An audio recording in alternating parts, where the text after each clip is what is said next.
From the Library of Archive Key, The Hound of the Baskervilles by Arthur Conan Doyle. Chapter 1. Mr. Sherlock Holmes. Mr. Sherlock Holmes, who was usually very late in the mornings, save upon those not infrequent occasions when he was up all night, was seated at the breakfast table. I stood upon the hearthrug and picked up the stick which our visitor had left behind him the night before. It was a fine, thick piece of wood, bulbous-headed, of the sort which is known as a pennon lawyer.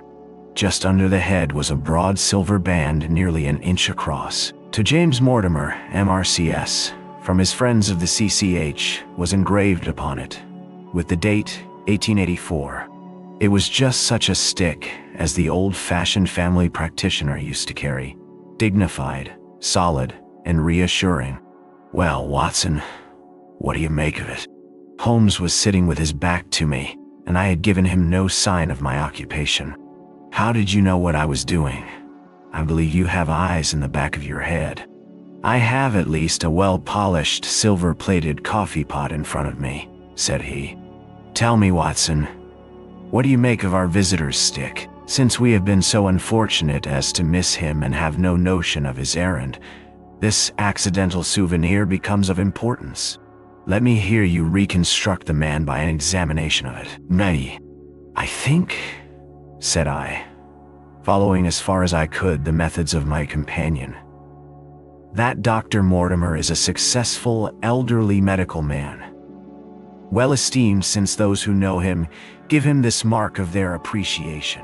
I think also that the probability is in favor of his being a country practitioner who does a great deal of his visiting on foot." "Why so?" "Because this stick, though originally a very handsome one, has been so knocked about that I can hardly imagine a town practitioner carrying it. The thick iron ferrule is worn down, so it is evident that he has done a great amount of walking with it." "Perfectly sound," said Holmes. "And then again, there's the Friends of the CCH. I should guess that to be the something hunt. The local hunt to whose members he has possibly given some surgical assistance, and which has made him a small presentation in return."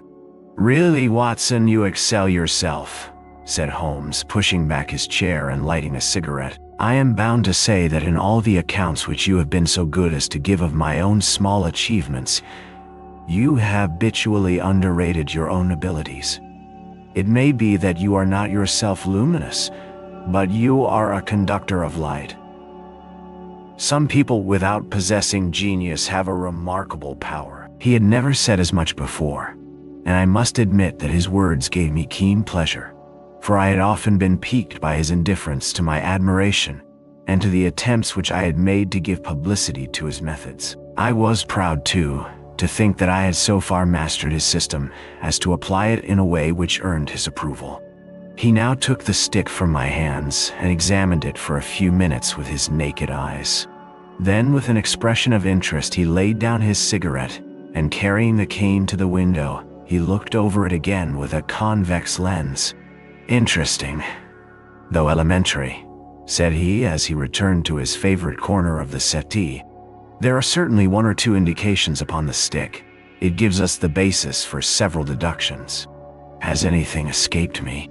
I asked with some self-importance. "I trust that there is nothing of consequence which I have overlooked." "I am afraid, my dear Watson, that most of your conclusions were erroneous. When I said that you stimulated me, I meant, to be frank, that in noting your fallacies I was occasionally guided towards the truth. Not that you are entirely wrong in this instance. The man is certainly a country practitioner, and he walks a good deal. But that was all. No, my dear Watson, not all, by no means all. I would suggest, for example, that a presentation to a doctor is more likely to come from a hospital than from a hunt, and that when the initials CC are placed before that hospital, the words Charing Cross very naturally suggest themselves. You may be right. The probability lies in that direction. And if we take this as a working hypothesis, we have a fresh basis from which to start our construction of this unknown visitor. Do none suggest themselves? You know my methods. Apply them. I can only think of the obvious conclusion that the man has practiced in town before going to the country. I think that we might venture a little farther than this. Look at it in this light. On what occasion would it be most probable that such a presentation would be made? When would his friends unite to give him a pledge of their goodwill? Obviously, at the moment when Dr. Mortimer withdrew from the service of the hospital in order to start a practice for himself. We know there has been a presentation. We believe there has been a change from a town hospital to a country practice. Is it then stretching our inference too far to say that the presentation was on the occasion of the change? Oh, it certainly seems probable. Now, you will observe that he could not have been on the staff of the hospital. What was he then? If he was in the hospital, and yet not on the staff, he could only have been a house surgeon or a house physician, little more than a senior student, and he left 5 years ago. The date is on the stick. So your grave, middle-aged family practitioner vanishes into thin air, my dear Watson, and there emerges a young fellow under 30, amiable, unambitious, absent-minded, and the possessor of a favorite dog, which I should describe roughly as being larger than a terrier and smaller than a mastiff. I laughed incredulously as Sherlock Holmes leaned back in his settee and blew little wavering rings of smoke up to the ceiling. As to the latter part, I have no means of checking you, said I. But at least it is not difficult to find out a few particulars about the man's age and professional career. From my small medical shelf, I took down the medical directory and turned up the name. There were several Mortimers, but only one who could be our visitor. I read his record aloud. Mortimer James, MRCS, 1882, Grimpen, Dartmoor, Devonshire. House surgeon, from 1882 to 1884, at Charing Cross Hospital. Winner of the Jackson Prize for Comparative Pathology, with essay entitled Is Disease a Reversion? Corresponding member of the Swedish Pathological Society. Author of Some Freaks of Atavism. Lancet 1882. Do We Progress? Journal of Psychology, March 1883. Medical officer for the parishes of Grimpen, Thorsley, and High Barrow. No mention of that local hunt, Watson, said Holmes with a mischievous smile, but a country doctor, as you very astutely observed. I think that I am fairly justified in my inferences. As to the adjectives, I said, if I remember right, amiable, unambitious, and absent-minded, it is my experience that it is only an amiable man in this world who receives testimonials. Only an unambitious one who abandons a London career for the country. And only an absent-minded one who leaves his stick and not his visiting card after waiting an hour in your room. And the dog has been in the habit of carrying the stick behind his master. Being a heavy stick, the dog has held it tightly by the middle, and the marks of his teeth are very plainly visible. The dog's jaw, as shown in the space between these marks, is too broad in my opinion for a terrier, and not broad enough for a mastiff. It may have been, yes, by Jove, it is a curly-haired spaniel. He had risen and paced the room as he spoke. Now he halted in the recess of the window. There was such a ring of conviction in his voice that I glanced up in surprise. My dear fellow, how can you possibly be so sure of that? For the very simple reason that I see the dog himself on our very doorstep, and there is the ring of its owner. Don't move, I beg you, Watson. He is a professional brother of yours, and your presence may be of assistance to me. Now is the dramatic moment of fate, Watson, when you hear a step upon the stair which is walking into your life, and you know not whether for good or ill. What does Dr. James Mortimer, the man of science, ask of Sherlock Holmes, the specialist in crime? Come in. The appearance of our visitor was a surprise to me, since I had expected a typical country practitioner. He was a very tall, thin man, with a long nose like a beak, which jutted out between two keen gray eyes, set closely together and sparkling brightly from behind a pair of gold-rimmed glasses. He was clad in a professional but rather slovenly fashion, for his frock coat was dingy and his trousers frayed. Though young, his long back was already bowed, and he walked with a forward thrust of his head and a general air of peering benevolence. As he entered, his eyes fell upon the stick in Holmes's hand, and he ran towards it with an exclamation of joy. "I am so very glad," said he. "I was not sure whether I had left it here or in the shipping office. I would not lose that stick for the world." "A presentation, I see," said Holmes. "Yes, sir. From Charing Cross Hospital, from one or two friends there on the occasion of my marriage." "Dear, dear, that's bad," said Holmes, shaking his head. Dr. Mortimer blinked through his glasses in mild astonishment. "Why was it bad?" "Only that you have disarranged our little deductions. Your marriage, you say?" "Yes, sir. I married, and so left the hospital, and with it all hopes of a consulting practice. It was necessary to make a home of my own." Come, we are not so far wrong after all," said Holmes. "And now, Dr. James Mortimer." "Mr. Sir, Mr. A humble MRCS, and a man of precise mind, evidently. A dabbler in science, Mr. Holmes, a picker-up of shells on the shores of the great unknown ocean. I presume that it is Mr. Sherlock Holmes whom I am addressing and not—" "No, this is my friend Dr. Watson." "Glad to meet you, sir. I have heard your name mentioned in connection with that of your friend. You interest me very much, Mr. Holmes. I had hardly expected so dolichocephalic a skull, or such well-marked supraorbital development. Would you have any objection to my running my finger along your parietal fissure? A cast of your skull, sir, until the original is available, would be an ornament to any anthropological museum. It is not my intention to be fulsome, but I confess that I covet your skull." "Oh."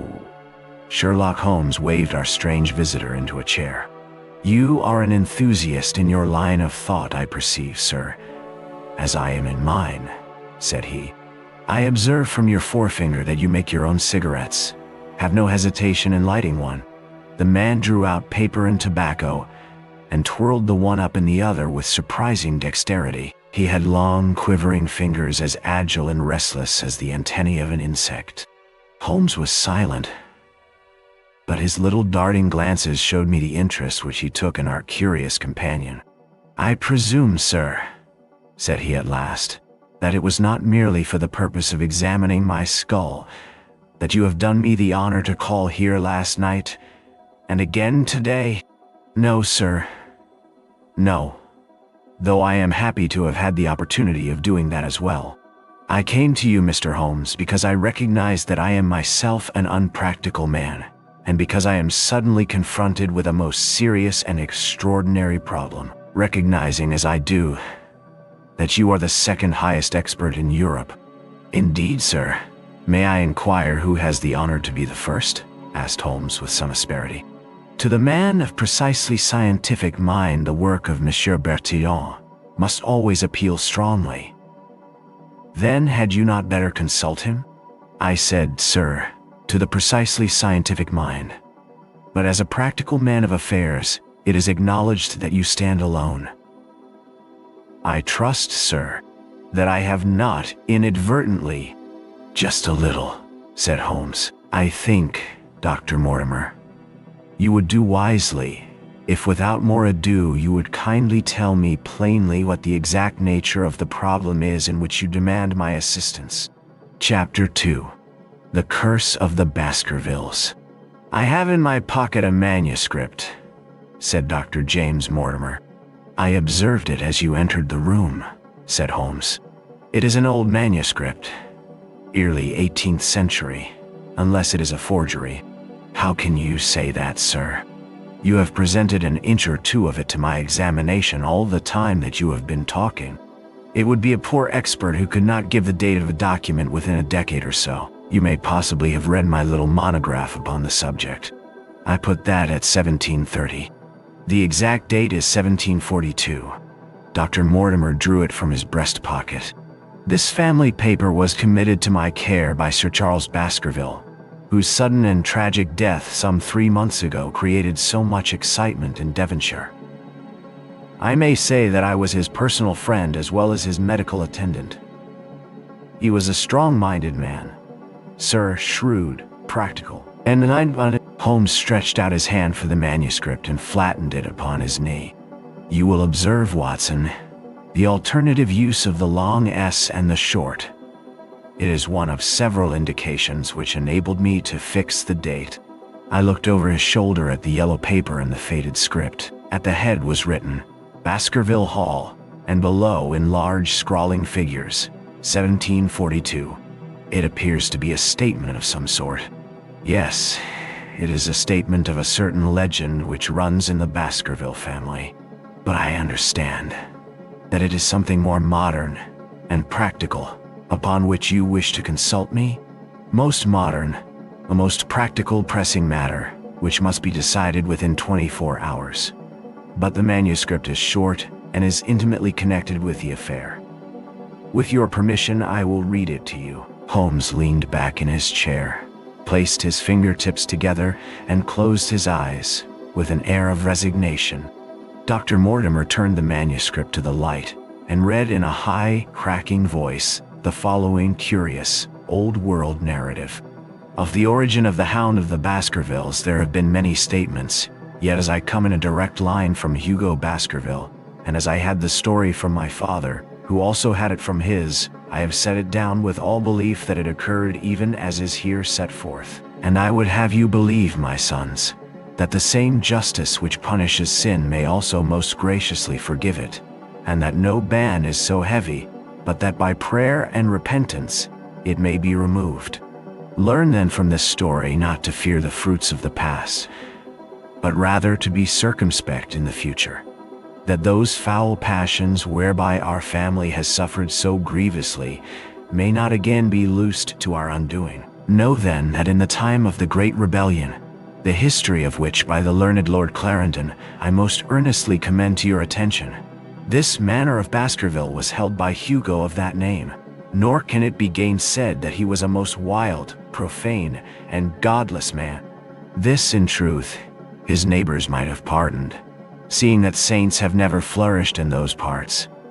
But there was in him a certain wanton and cruel humor which made his name a byword through the West. It chanced that this Hugo came to love, if, indeed, so dark a passion may be known under so bright a name, the daughter of a yeoman who held lands near the Baskerville estate. But the young maiden, being discreet and of good repute, would ever avoid him, for she feared his evil name. So it came to pass that one Michaelmas this Hugo, with 5 or 6 of his idle and wicked companions, stole down upon the farm and carried off the maiden, her father and brothers being from home, as he well knew. When they had brought her to the hall, the maiden was placed in an upper chamber, while Hugo and his friends sat down to a long carouse, as was their nightly custom. Now the poor lass upstairs was like to have her wits turned at the singing and shouting and terrible oaths which came up to her from below, for they say that the words used by Hugo Baskerville, when he was in wine, were such as might blast the man who said them. At last, in the stress of her fear, she did that which might have daunted the bravest or most active man. For by the aid of the growth of ivy which covered, and still covers, the south wall, she came down from under the eaves, and so homeward across the moor, there being 3 leagues betwixt the hall and her father's farm. It chanced that some little time later Hugo left his guests to carry food and drink, with other worse things, perchance, to his captive, and so found the cage empty and the bird escaped. Then, as it would seem, he became as one that hath a devil, for rushing down the stairs into the dining hall, he sprang upon the great table, flagons and trenchers flying before him, and he cried aloud before all the company that he would that very night render his body and soul to the powers of evil, if he might but overtake the wench. And while the revelers stood aghast at the fury of the man, one more wicked, or it may be, more drunken than the rest, cried out that they should put the hounds upon her. Whereat Hugo ran from the house, crying to his grooms that they should saddle his mare and unkennel the pack, and giving the hounds a kerchief of the maid's, he swung them to the line, and so off full cry in the moonlight over the moor. Now, for some space, the revelers stood agape, unable to understand all that had been done in such haste. But anon their bemused wits awoke to the nature of the deed which was like to be done upon the moorlands. Everything was now in an uproar, some calling for their pistols, some for their horses, and some for another flask of wine. But at length, some sense came back to their crazed minds, and the whole of them, 13 in number, took horse and started in pursuit. The moon shone clear above them, and they rode swiftly abreast, taking that course which the maid must needs have taken if she were to reach her own home. They had gone a mile or two when they passed one of the night shepherds upon the moorlands, and they cried to him to know if he had seen the hunt. And the man, as the story goes, was so crazed with fear that he could scarce speak. But at last he said that he had indeed seen the unhappy maiden, with the hounds upon her track. "But I have seen more than that," said he, "for Hugo Baskerville passed me upon his black mare, and there ran mute behind him such a hound of hell as God forbid should ever be at my heels."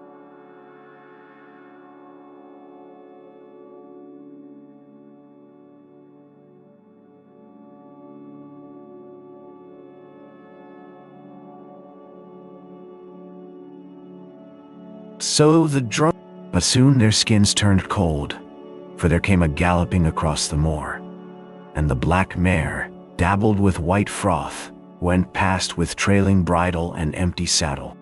Then the revelers rode close together, for a great fear was on them, but they still followed over the moor, though each, had he been alone, would have been right glad to have turned his horse's head. Riding slowly in this fashion, they came at last upon the hounds. These, though known for their valor and their breed, were whimpering in a cluster at the head of a deep dip or goyle, as we call it, upon the moor, some slinking away and some, with starting hackles and staring eyes, gazing down the narrow valley before them. The company had come to a halt, more sober men, as you may guess, than when they started. The most of them would by no means advance, but 3 of them, the boldest, or it may be the most drunken, rode forward down the goyle. Now, it opened into a broad space in which stood 2 of those great stones, still to be seen there, which were set by certain forgotten peoples in the days of old. The moon was shining bright upon the clearing, and there in the center lay the unhappy maid where she had fallen, dead of fear and of fatigue. But it was not the sight of her body, nor yet was it that of the body of Hugo Baskerville lying near her, which raised the hair upon the heads of these 3 daredevil roisterers. But it was that, standing over Hugo, and plucking at his throat, there stood a foul thing, a great black beast, shaped like a hound, yet larger than any hound.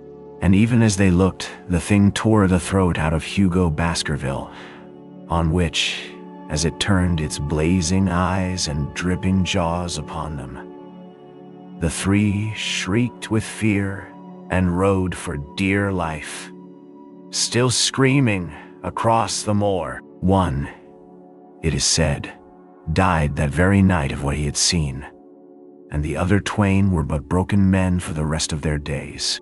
Such is the tale, my sons, of the coming of the hound, which is said to have plagued the family so sorely ever since. If I have set it down, it is because that which is clearly known hath less terror than that which is but hinted at and guessed. Nor can it be denied that many of the family have been unhappy in their deaths, which have been sudden, bloody, and mysterious. Yet may we shelter ourselves in the infinite goodness of Providence, which would not forever punish the innocent beyond that 3rd or 4th generation which is threatened in Holy Writ. To that Providence, my sons, I hereby commend you, and I counsel you by way of caution to forbear from crossing the moor in those dark hours when the powers of evil are exalted. This from Hugo Baskerville to his sons Roger and John, with instructions that they say nothing thereof to their sister Elizabeth. When Dr. Mortimer had finished reading this singular narrative, he pushed his spectacles up on his forehead and stared across at Mr. Sherlock Holmes. The latter yawned and tossed the end of his cigarette into the fire. "Well," said he, "do you not find it interesting? To a collector of fairy tales." Dr. Mortimer drew a folded newspaper out of his pocket. "Now, Mr. Holmes, we will give you something a little more recent. This is the Devon County Chronicle of May 14th of this year. It is a short account of the facts elicited at the death of Sir Charles Baskerville, which occurred a few days before that date." My friend leaned a little forward, and his expression became intent. Our visitor readjusted his glasses and began. "The recent sudden death of Sir Charles Baskerville, whose name has been mentioned as the probable Liberal candidate for Mid-Devon at the next election, has cast a gloom over the county. Though Sir Charles had resided at Baskerville Hall for a comparatively short period, his amiability of character and extreme generosity had won the affection and respect of all who had been brought into contact with him. In these days of nouveau riches, it is refreshing to find a case where the scion of an old county family, which has fallen upon evil days, is able to make his own fortune, and to bring it back with him to restore the fallen grandeur of his line. Sir Charles, as is well known, made large sums of money in South African speculation. More wise than those who go on until the wheel turns against them, he realized his gains and returned to England with them. It is only 2 years since he took up his residence at Baskerville Hall, and it is common talk how large were those schemes of reconstruction and improvement which have been interrupted by his death. Being himself childless, it was his openly expressed desire that the whole countryside should, within his own lifetime, profit by his good fortune, and many will have personal reasons for bewailing his untimely end. His generous donations to local and county charities have been frequently chronicled in these columns. The circumstances connected with the death of Sir Charles cannot be said to have been entirely cleared up by the inquest, but at least enough has been done to dispose of those rumors to which local superstition has given rise. There is no reason whatever to suspect foul play, or to imagine that death could be from any but natural causes. Sir Charles was a widower, and a man who may be said to have been in some ways of an eccentric habit of mind. In spite of his considerable wealth, he was simple in his personal tastes, and his indoor servants at Baskerville Hall consisted of a married couple named Barrymore, the husband acting as butler and the wife as housekeeper. Their evidence, corroborated by that of several friends, tends to show that Sir Charles' health has for some time been impaired, and points especially to some affection of the heart, manifesting itself in changes of color, breathlessness, and acute attacks of nervous depression. Dr. James Mortimer, the friend and medical attendant of the deceased, has given evidence to the same effect. The facts of the case are simple.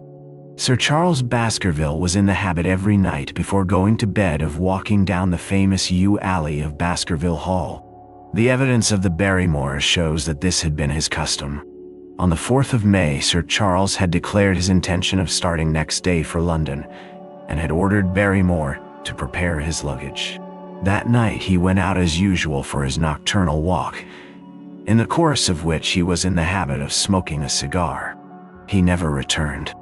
At 12 o'clock, Barrymore, finding the hall door still open, became alarmed, and lighting a lantern, went in search of his master. The day had been wet, and Sir Charles' footmarks were easily traced down the alley. Halfway down this walk, there is a gate which leads out onto the moor. There were indications that Sir Charles had stood for some little time here. He then proceeded down the alley, and it was at the far end of it that his body was discovered. One fact which has not been explained is the statement of Barrymore that his master's footprints altered their character from the time that he passed the moor gate, and that he appeared from thence onward to have been walking upon his toes. One Murphy, a gypsy horse dealer, was on the moor at no great distance at the time, but he appears by his own confession to have been the worse for drink. He declares that he heard cries, but is unable to state from what direction they came. No signs of violence were to be discovered upon Sir Charles' person, and though the doctor's evidence pointed to an almost incredible facial distortion, so great that Dr. Mortimer refused at first to believe that it was indeed his friend and patient who lay before him, it was explained that that is a symptom which is not unusual in cases of dyspnoea and death from cardiac exhaustion. This explanation was borne out by the post-mortem examination, which showed long-standing organic disease, and the coroner's jury returned a verdict in accordance with the medical evidence. It is well that this is so, for it is obviously of the utmost importance that Sir Charles' heir should settle at the Hall and continue the good work which has been so sadly interrupted.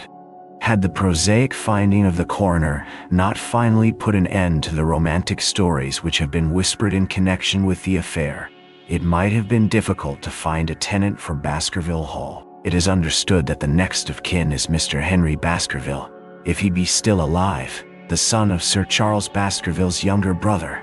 The young man, when last heard of, was in America, and inquiries are being instituted with a view to informing him of his good fortune. Dr. Mortimer refolded his paper and replaced it in his pocket.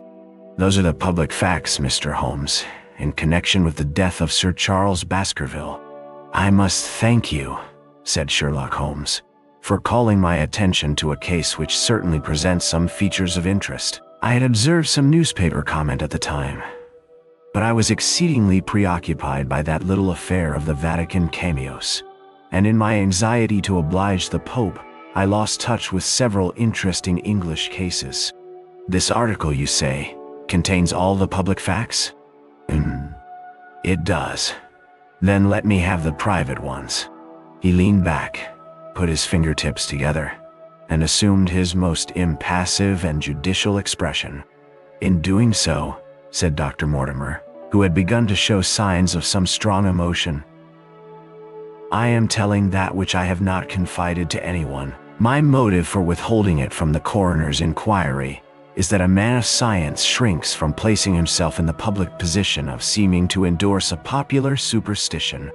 I had the further motive that Baskerville Hall, as the paper says, would certainly remain untenanted if anything were done to increase its already rather grim reputation. For both these reasons, I thought that I was justified in telling rather less than I knew, since no practical good could result from it. But with you, there is no reason why I should not be perfectly frank. The moor is very sparsely inhabited, and those who live near each other are thrown very much together. For this reason, I saw a good deal of Sir Charles Baskerville. With the exception of Mr. Frankland of Laughter Hall and Mr. Stapleton, the naturalist, there are no other men of education within many miles. Sir Charles was a retiring man, but the chance of his illness brought us together, and a community of interests in science kept us so. He had brought back much scientific information from South Africa, and many a charming evening we have spent together discussing the comparative anatomy of the Bushman and the Hottentot. Within the last few months, it became increasingly plain to me that Sir Charles' nervous system was strained to the breaking point. He had taken this legend which I have read you exceedingly to heart, so much so that, although he would walk in his own grounds, nothing would induce him to go out upon the moor at night. Incredible as it may appear to you, Mr. Holmes, he was honestly convinced that a dreadful fate overhung his family, and certainly the records which he was able to give of his ancestors were not encouraging. The idea of some ghastly presence constantly haunted him, and on more than one occasion he has asked me whether I had on my medical journeys at night ever seen any strange creature or heard the baying of a hound. The latter question he put to me several times, and always with a voice which vibrated with excitement. I can well remember driving up to his house in the evening some 3 weeks before the fatal event. He chanced to be at his hall door. I had descended from my gig and was standing in front of him when I saw his eyes fix themselves over my shoulder and stare past me with an expression of the most dreadful horror. I whisked round and had just time to catch a glimpse of something which I took to be a large black calf passing at the head of the drive. So excited and alarmed was he that I was compelled to go down to the spot where the animal had been and look around for it. It was gone, however, and the incident appeared to make the worst impression upon his mind. I stayed with him all the evening, and it was on that occasion, to explain the emotion which he had shown, that he confided to my keeping that narrative which I read to you when first I came. I mention this small episode because it assumed some importance in view of the tragedy which followed, but I was convinced at the time that the matter was entirely trivial and that his excitement had no justification. It was at my advice that Sir Charles was about to go to London. His heart was, I knew, affected, and the constant anxiety in which he lived, however chimerical the cause of it might be, was evidently having a serious effect upon his health. I thought that a few months among the distractions of town would send him back a new man. Mr. Stapleton, a mutual friend who was much concerned at his state of health, was of the same opinion. At the last instant came this terrible catastrophe. On the night of Sir Charles' death, Barrymore the butler, who made the discovery, sent Perkins the groom on horseback to me, and as I was sitting up late, I was able to reach Baskerville Hall within an hour of the event. I checked and corroborated all the facts which were mentioned at the inquest. I followed the footsteps down the yew alley. I saw the spot at the moor gate where he seemed to have waited. I remarked the change in the shape of the prints after that point. I noted that there were no other footsteps save those of Barrymore on the soft gravel. And finally, I carefully examined the body, which had not been touched until my arrival. Sir Charles lay on his face, his arms out, his fingers dug into the ground, and his features convulsed with some strong emotion to such an extent that I could hardly have sworn to his identity. There was certainly no physical injury of any kind, but one false statement was made by Barrymore at the inquest. He said that there were no traces upon the ground round the body. He did not observe any, but I did. Some little distance off, but fresh and clear. Footprints. Footprints. A man's or a woman's? Dr. Mortimer looked strangely at us for an instant, and his voice sank almost to a whisper as he answered. Mr. Holmes, they were the footprints of a gigantic hound. Chapter 3. The Problem. I confess at these words a shudder passed through me. There was a thrill in the doctor's voice which showed that he was himself deeply moved by that which he told us. Holmes leaned forward in his excitement, and his eyes had the hard, dry glitter which shot from them when he was keenly interested. You saw this? As clearly as I see you. And you said nothing. What was the use? How was it that no one else saw it? The marks were some 20 yards from the body, and no one gave them a thought. I don't suppose I should have done so had I not known this legend. There are many sheepdogs on the moor? No doubt. But this was no sheepdog. You say it was large? Enormous. But it had not approached the body. Number. What sort of night was it? Damp and raw, but not actually raining. Number. What is the alley like?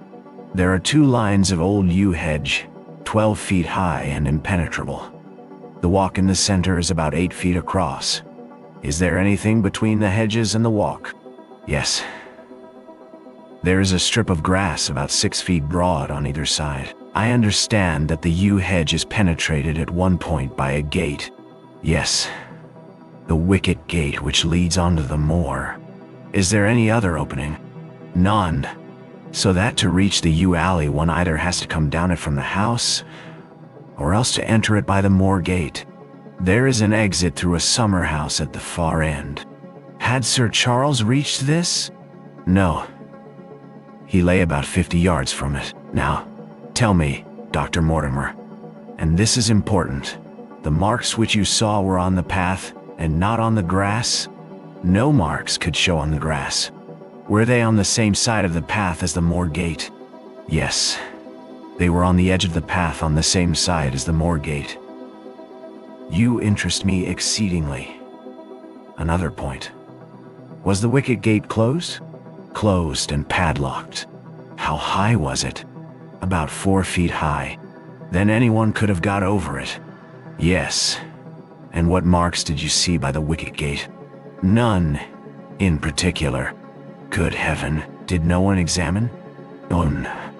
Yes, I examined myself and found nothing. It was all very confused.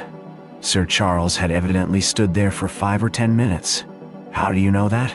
Because the ash had twice dropped from his cigar. Excellent.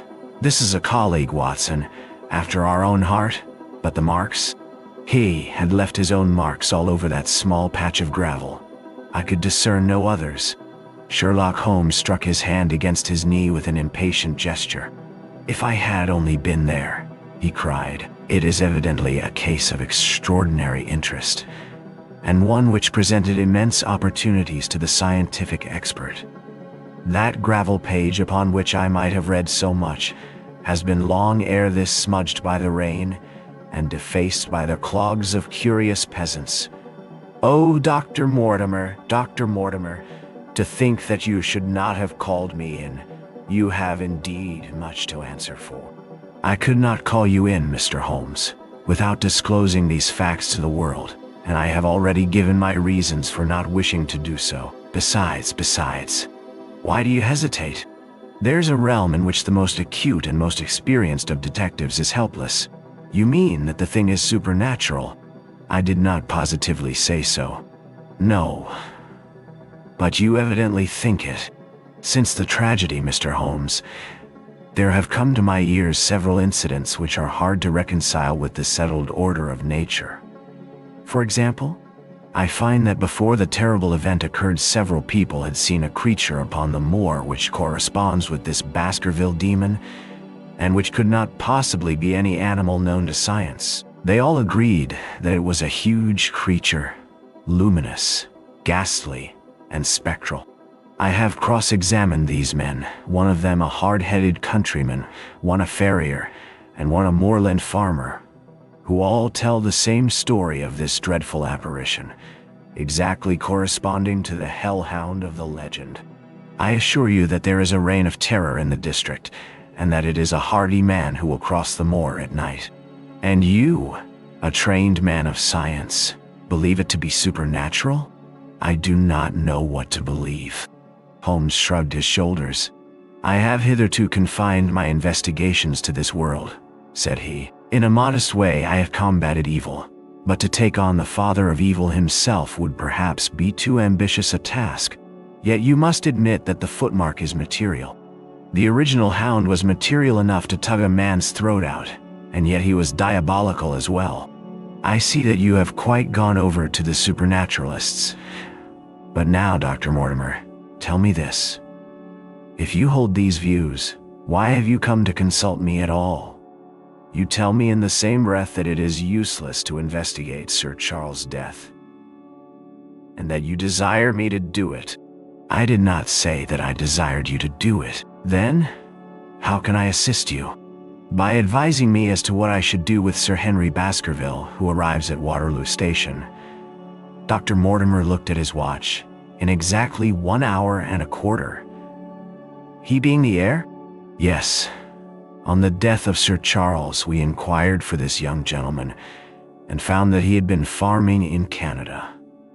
From the accounts which have reached us, he is an excellent fellow in every way. I speak now not as a medical man, but as a trustee and executor of Sir Charles' will." "There is no other claimant, I presume?" "None. The only other kinsman whom we have been able to trace was Roger Baskerville, the youngest of 3 brothers, of whom poor Sir Charles was the elder. The second brother, who died young, is the father of this lad, Henry. The third, Roger, was the black sheep of the family. Came of the old masterful Baskerville strain, and was the very image, they tell me, of the family picture of old Hugo. He made England too hot to hold him, fled to Central America, and died there in 1876 of yellow fever. Henry is the last of the Baskervilles. In 1 hour and 5 minutes I meet him at Waterloo Station. I have had a wire that he arrived at Southampton this morning. Now, Mr. Holmes, what would you advise me to do with him?" Why should he not go to the home of his fathers? It seems natural, does it not? And yet, consider that every Baskerville who goes there meets with an evil fate. I feel sure that if Sir Charles could have spoken with me before his death, He would have warned me against bringing this, the last of the old race, and the heir to great wealth, to that deadly place. And yet it cannot be denied that the prosperity of the whole poor, bleak countryside depends upon his presence. All the good work which has been done by Sir Charles will crash to the ground if there is no tenant of the hall. I fear lest I should be swayed too much by my own obvious interest in the matter, and that is why I bring the case before you and ask for your advice." Holmes considered for a little time. "Put into plain words, the matter is this," said he. "In your opinion, there is a diabolical agency which makes Dartmoor an unsafe abode for a Baskerville. That is your opinion? At least I might go the length of saying that there is some evidence that this may be so." "Exactly. But surely, if your supernatural theory be correct, it could work the young man evil in London as easily as in Devonshire. A devil with merely local powers like a parish vestry would be too inconceivable a thing." "You put the matter more flippantly, Mr. Holmes, than you would probably do if you were brought into personal contact with these things. Your advice, then, as I understand it, is that the young man will be as safe in Devonshire as in London. He comes in 50 minutes. What would you recommend?" "I recommend, sir, that you take a cab, call off your spaniel who is scratching at my front door, and proceed to Waterloo to meet Sir Henry Baskerville. And then you will say nothing to him at all until I have made up my mind about the matter." "How long will it take you to make up your mind?" 24 hours. At 10 o'clock tomorrow, Dr. Mortimer. I will be much obliged to you if you will call upon me here, and it will be of help to me in my plans for the future if you will bring Sir Henry Baskerville with you." "I will do so, Mr. Holmes." He scribbled the appointment on his shirt cuff and hurried off in his strange, peering, absent-minded fashion. Holmes stopped him at the head of the stair. "Only one more question, Dr. Mortimer. You say that before Sir Charles Baskerville's death, several people saw this apparition upon the moor." "3 people did. Did any see it after?" "I have not heard of any." "Thank you. Good morning." Holmes returned to his seat with that quiet look of inward satisfaction which meant that he had a congenial task before him. "Going out, Watson? Unless I can help you." "No, my dear fellow. It is at the hour of action that I turn to you for aid. But this is splendid, really unique from some points of view. When you pass Bradley's, would you ask him to send up a pound of the strongest shag tobacco?" "Thank you. It would be as well if you could make it convenient not to return before evening. Then I should be very glad to compare impressions as to this most interesting problem which has been submitted to us this morning." I knew that seclusion and solitude were very necessary for my friend in those hours of intense mental concentration, during which he weighed every particle of evidence, constructed alternative theories, balanced one against the other, and made up his mind as to which points were essential and which immaterial. I therefore spent the day at my club and did not return to Baker Street until evening. It was nearly 9 o'clock when I found myself in the sitting room once more. My first impression as I opened the door was that a fire had broken out, for the room was so filled with smoke that the light of the lamp upon the table was blurred by it. As I entered, however, my fears were set at rest, for it was the acrid fumes of strong, coarse tobacco which took me by the throat and set me coughing. Through the haze I had a vague vision of Holmes in his dressing gown, coiled up in an armchair with his black clay pipe between his lips. Several rolls of paper lay around him. "Caught cold, Watson?" said he. "No, it's this poisonous atmosphere. I suppose it is pretty thick, now that you mention it." "Thick? It is intolerable. Open the window, then. You have been at your club all day, I perceive." "My dear Holmes, certainly. But how?" He laughed at my bewildered expression. "There's a delightful freshness about you, Watson, which makes it a pleasure to exercise any small powers which I possess at your expense. A gentleman goes forth on a showery and miry day. He returns immaculate in the evening with the gloss still on his hat and his boots. He has been a fixture therefore all day. He is not a man with intimate friends. Where do you think that I have been?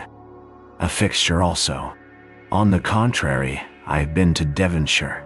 In spirit? Exactly. My body has remained in this armchair, and has, I regret to observe, consumed in my absence 2 large pots of coffee and an incredible amount of tobacco. Very large. He unrolled one section and held it over his knee. Here you have the particular district which concerns us. That is Baskerville Hall in the middle. With a wood round it? Exactly.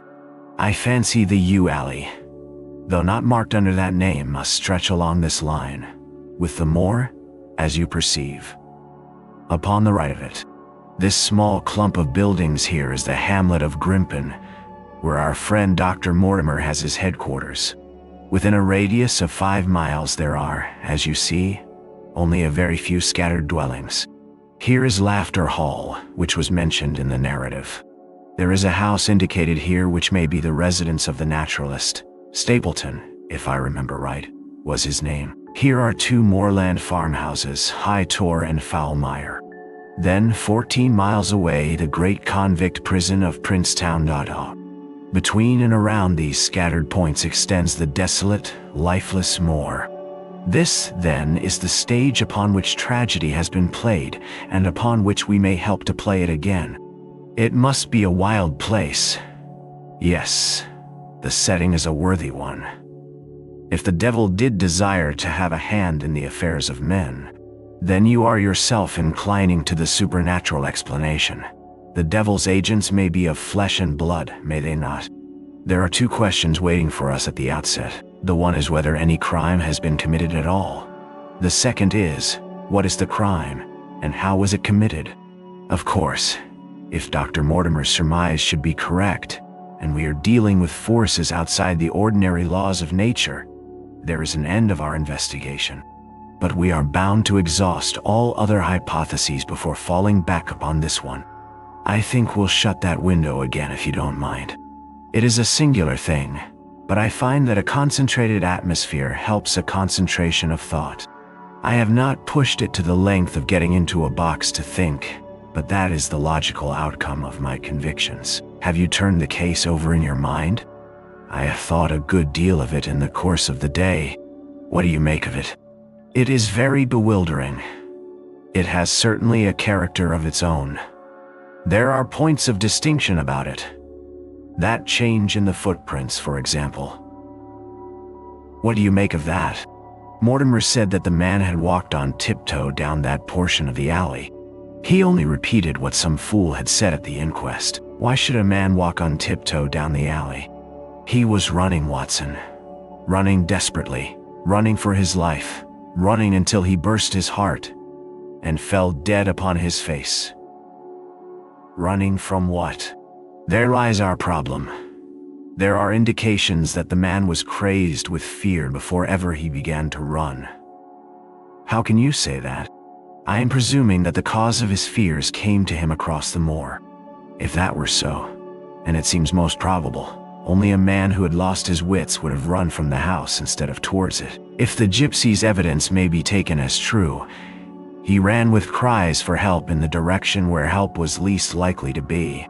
Then again, whom was he waiting for that night? And why was he waiting for him in the yew alley rather than in his own house? You think that he was waiting for someone? The man was elderly and infirm. We can understand his taking an evening stroll, but the ground was damp and the night inclement. Is it natural that he should stand for 5 or 10 minutes, as Dr. Mortimer, with more practical sense than I should have given him credit for, deduced from the cigar ash? But he went out every evening. I think it unlikely that he waited at the moor gate every evening. On the contrary, the evidence is that he avoided the moor. That night he waited there. It was the night before he made his departure for London. The thing takes shape, Watson. It becomes coherent. Might I ask you to hand me my violin, and we will postpone all further thought upon this business until we have had the advantage of meeting Dr. Chapter 4. Sir Henry Baskerville. Our breakfast table was cleared early, and Holmes waited in his dressing gown for the promised interview. Our clients were punctual to their appointment, but the clock had just struck 10 when Dr. Mortimer was shown up, followed by the young baronet. The latter was a small, alert, dark-eyed man about 30 years of age, very sturdily built, with thick black eyebrows and a strong, pugnacious face. He wore a ruddy-tinted tweed suit and had the weather-beaten appearance of one who has spent most of his time in the open air, and yet there was something in his steady eye and the quiet assurance of his bearing which indicated the gentleman. "This is Sir Henry Baskerville," said Dr. Mortimer. "Why, yes," said he. "And the strange thing is, Mr. Sherlock Holmes, that if my friend here had not proposed coming round to you this morning, I should have come on my own account. Nothing of much importance, Mr. Holmes. Only a joke, as like as not.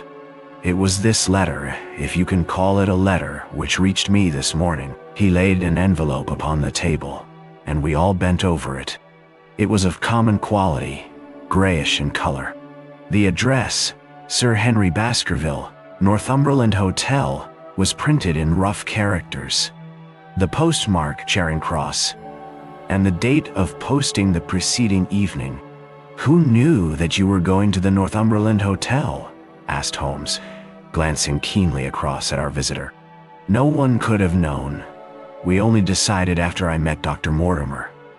But Dr. Mortimer was no doubt already stopping there. "No, I had been staying with a friend," said the doctor. "There was no possible indication that we intended to go to this hotel. Someone seems to be very deeply interested in your movements." Out of the envelope he took a half sheet of foolscap paper folded into 4. This he opened and spread flat upon the table. Across the middle of it, a single sentence had been formed by the expedient of pasting printed words upon it. It ran, "As you value your life or your reason, keep away from the moor." The word "more" only was printed in ink. "Now," said Sir Henry Baskerville, "perhaps you will tell me, Mr. Holmes, what in thunder is the meaning of that, and who it is that takes so much interest in my affairs. But it might very well come from someone who is convinced that the business is supernatural." "What business?" asked Sir Henry sharply. "It seems to me that all you gentlemen know a great deal more than I do about my own affairs. You shall share our knowledge before you leave this room, Sir Henry. I promise you that," said Sherlock Holmes. "We will confine ourselves for the present, with your permission, to this very interesting document, which must have been put together and posted yesterday evening. Have you yesterday's Times, Watson? It is here in the corner.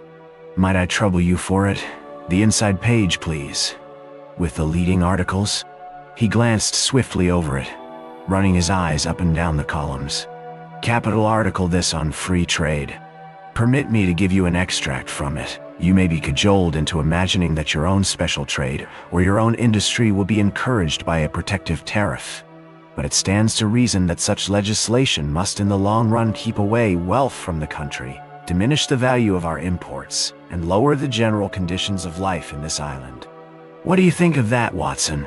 cried Holmes in high glee, rubbing his hands together with satisfaction. "Don't you think that is an admirable sentiment?" Dr. Mortimer looked at Holmes with an air of professional interest, and Sir Henry Baskerville turned a pair of puzzled dark eyes upon me. "I don't know much about the tariff and things of that kind, but it seems to me we've got a bit off the trail so far as that note is concerned." "On the contrary, I think we are particularly hot upon the trail, Sir Henry. Watson here knows more about my methods than you do." "No, I confess that I see no connection. And yet, my dear Watson, there is so very close a connection that the one is extracted out of the other.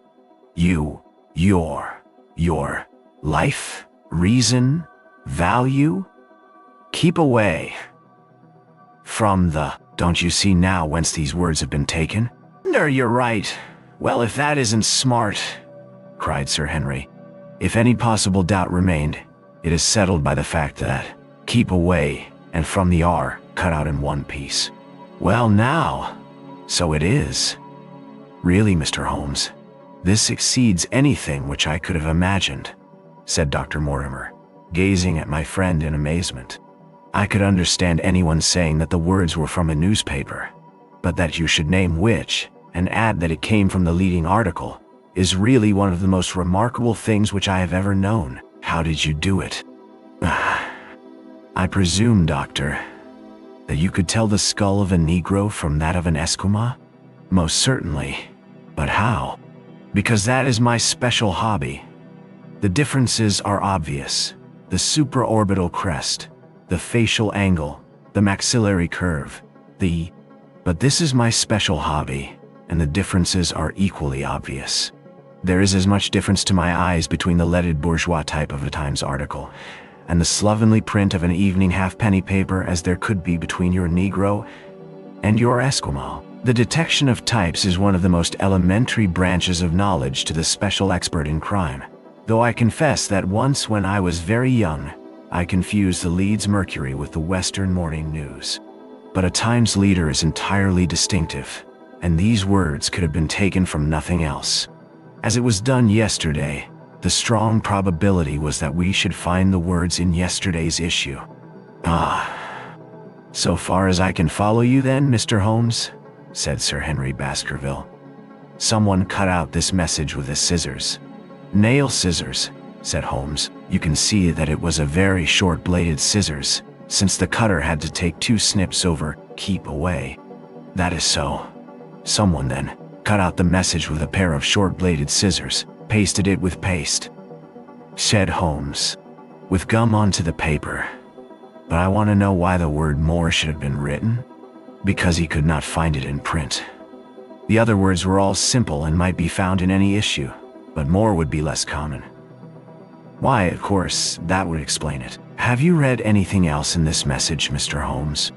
Oh, there are 1 or 2 indications, and yet the utmost pains have been taken to remove all clues. The address, you observe, is printed in rough characters. But the Times is a paper which is seldom found in any hands but those of the highly educated.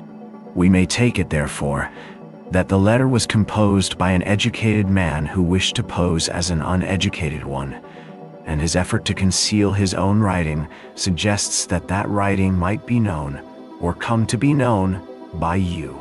Again, you will observe that the words are not gummed on in an accurate line, but that some are much higher than others. Life, for example, is quite out of its proper place.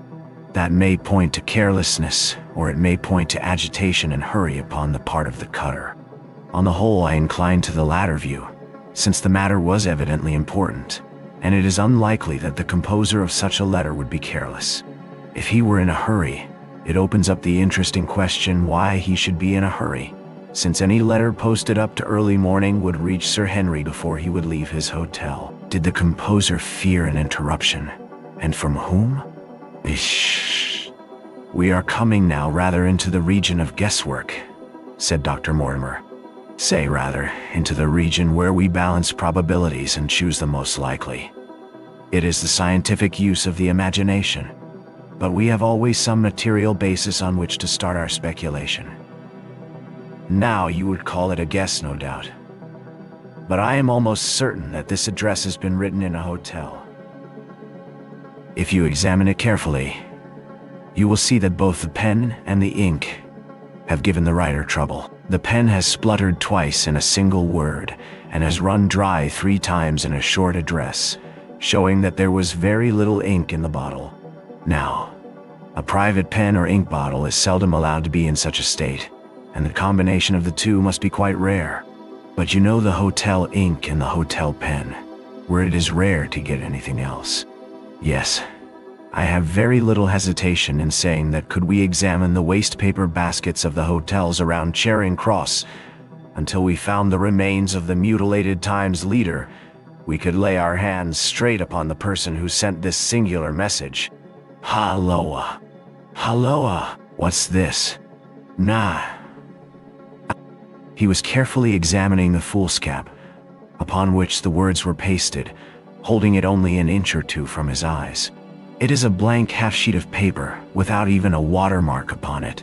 I think we have drawn as much as we can from this curious letter, And now, Sir Henry, has anything else of interest happened to you since you have been in London? You have not observed anyone follow or watch you. I seem to have walked right into the thick of a dime novel, said our visitor. Why in thunder should anyone follow or watch me? We are coming to that. You have nothing else to report to us before we go into this matter? Well, it depends upon what you think worth reporting. I think anything out of the ordinary routine of life well worth reporting. Sir Henry smiled. I don't know much of British life yet, for I have spent nearly all my time in the States and in Canada. But I hope that to lose one of your boots is not part of the ordinary routine of life over here. You have lost one of your boots. My dear sir, cried Dr. Mortimer. It is only mislaid. You will find it when you return to the hotel. What is the use of troubling Mr. Holmes with trifles of this kind? Oh, well, he asked me for anything outside the ordinary routine. Exactly, said Holmes. However foolish the incident may seem. You have lost one of your boots, you say. Well, mislaid it anyhow. I put them both outside my door last night, and there was only one in the morning. I could get no sense out of the chap who cleans them. The worst of it is that I only bought the pair last night in the Strand, and I have never had them on. If you have never worn them, why did you put them out to be cleaned? They were tan boots and had never been varnished. That was why I put them out. Then I understand that on your arrival in London yesterday, you went out at once and bought a pair of boots. I did a good deal of shopping. Dr. Mortimer here went round with me. You see, if I am to be squire down there, I must dress the part. And it may be that I have got a little careless in my ways out west. Among other things, I bought these brown boots, gave $6 for them, and had one stolen before ever I had them on my feet. It seems a singularly useless thing to steal. I confess that I share Dr. Mortimer's belief that it will not be long before the missing boot is found. And now, gentlemen, said the baronet with decision, it seems to me that I have spoken quite enough about the little that I know. It is time that you kept your promise and gave me a full account of what we are all driving at. Your request is a very reasonable one, Holmes answered. Dr. Mortimer, I think you could not do better than to tell your story as you told it to us. Thus encouraged, our scientific friend drew his papers from his pocket and presented the whole case as he had done upon the morning before. Sir Henry Baskerville listened with the deepest attention and with an occasional exclamation of surprise. Well, I seem to have come into an inheritance with a vengeance, said he when the long narrative was finished. Of course, I've heard of the Hound ever since I was in the nursery. It's the pet story of the family, though I never thought of taking it seriously before. But as to my uncle's death, well, it all seems boiling up in my head, and I can't get it clear yet. You don't seem quite to have made up your mind whether it's a case for a policeman or a clergyman. Precisely. And now there's this affair of the letter to me at the hotel. I suppose that fits into its place. It seems to show that someone knows more than we do about what goes on upon the moor, said Dr. Mortimer. And also, said Holmes, that someone is not ill-disposed towards you, since they warn you of danger. Or it may be that they wish, for their own purposes, to scare me away. I am very much indebted to you, Dr. Mortimer, for introducing me to a problem which presents several interesting alternatives. But the practical point which we now have to decide, Sir Henry, is whether it is or is not advisable for you to go to Baskerville Hall. Oh, why should I not go? There seems to be danger. Do you mean danger from this family fiend? Or do you mean danger from human beings? Well, that is what we have to find out. Whichever it is, my answer is fixed. There is no devil in hell, Mr. Holmes, and there is no man upon earth who can prevent me from going to the home of my own people, and you may take that to be my final answer. His dark brows knitted, and his face flushed to a dusky red as he spoke. It was evident that the fiery temper of the Baskervilles was not extinct in this, their last representative. Meanwhile, said he. "I have hardly had time to think over all that you have told me. It's a big thing for a man to have to understand and to decide at one sitting. I should like to have a quiet hour by myself to make up my mind. Now look here, Mr. Holmes. It's 11:30 now, and I am going back right away to my hotel. Suppose you and your friend, Dr. Watson, come round and lunch with us at 2. He'll be able to tell you." "Is that convenient to you, Watson?" "Perfectly. Then you may expect us. Shall I have a cab called?" "I'd prefer to walk, for this affair has flurried me rather." "I'll join you in a walk, with pleasure," said his companion. "Then we meet again at 2 o'clock. Au revoir, and good morning." We heard the steps of our visitors descend the stair, and the bang of the front door. In an instant, Holmes had changed from the languid dreamer to the man of action. "Your hat and boots, Watson, quick. Not a moment to lose." He rushed into his room in his dressing gown and was back again in a few seconds in a frock coat. We hurried together down the stairs and into the street. Dr. Mortimer and Baskerville were still visible about 200 yards ahead of us, in the direction of Oxford Street. "Shall I run on and stop them?" "Not for the world, my dear Watson. I am perfectly satisfied with your company if you will tolerate mine.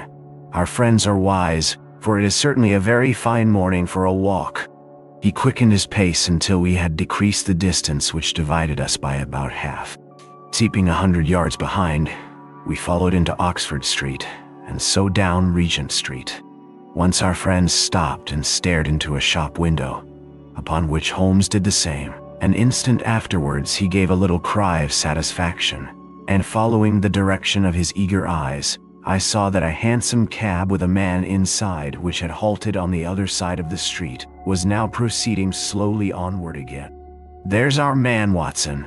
Come along. We'll have a good look at him if we can do no more." At that instant, I was aware of a bushy black beard and a pair of piercing eyes turned upon us through the side window of the cab.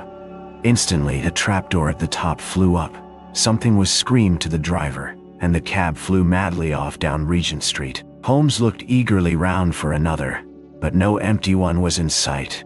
Then he dashed in wild pursuit amid the stream of the traffic, but the start was too great, and already the cab was out of sight. "There now," said Holmes bitterly, as he emerged panting in white with vexation from the tide of vehicles. "Was ever such bad luck and such bad management too?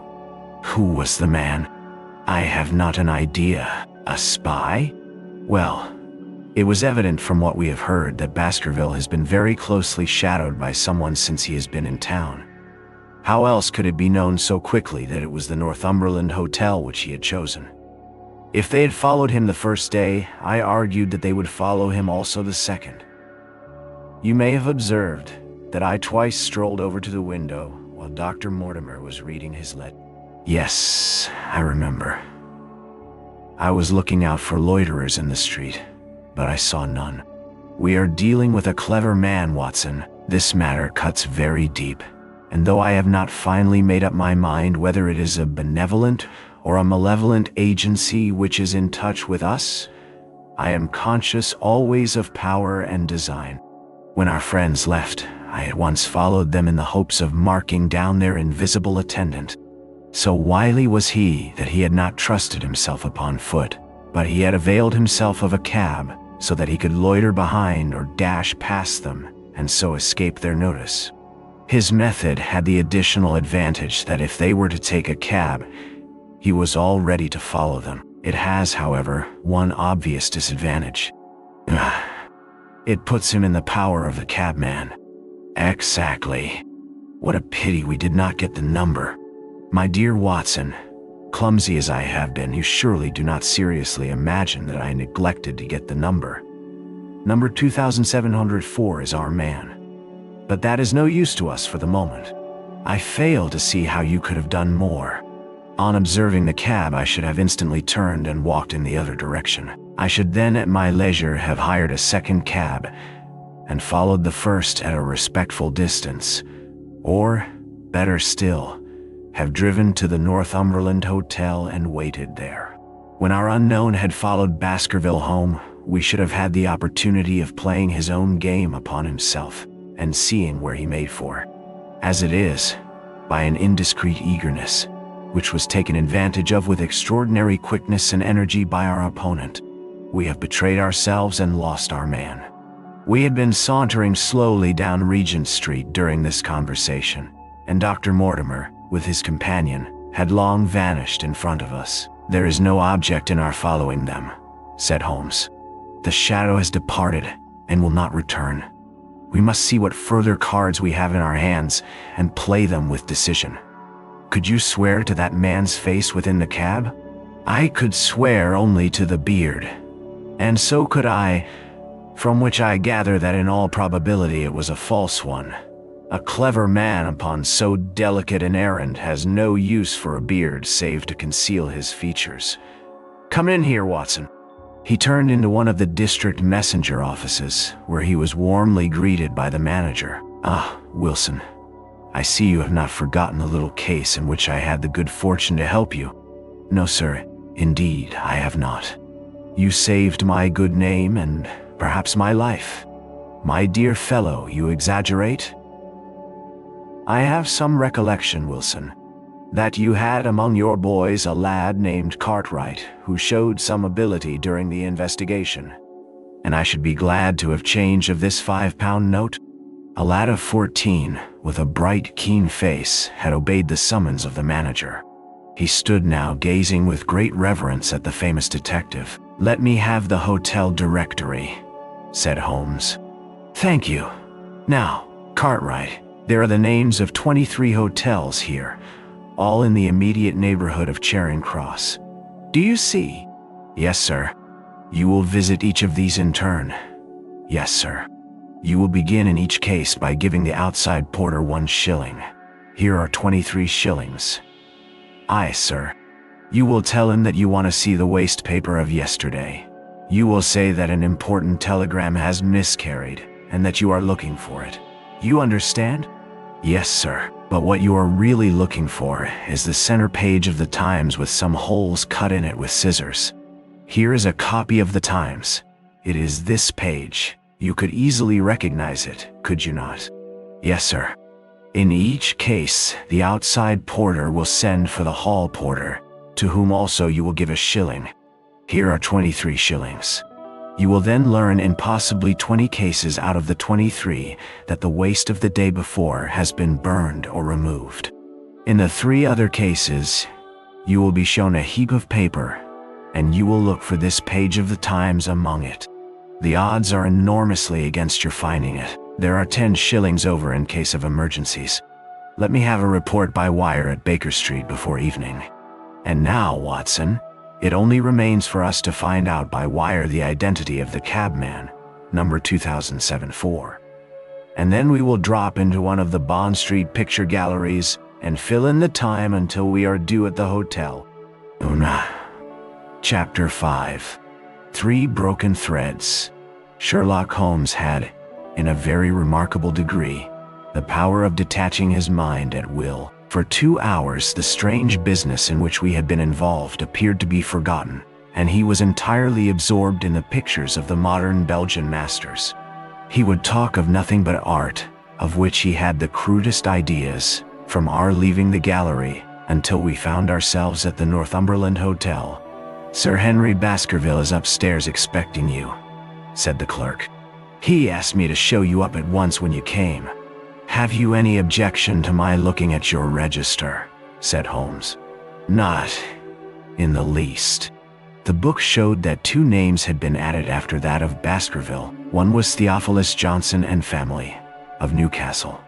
The other Mrs. Oldmore and maid, of High Lodge, Alton. "Surely that must be the same Johnson whom I used to know," said Holmes to the porter. "A lawyer, is he not? Gray-headed, and walks with a limp?" "No, sir. This is Mr. Johnson, the coal owner, a very active gentleman, not older than yourself. Surely you are mistaken about his trade." "No, sir. He has used this hotel for many years, and he is very well known to us." "Ah, that settles it. Mrs. Oldmore, too. I seem to remember the name. Excuse my curiosity. but often in calling upon one friend, one finds another. No, she is an invalid lady, sir. Her husband was once mayor of Gloucester. She always comes to us when she is in town. Thank you. I am afraid I cannot claim her acquaintance. We know now that the people who are so interested in our friend have not settled down in his own hotel. That means that while they are, as we have seen, very anxious to watch him, they are equally anxious that he should not see them. Now, this is a most suggestive fact. What does it suggest? It suggests, hello, my dear fellow. What on earth is the matter? As we came around the top of the stairs, we had run up against Sir Henry Baskerville himself. His face was flushed with anger, and he held an old and dusty boot in one of his hands. So furious was he that he was hardly articulate, and when he did speak, it was in a much broader and more Western dialect than any which we had heard from him in the morning. "Seems to me they are playing me for a sucker in this hotel," he cried. "They'll find they've started in to monkey with the wrong man unless they are careful. By thunder, if that chap can't find my missing boot, there will be trouble. I can take a joke with the best, Mr. Holmes, but they've got a bit over the mark this time." "Oh, still looking for your boot?" "Yes, sir, and mean to find it. But surely you said that it was a new brown boot." "So it was, sir. And now it's an old black one." "What? You don't mean to say?" "That's just what I do mean to say. I only had 3 pairs in the world. The new brown, the old black, and the patent leathers, which I am wearing. Last night they took one of my brown ones, and today they have sneaked one of the black. Well, have you got it? Speak out, man, and don't stand staring." An agitated German waiter had appeared upon the scene. "No, sir. I have made inquiry all over the hotel, but I can hear no word of it." "Well, either that boot comes back before sundown, or I'll see the manager and tell him that I go right straight out of this hotel." "It shall be found, sir. I promise you that if you will have a little patience, it will be found. Mine it is, for it's the last thing of mine that I'll lose in this den of thieves." "Well, well, Mr. Holmes, you'll excuse my troubling you about such a trifle." "I think it's well worth troubling about. Why, you look very serious over it. How do you explain it?" "I just don't attempt to explain it. It seems the very maddest, queerest thing that ever happened to me." "The queerest, perhaps," said Holmes thoughtfully.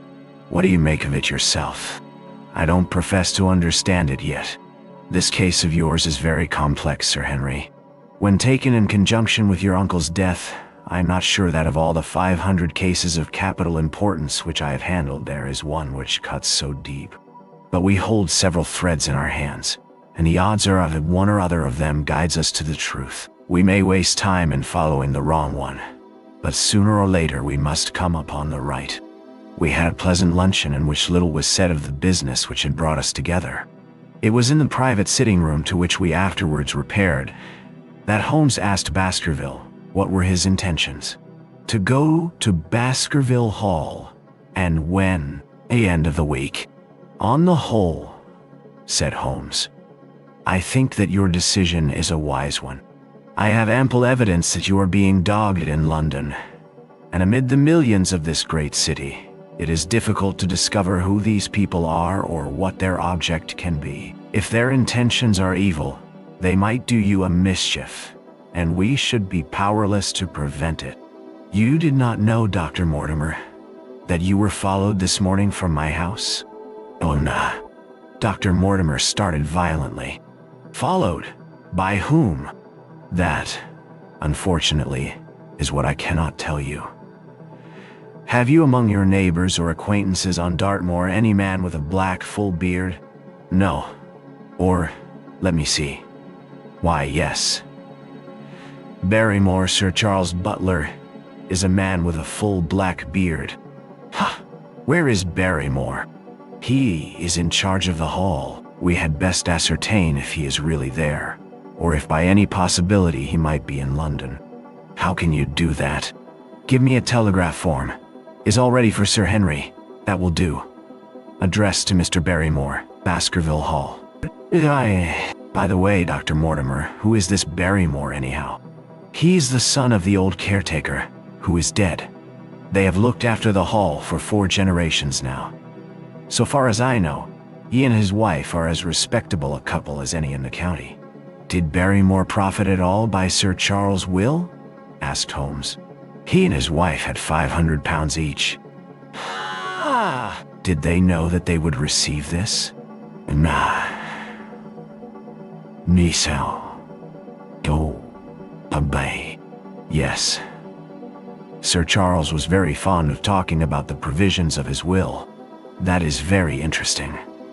I hope, said Dr. Mortimer, that you do not look with suspicious eyes upon everyone who received a legacy from Sir Charles, for I also had £1,000 left to me. Indeed, and anyone else. There were many insignificant sums to individuals, and a large number of public charities. The residue all went to Sir Henry. And how much was the residue? £740,000. Holmes raised his eyebrows in surprise. I had no idea that so gigantic a sum was involved, said he. Sir Charles had the reputation of being rich, but we did not know how very rich he was until we came to examine his securities. The total value of the estate was close on to £1 million. Dear me, it is a stake for which a man might well play a desperate game. And one more question, Dr. Mortimer. Supposing that anything happened to our young friend here, you will forgive the unpleasant hypothesis. Who would inherit the estate? Since Roger Baskerville, Sir Charles' younger brother, died unmarried, the estate would descend to the Desmonds, who are distant cousins. James Desmond is an elderly clergyman in Westmoreland. Thank you. These details are all of great interest. Have you met Mr. James Desmond? Yes. He once came down to visit Sir Charles. He is a man of venerable appearance and of saintly life. I remember that he refused to accept any settlement from Sir Charles, though he pressed it upon him. And have you made your will, Sir Henry? No, Mr. Holmes, I have not. I've had no time, for it was only yesterday that I learned how matters stood. But in any case, I feel that the money should go with the title and estate. That was my poor uncle's idea. How is the owner going to restore the glories of the Baskervilles if he has not money enough to keep up the property? House, land, and dollars must go together. Quite so. What? Dr. Mortimer returns with me. But Dr. Mortimer has his practice to attend to, and his house is miles away from yours. With all the goodwill in the world, he may be unable to help you. No, Sir Henry. You must take with you someone, a trusty man, who will be always by your side. Is it possible that you could come yourself, Mr. Holmes? If matters can... At the present instant, one of the most revered names in England is being besmirched by a blackmailer, and only I can stop a disastrous scandal. You will see how impossible it is for me to go to Dartmoor. Whom would you recommend then? Holmes laid his hand upon my arm. If my friend would undertake it, there is no man who is better worth having at your side when you are in a tight place. No one can say so more confidently than I. The proposition took me completely by surprise, but before I had time to answer, Baskerville seized me by the hand and wrung it heartily. Well now, that is real kind of you, Dr. Watson, said he. You see how it is with me, and you know just as much about the matter as I do. If you will come down to Baskerville Hall and see me through, I'll never forget it. The promise of adventure had always a fascination for me, and I was complimented by the words of Holmes, and by the eagerness with which the baronet hailed me as a companion. I will come with pleasure, said I. I do not know how I could employ my time better. And you will report very carefully to me, said Holmes. When a crisis comes, as it will do, I will direct how you shall act. I suppose that by Saturday all might be ready. Oh, would that suit Dr. Watson? Perfectly. Then on Saturday, unless you hear to the contrary, we shall meet at the 10:30 train from Paddington." We had risen to depart when Baskerville gave a cry of triumph, and diving into one of the corners of the room, he drew a brown boot from under a cabinet. "My missing boot," he cried. "May all our difficulties vanish as easily," said Sherlock Holmes. "But it is a very singular thing," Dr. Mortimer remarked. "I searched this room carefully before lunch." "And so did I," said Baskerville. "Every inch of it. There was certainly no boot in it then. In that case, the waiter must have placed it there while we were lunching." The German was sent for but professed to know nothing of the matter, nor could any inquiry clear it up. Another item had been added to that constant and apparently purposeless series of small mysteries which had succeeded each other so rapidly. Setting aside the whole grim story of Sir Charles' death, we had a line of inexplicable incidents all within the limits of 2 days, which included the receipt of the printed letter, the black-bearded spy in the hansom, the loss of the new brown boot, the loss of the old black boot, and now the return of the new brown boot. Holmes sat in silence in the cab as we drove back to Baker Street, and I knew from his drawn brows and keen face that his mind, like my own, was busy in endeavoring to frame some scheme into which all these strange and apparently disconnected episodes could be fitted. All afternoon and late into the evening he sat lost in tobacco and thought. Just before dinner, 2 telegrams were handed in. The first ran, "Have just heard that Barrymore is at the Hall, Baskerville." The second, "Visited 23 hotels as directed, but sorry to report unable to trace cut sheet of times. Cartwright.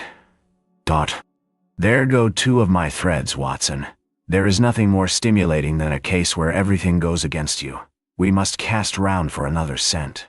We have still the cabman who drove the spy." "Exactly. I have wired to get his name and address from the official registry. I should not be surprised if this were an answer to my question." The ring at the bell proved to be something even more satisfactory than an answer, however, for the door opened and a rough-looking fellow entered who was evidently the man himself. "I got a message from the head office that a gent at this address had been inquiring for number 2704, said he. "I've driven my cab this 7 years and never a word of complaint. I came here straight from the yard to ask you to your face what you had against me." "I have nothing in the world against you, my good man," said Holmes. "On the contrary, I have half a sovereign for you if you will give me a clear answer to my questions." "Well, I've had a good day and no mistake," said the cabman with a grin. "What was it you wanted to ask, sir?" "First of all, your name and address, in case I want you again." "John Clayton, 3 Turpey Street, the Borough. My cab is out of Shipley's Yard, near Waterloo Station." Sherlock Holmes made a note of it. "Now, Clayton, tell me all about the fare who came and watched this house at 10 o'clock this morning, and afterwards followed the 2 gentlemen down Regent Street." The man looked surprised and a little embarrassed. "Why, there's no good my telling you things, for you seem to know as much as I do already," said he. "The truth is that the gentleman told me that he was a detective, and that I was to say nothing about him to anyone. My good fellow, this is a very serious business, and you may find yourself in a pretty bad position if you try to hide anything from me." "You say that your fare told you that he was a detective?" "Yes, he did." "When did he say this?" "When he left me." "Did he say anything more?" "He mentioned his name." Holmes cast a swift glance of triumph at me. "Oh, he mentioned his name, did he? That was imprudent. What was the name that he mentioned?" "Oh, his name," said the cabman, "was Mr. Sherlock Holmes." Never have I seen my friend more completely taken aback than by the cabman's reply. For an instant he sat in silent amazement. Then he burst into a hearty laugh. "A touch, Watson. An undeniable touch," said he. "I feel a foil as quick and supple as my own. He got home upon me very prettily that time." "So his name was Sherlock Holmes, was it?" "Yes, sir. That was the gentleman's name." "Excellent. Tell me where you picked him up and all that occurred." And he offered me 2 guineas if I would do exactly what he wanted all day and ask no questions. I was glad enough to agree. First, we drove down to the Northumberland Hotel and waited there until 2 gentlemen came out and took a cab from the rank. We followed their cab until it pulled up somewhere near here. "This very door," said Holmes. I couldn't be sure of that, but I dare say my fare knew all about it. We pulled up halfway down the street and waited an hour and a half. Then the 2 gentlemen passed us, walking, and we followed down Baker Street and along. "I know," said Holmes, "until we got 3/4 down Regent Street. Then my gentleman threw up the trap, and he cried that I should drive right away to Waterloo Station as hard as I could go. I whipped up the mare and we were there under the 10 minutes. Then he paid up his 2 guineas, like a good one, and away he went into the station." "And you saw no more of him?" "Not after he went into the station." "And how would you describe Mr. Sherlock Holmes?" The cabman scratched his head. "He wasn't altogether such an easy gentleman to describe. I'd put him at 40 years of age, and he was of a middle height. 2 or 3 inches shorter than you, sir. He was dressed like a toff. Nothing more that you can remember?" "No, sir. Nothing." "Well then, here is your half-sovereign. There's another one waiting for you if you can bring any more information. Good night." "Oh. Good night, sir. And thank you." John Clayton departed chuckling, and Holmes turned to me with a shrug of his shoulders and a rueful smile. "Snapped goes our 3rd thread, and we end where we began," said he. "The cunning rascal. He knew our number, knew that Sir Henry Baskerville had consulted me, spotted who I was in Regent Street, conjectured that I had got the number of the cab and would lay my hands on the driver, and so sent back this audacious message. I tell you, Watson, this time we have got a foeman who is worthy of our steel. I've been checkmated in London. I can only wish you better luck in Devonshire, but I'm not easy in my mind about it." "About what?" "About sending you. It's an ugly business, Watson. An ugly, dangerous business. And the more I see of it, the less I like it. I give you my..." Chapter 6. Baskerville Hall. Sir Henry Baskerville and Dr. Mortimer were ready upon the appointed day, and we started as arranged for Devonshire. Mr. Sherlock Holmes drove with me to the station and gave me his last parting injunctions and advice. "I will not bias your mind by suggesting theories or suspicions, Watson," said he. "I wish you simply to report facts in the fullest possible manner to me, and you can leave me to do the theorizing." "What sort of facts?" I asked. "Anything which may seem to have a bearing, however indirect, upon the case, and especially the relations between young Baskerville and his neighbors, or any fresh particulars concerning the death of Sir Charles.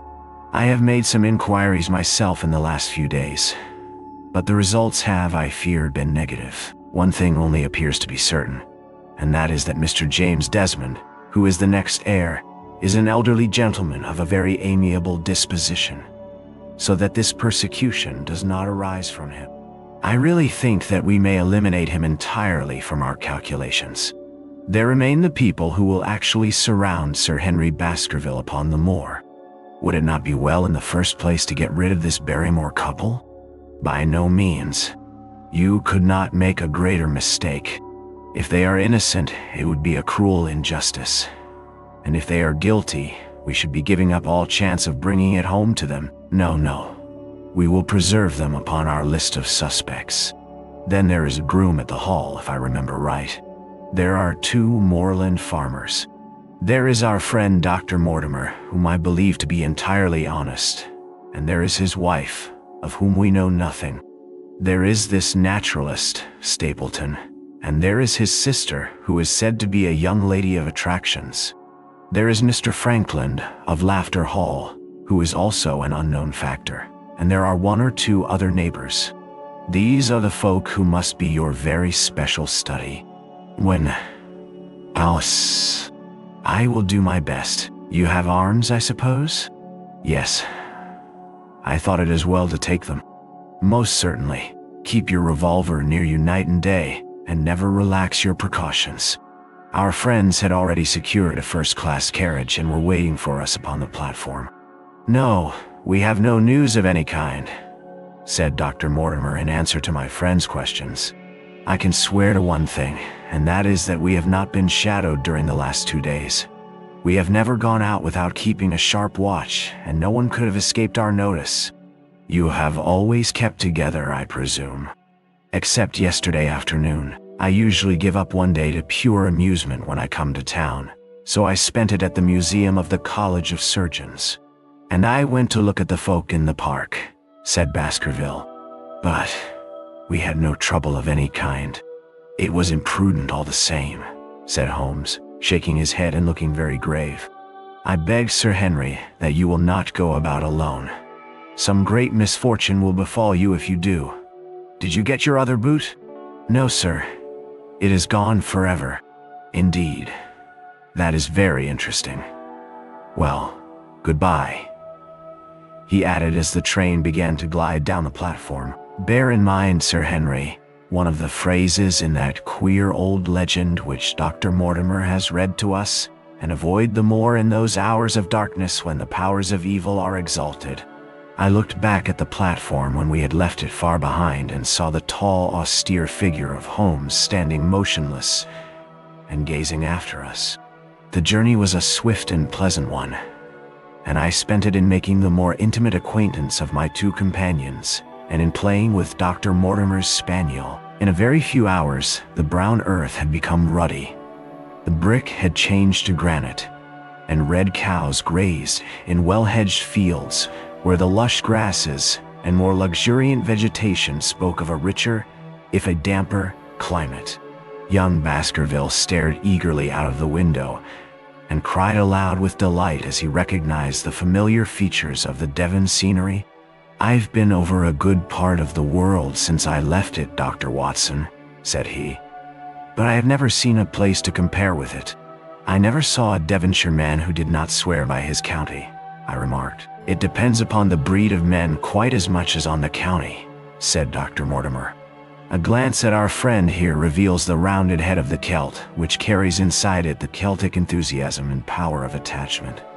Poor Sir Charles' head was of a very rare type, half Gaelic, half Afroinian in its characteristics. But you were very young when you last saw Baskerville Hall, were you not? I was a boy in my teens at the time of my father's death, and had never seen the hall, for he lived in a little cottage on the south coast. Thence I went straight to a friend in America. I tell you, it is all as new to me as it is to Dr. Watson, and I'm as keen as possible to see the moor. Are you? Then your wish is easily granted, for there is your first sight of the moor, said Dr. Mortimer, pointing out of the carriage window. Over the green squares of the fields and the low curve of a wood, there rose in the distance a gray, melancholy hill, with a strange, jagged summit, dim and vague in the distance, like some fantastic landscape in a dream. Baskerville sat for a long time, his eyes fixed upon it, and I read upon his eager face how much it meant to him. This first sight of that strange spot where the men of his blood had held sway so long and left their mark so deep. There he sat, with his tweed suit and his American accent, in the corner of a prosaic railway carriage. And yet, as I looked at his dark and expressive face, I felt more than ever how true a descendant he was of that long line of high-blooded, fiery, and masterful men.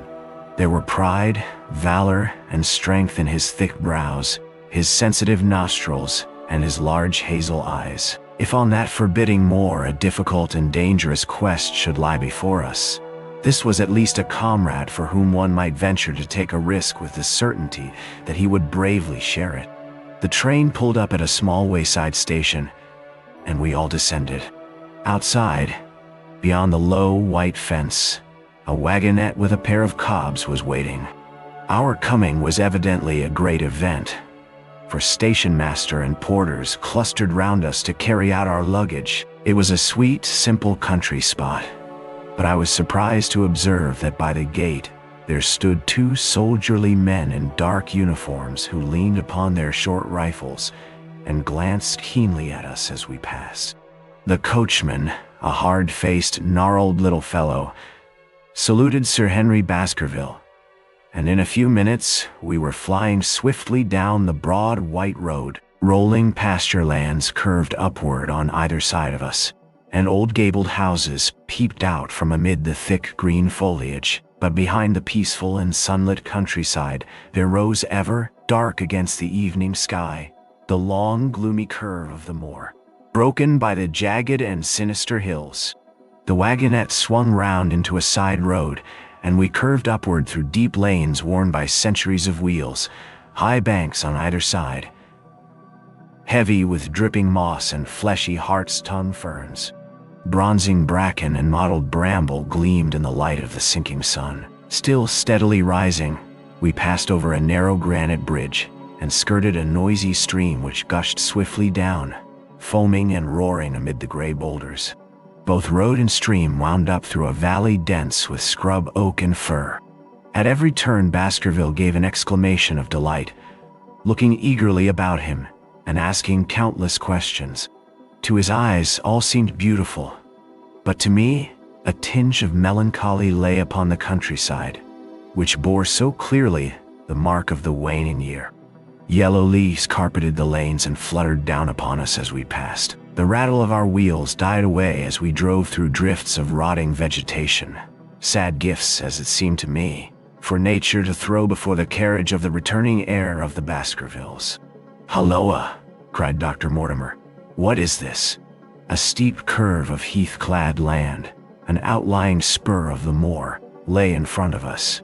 On the summit, hard and clear like an equestrian statue upon its pedestal, was a mounted soldier, dark and stern, his rifle poised ready over his forearm. He was watching the road along which we traveled. "What is this, Perkins?" asked Dr. Mortimer. Our driver half turned in his seat. "There's a convict escaped from Princetown, sir. He's been out 3 days now, and the warders watch every road and every station, but they've had no sight of him yet.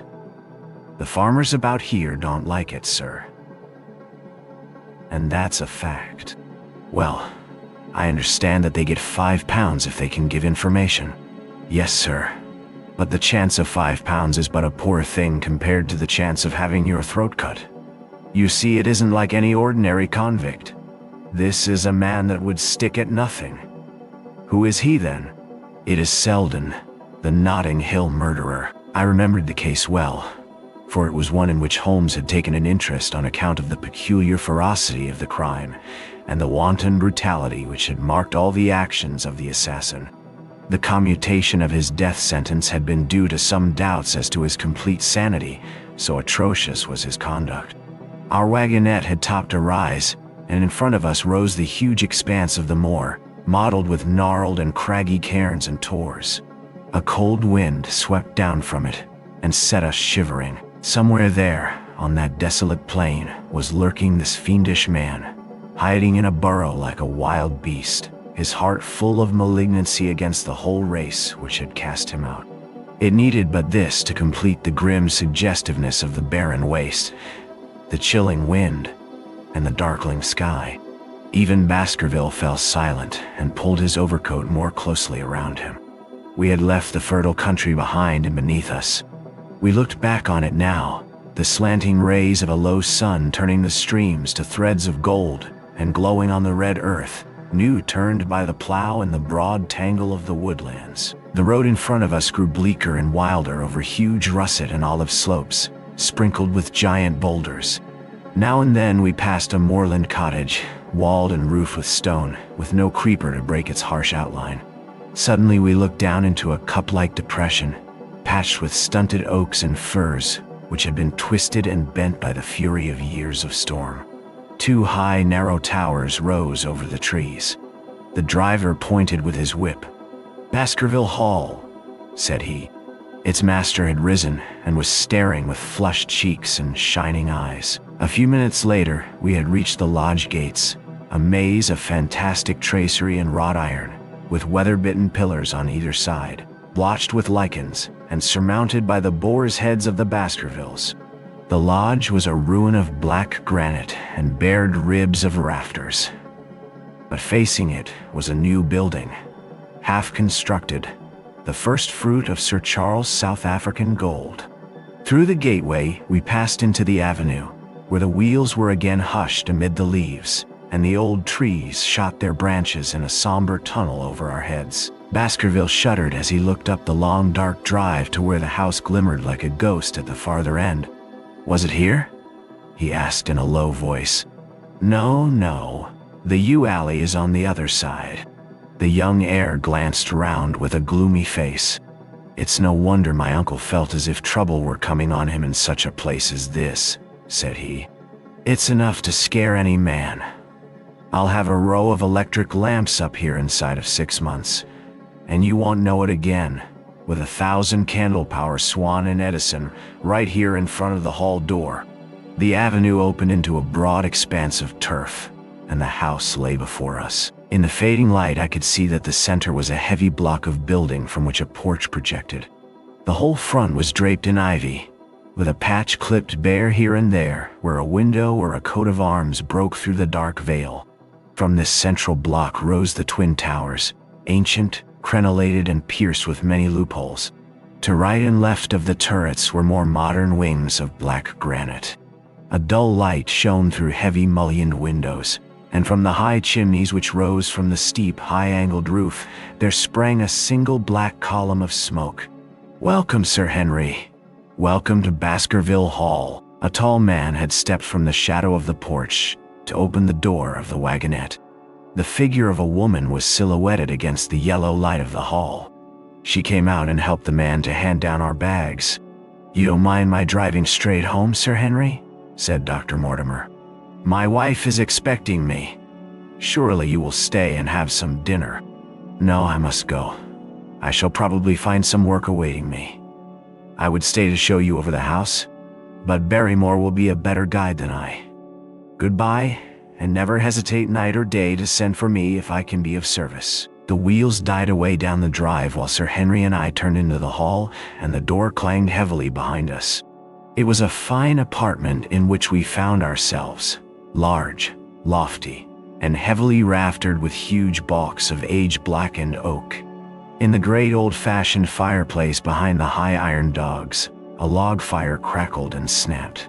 Sir Henry and I held out our hands to it, for we were numb from our long drive. Then we gazed round us at the high, thin window of old stained glass, the oak paneling, the stags' heads, the coats of arms upon the walls, all dim and somber in the subdued light of the central lamp. "It's just as I imagined it," said Sir Henry. "Is it not the very picture of an old family home? To think that this should be the same hall in which for 500 years my people have lived. It strikes me solemn to think of it." I saw his dark face lit up with a boyish enthusiasm as he gazed about him. The light beat upon him where he stood, but long shadows trailed down the walls and hung like a black canopy above him. Barrymore had returned from taking our luggage to our rooms. He stood in front of us now with the subdued manner of a well-trained servant. He was a remarkable-looking man, tall, handsome, with a square black beard and pale, distinguished features. "Would you wish dinner to be served at once, sir? Is it ready?" "In a very few minutes, sir. You will find hot water in your rooms. My wife and I will be happy, Sir Henry, to stay with you until you have made your fresh arrangements. But you will understand that under the new conditions this house will require a considerable staff." "What new conditions?" "I only meant, sir, that Sir Charles led a very retired life, and we were able to look after his wants. You would naturally wish to have more company, and so you will need changes in your household." "Do you mean that your wife and you wish to leave?" "Only when it is quite convenient to you, sir. But your family have been with us for several generations, have they not? I should be sorry to begin my life here by breaking an old family connection." I seemed to discern some signs of emotion upon the butler's white face. "I feel that also, sir, and so does my wife. But to tell the truth, sir, We were both very much attached to Sir Charles, and his death gave us a shock and made these surroundings very painful to us. I fear that we shall never again be easy in our minds at Baskerville Hall. But what do you intend to do? I have no doubt, sir, that we shall succeed in establishing ourselves in some business. Sir Charles' generosity has given us the means to do so. And now, sir, perhaps I had best show you to your rooms. A square balustraded gallery ran round the top of the old hall, approached by a double stair. From this central point 2 long corridors extended the whole length of the building, from which all the bedrooms opened. My own was in the same wing as Baskerville's and almost next door to it. These rooms appeared to be much more modern than the central part of the house, and the bright paper and numerous candles did something to remove the somber impression which our arrival had left upon my mind. But the dining room which opened out of the hall was a place of shadow and gloom. It was a long chamber with a step separating the dais where the family sat from the lower portion reserved for their dependents. At one end, a minstrel's gallery overlooked it. Black beams shot across above our heads, with a smoke-darkened ceiling beyond them, with rows of flaring torches to light it up, and the color and rude hilarity of an old-time banquet. It might have softened. But now, when 2 black-clothed gentlemen sat in the little circle of light thrown by a shaded lamp, one's voice became hushed and one's spirit subdued. A dim line of ancestors, in every variety of dress, from the Elizabethan knight to the buck of the Regency, stared down upon us and daunted us by their silent company. We talked little, and I for one was glad when the meal was over and we were able to retire into the modern billiard room and smoke a cigarette. My word, it isn't a very cheerful place, said Sir Henry. I suppose one can tone down to it, but I feel a bit out of the picture at present. I don't wonder that my uncle got a little jumpy if he lived all alone in such a house as this. However, if it suits you, we will retire early tonight, and perhaps things may seem more cheerful in the morning. I drew aside my curtains before I went to bed and looked out from my window. It opened upon the grassy space which lay in front of the hall door. Beyond, 2 copses of trees moaned and swung in a rising wind. A half-moon broke through the rifts of racing clouds. In its cold light I saw beyond the trees a broken fringe of rocks, and the long, low curve of the melancholy moor. I closed the curtain, feeling that my last impression was in keeping with the rest. And yet, it was not quite the last. I found myself weary, and yet wakeful, tossing restlessly from side to side, seeking for the sleep which would not come. Far away, a chiming clock struck out the quarters of the hours, but otherwise, a deathly silence lay upon the old house. And then suddenly, in the very dead of the night, there came a sound to my ears, clear, resonant, and unmistakable. It was the sob of a woman, the muffled, strangling gasp of one who is torn by an uncontrollable sorrow. I sat up in bed and listened intently. The noise could not have been far away and was certainly in the house. For half an hour I waited with every nerve on the alert, but there came no other sound save the chiming clock and the rustle of the ivy on the wall. Chapter 7. The Stapletons of Merripit House. The fresh beauty of the following morning did something to efface from our minds the grim and gray impression which had been left upon both of us by our first experience of Baskerville Hall. As Sir Henry and I sat at breakfast, the sunlight flooded in through the high mullioned windows, throwing watery patches of color from the coats of arms which covered them. The dark paneling glowed like bronze in the golden rays, and it was hard to realize that this was indeed the chamber which had struck such a gloom into our souls upon the evening before. "I guess it is ourselves and not the house that we have to blame," said the baronet. "We were tired with our journey and chilled by our drive, so we took a gray view of the place. Now we are fresh and well, so it is all cheerful once more." "And yet it was not entirely a question of imagination," I answered. "Did you, for example, happen to hear someone, a woman I think, sobbing in the night?" "That is curious, for I did when I was half asleep fancy that I heard something of the sort. I waited quite a time, but there was no more of it. "We must ask about this right away." He rang the bell and asked Barrymore whether he could account for our experience. It seemed to me that the pallid features of the butler turned a shade paler still as he listened to his master's question. "There are only 2 women in the house, Sir Henry," he answered. "One is the scullery maid, who sleeps in the other wing. The other is my wife, and I can answer for it that the sound could not have come from her." And yet he lied as he said it, for it chanced that after breakfast I met Mrs. Barrymore in the long corridor with the sun full upon her face. She was a large, impassive, heavy-featured woman with a stern-set expression of mouth. But her telltale eyes were red and glanced at me from between swollen lids. It was she, then, who wept in the night, and if she did so, her husband must know it. Yet he had taken the obvious risk of discovery in declaring that it was not so. Why had he done this? And why did she weep so bitterly? Already round this pale-faced, handsome, black-bearded man, there was gathering an atmosphere of mystery and of gloom.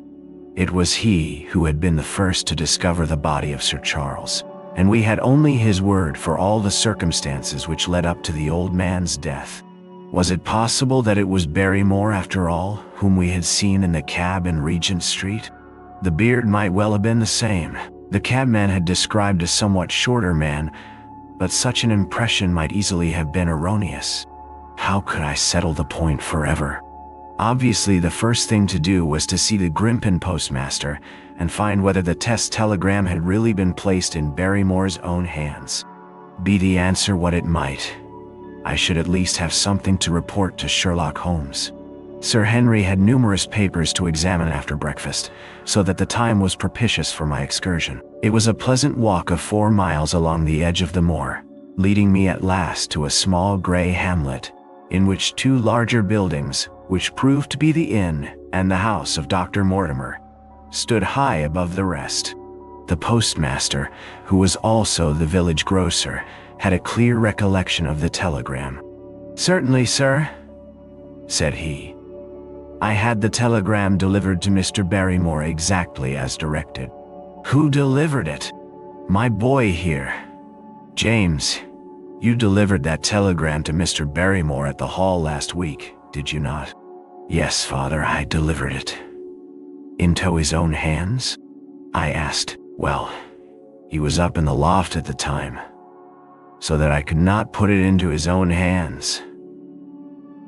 But I gave it into Mrs. Barrymore's hands, and she promised to deliver it at once." "Did you see Mr. Barrymore?" "No, sir. I tell you he was in the loft." "If you didn't see him, how do you know he was in the loft?" "Well, surely his own wife ought to know where he is," said the postmaster testily. "Didn't he get the telegram?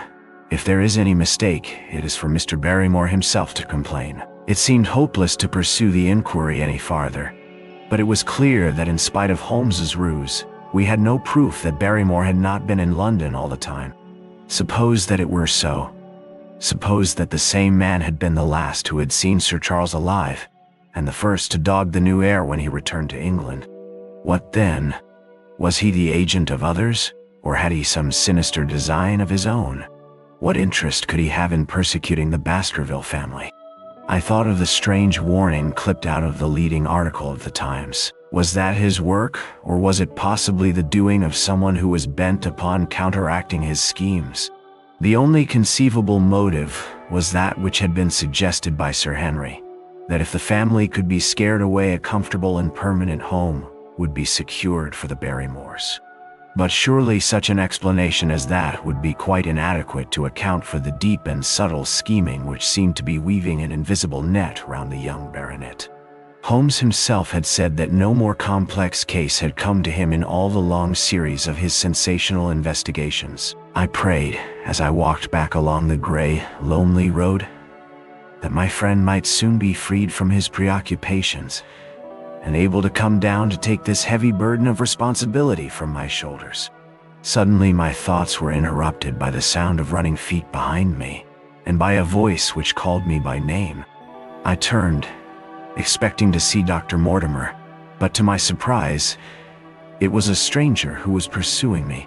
He was a small, slim, clean-shaven, prim-faced man, flaxen-haired and lean-jawed, between 30 and 40 years of age, dressed in a gray suit and wearing a straw hat. A tin box for botanical specimens hung over his shoulder, and he carried a green butterfly net in one of his hands.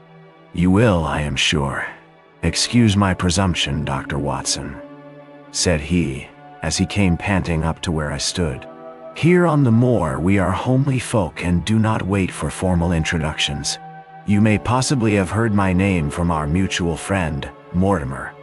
I am Stapleton of Merripit House. Your net and box would have told me as much," said I, for I knew that Mr. Stapleton was a naturalist. "But how did you know me?" "Shh. I had been calling on Mortimer, and he pointed you out to me from the window of his surgery as you passed. As our road lay the same way, I thought that I would overtake you and introduce myself. I trust that Sir Henry is none the worse for his journey." "He is very well, thank you. We were all rather afraid that after the sad death of Sir Charles, the new baronet might refuse to live here. It is asking much of a wealthy man to come down and bury himself in a place of this kind. But I need not tell you that it means a very great deal to the countryside. Sir Henry has, I suppose, no superstitious fears in the matter." "I do not think that it is likely. Of course you know the legend of the fiend dog which haunts the family?" "I have heard it. It is extraordinary how credulous the peasants are about here. Any number of them are ready to swear that they have seen such a creature upon the moor." He spoke with a smile, but I seemed to read in his eyes that he took the matter more seriously. The story took a great hold upon the imagination of Sir Charles, and I have no doubt that it led to his tragic end. But how? His nerves were so worked up that the appearance of any dog might have had a fatal effect upon his diseased heart. I fancy that he really did see something of the kind upon that last night in the yew alley. I feared that some disaster might occur, for I was very fond of the old man. My friend Mortimer told me. You think then that some dog pursued Sir Charles, and that he died of fright in consequence? Have you any better explanation? I have not come to any conclusion.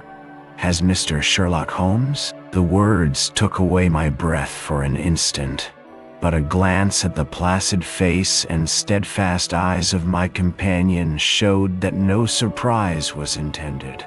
"It is useless for us to pretend that we do not know you, Dr. Watson," said he. "The records of your detective have reached us here, and you could not celebrate him without being known yourself. When Mortimer told me your name, he could not deny your identity. If you are here, then it follows that Mr. Sherlock Holmes is interesting himself in the matter, and I am naturally curious to know what view he may take. I am afraid that I cannot answer that question." "May I ask if he is going to honor us with a visit himself?" "He cannot leave town at present. He has other cases which engage his attention." "What a pity. He might throw some light on that which is so dark to us." "But as to your own researches," said Stapleton, "you are perfectly right to be wary and discreet. I am justly reproved for what I feel was an unjustifiable intrusion, and I promise you that I will not mention the matter again." We had come to a point where a narrow grassy path struck off from the road and wound away across the moor. A steep, boulder-sprinkled hill lay upon the right which had in bygone days been cut into a granite quarry. The face which was turned towards us formed a dark cliff with ferns and brambles growing in its niches. From over a distant rise there floated a gray plume of smoke. "A moderate walk along this moor path brings us to Merripit House," said he. "Perhaps you will spare an hour that I may have the pleasure of introducing you to my sister." My first thought was that I should be by Sir Henry's side, but then I remembered the pile of papers and bills with which his study table was littered. It was certain that I could not help with those, and Holmes had expressly said that I should study the neighbors upon the moor. I accepted Stapleton's invitation, and we turned together down the path. "It is a wonderful place, the moor," said he, looking round over the undulating downs, long green rollers, with crests of jagged granite foaming up into fantastic surges. You never tire of the moor. You cannot think the wonderful secrets which it contains. It is so vast, and so barren, and so mysterious. No. You know it well then. I have only been here 2 years.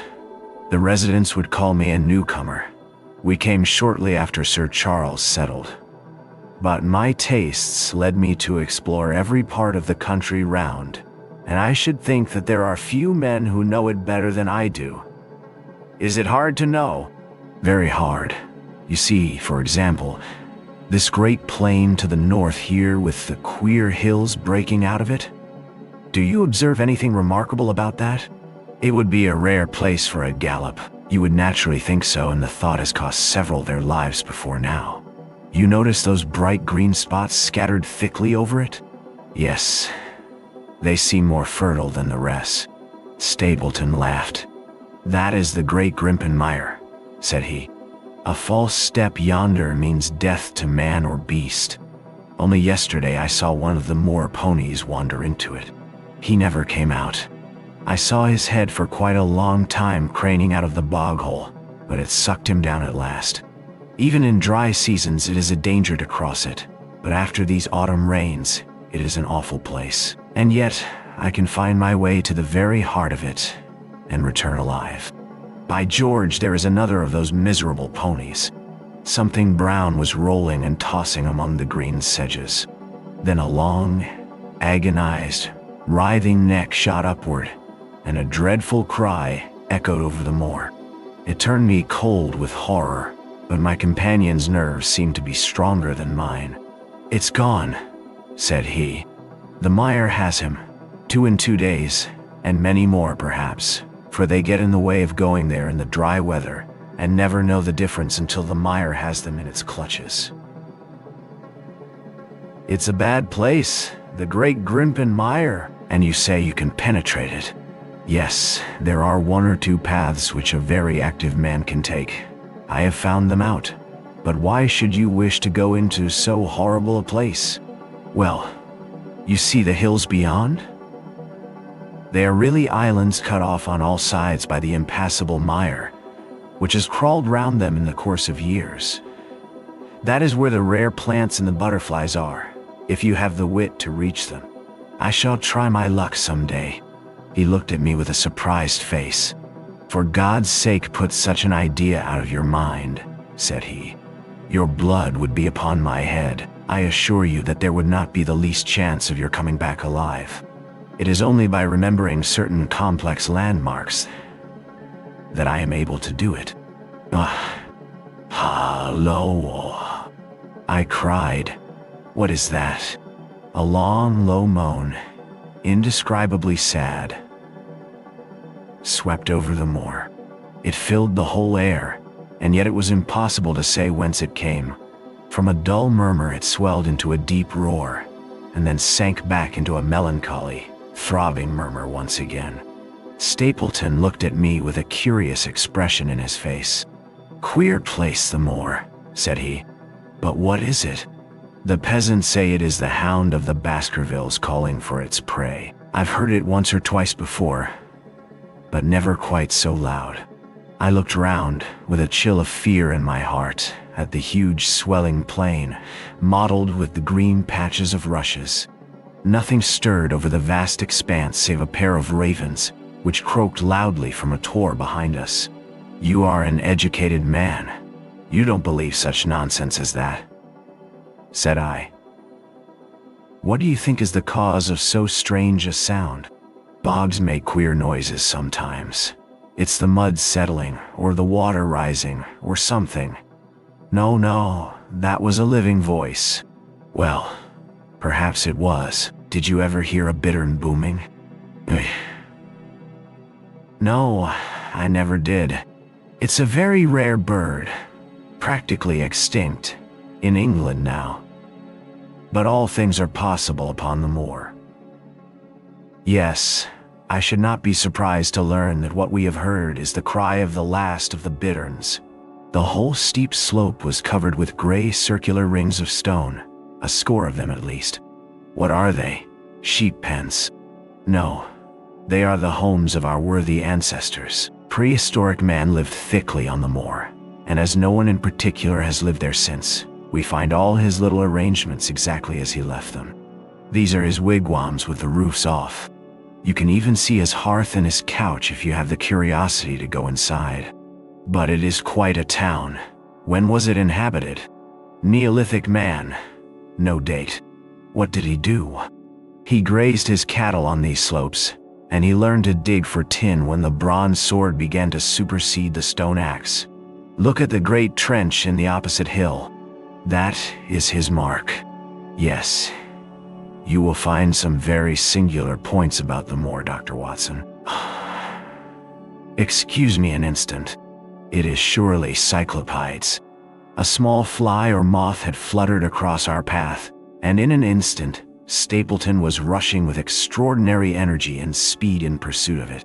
To my dismay, the creature flew straight for the great mire, and my acquaintance never paused for an instant, bounding from tuft to tuft behind it, his green net waving in the air.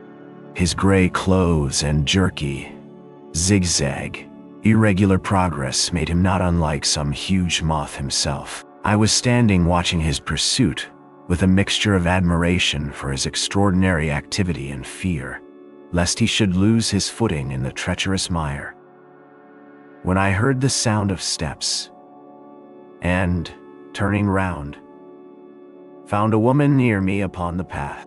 She had come from the direction in which the plume of smoke indicated the position of Merripit House, but the dip of the moor had hid her until she was quite close. I could not doubt that this was the Miss Stapleton of whom I had been told, since ladies of any sort must be few upon the moor, and I remembered that I had heard someone describe her as being a beauty. The woman who approached me was certainly that, and of a most uncommon type. There could not have been a greater contrast between brother and sister, for Stapleton was neutral tinted, with light hair and gray eyes, while she was darker than any brunette whom I have seen in England, slim, elegant, and tall. She had a proud, finely cut face, so regular that it might have seemed impassive were it not for the sensitive mouth and the beautiful, dark, eager eyes. With her perfect figure and elegant dress, she was indeed a strange apparition upon a lonely moorland path. Her eyes were on her brother as I turned, and then she quickened her pace towards me. I had raised my hat and was about to make some explanatory remark when her own words turned all my thoughts into a new channel. "Go back," she said. "Go straight back to London, instantly." I could only stare at her in stupid surprise. Her eyes blazed at me, and she tapped the ground impatiently with her foot. "Why should I go back?" I asked. "I cannot explain." She spoke in a low, eager voice, with a curious lisp in her utterance. "But for God's sake, do what I ask you. Go back and never set foot upon the moor again." "But I have only just come." Man, she cried. "Can you not tell when a warning is for your own good? Go back to London. Start tonight. Get away from this place at all costs." Stapleton had abandoned the chase and came back to us breathing hard and flushed with his exertions. "Halloa, Beryl," said he. And it seemed to me that the tone of his greeting was not altogether a cordial one. "Well, Jack, you are very hot." "Yes, I was chasing a cyclopides. He is very rare and seldom found in the late autumn. What a pity that I should have missed him." He spoke unconcernedly, but his small light eyes glanced incessantly from the girl to me. "You have introduced yourselves, I can see." "Yes. I was telling Sir Henry that it was rather late for him to see the true beauties of the moor. I imagine that it must be Sir Henry Baskerville." No, said I. "Only a humble commoner, but his friend. My name is Dr. Watson." A flush of vexation passed over her expressive face. "We have been talking at cross purposes," said she. "Why, you had not very much time for talk," her brother remarked with the same questioning eyes. "I talked as if Dr. Watson were a resident instead of being merely a visitor," said she. It cannot much matter to him whether it is early or late for the orchids. But you will come on, will you not, and see Merripit House? A short walk brought us to it, a bleak moorland house, once the farm of some grazier in the old prosperous days, but now put into repair and turned into a modern dwelling. An orchard surrounded it, but the trees, as is usual upon the moor, were stunted and nipped, and the effect of the whole place was mean and melancholy. We were admitted by a strange, wizened, rusty-coated old manservant who seemed in keeping with the house. Inside, however, there were large rooms furnished with an elegance in which I seemed to recognize the taste of the lady. As I looked from their windows at the interminable granite-flecked moor, rolling unbroken to the farthest horizon, I could not but marvel at what could have brought this highly educated man and this beautiful woman to live in such a place. "Queer spot to choose, is it not?" said he as if in answer to my thought. "And yet we managed to make ourselves fairly happy, do we not, Beryl?" "Quite happy," said she, but there was no ring of conviction in her words. "I had a school," said Stapleton. "It was in the North Country.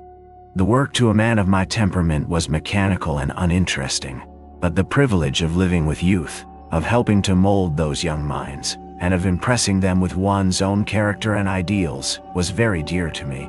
However, the fates were against us. A serious epidemic broke out in the school and 3 of the boys died. It never recovered from the blow, and much of my capital was irretrievably swallowed up. And yet, if it were not for the loss of the charming companionship of the boys, I could rejoice over my own misfortune, for with my strong tastes for botany and zoology, I find an unlimited field of work here. And my sister is as devoted to nature as I am. All this, Dr. Watson, has been brought upon your head by your expression as you surveyed the moor out of our window. It certainly did cross my mind that it might be a little dull, less for you, perhaps, than for your sister." "No, no, I am never dull," said she quickly. "We have books, we have our studies, and we have interesting neighbors. Dr. Mortimer is a most learned man in his own line. Poor Sir Charles was also an admirable companion. We knew him well, and miss him more than I can tell. Do you think that I should intrude if I were to call this afternoon and make the acquaintance of Sir Henry?" "Oh, I am sure that he would be delighted." "Then perhaps you would mention that I propose to do so. We may in our humble way do something to make things more easy for him until he becomes accustomed to his new surroundings. Will you come upstairs, Dr. Watson, and inspect my collection of Lepidoptera? I think it is the most complete one in the southwest of England. By the time that you have looked through them, lunch will be almost ready." But I was eager to get back to my charge. The melancholy of the moor, the death of the unfortunate pony, the weird sound which had been associated with the grim legend of the Baskervilles. All these things tinged my thoughts with sadness.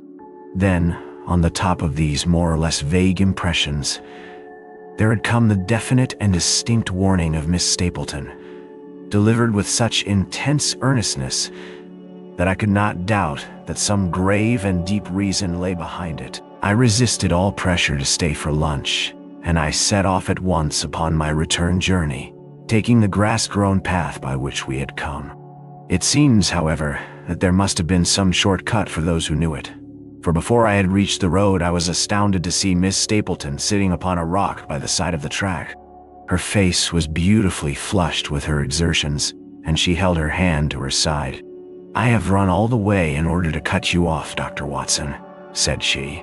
"I had not even time to put on my hat. I must not stop, or my brother may miss me. I wanted to say to you how sorry I am about the stupid mistake I made in thinking that you were Sir Henry. Please forget the words I said, which have no application whatever to you." "But I can't forget them, Miss Stapleton," said I. "I am Sir Henry's friend, and his welfare is a very close concern of mine. Tell me why it was that you were so eager that Sir Henry should return to London." "A woman's whim, Dr. Watson. When you know me better, you will understand that I cannot always give reasons for what I say or do. No, no, no. I remember the thrill in your voice.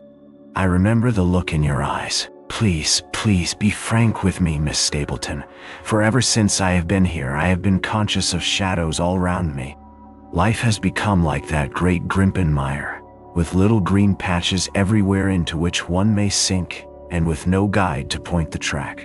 Tell me then what it was that you meant, and I will promise to convey your warning to Sir Henry. Oh, an expression of irresolution passed for an instant over her face, but her eyes had hardened again when she answered me. You make too much of it, Dr. Watson, said she. My brother and I were very much shocked by the death of Sir Charles. We knew him very intimately, for his favorite walk was over the moor to our house. He was deeply impressed with the curse which hung over the family, and when this tragedy came, I naturally felt that there must be some grounds for the fears which he had expressed. I was distressed, therefore, when another member of the family came down to live here, and I felt that he should be warned of the danger which he will run. That was all which I intended to convey. But what is the danger? You know the story of the Hound? I do not believe in such nonsense. But I do. If you have any influence with Sir Henry, take him away from a place which has always been fatal to his family. The world is wide. Why should he wish to live at the place of danger? Oh, because it is the place of danger. That is Sir Henry's nature. I fear that unless you can give me some more definite information than this, it would be impossible to get him to move. I cannot say anything definite, or I do not know anything definite. I would ask you one more question, Miss Stapleton. If you meant no more than this when you first spoke to me, why should you not wish your brother to overhear what you said? There is nothing to which he, or anyone else, could object. My brother is very anxious to have the hall inhabited, for he thinks it is for the good of the poor folk upon the moor. He would be very angry if he knew that I have said anything which might induce Sir Henry to go away.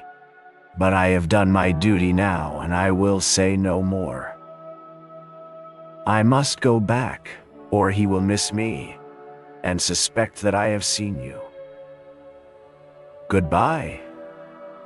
She turned and had disappeared in a few minutes among the scattered boulders, while I, with my soul full of vague fears, pursued my way to Baskerville Hall.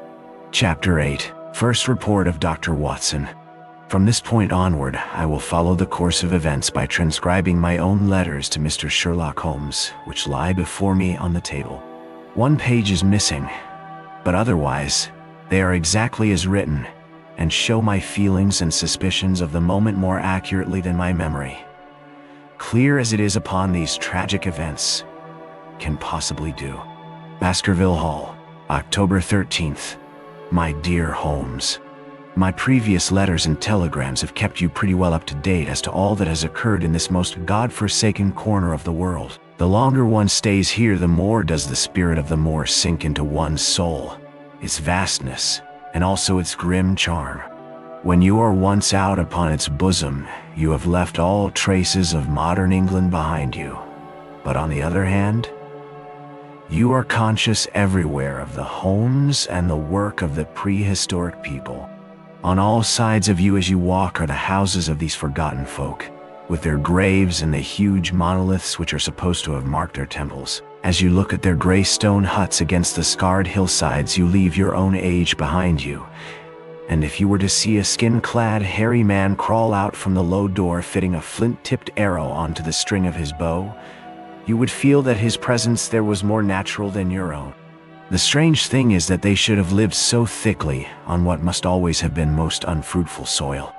I am no antiquarian, but I could imagine that they were some unwarlike and harried race who were forced to accept that which none other would occupy. All this, however, is foreign to the mission on which you sent me, and will probably be very uninteresting to your severely practical mind.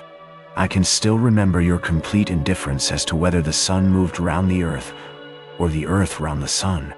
Let me, therefore, return to the facts concerning Sir Henry Baskerville.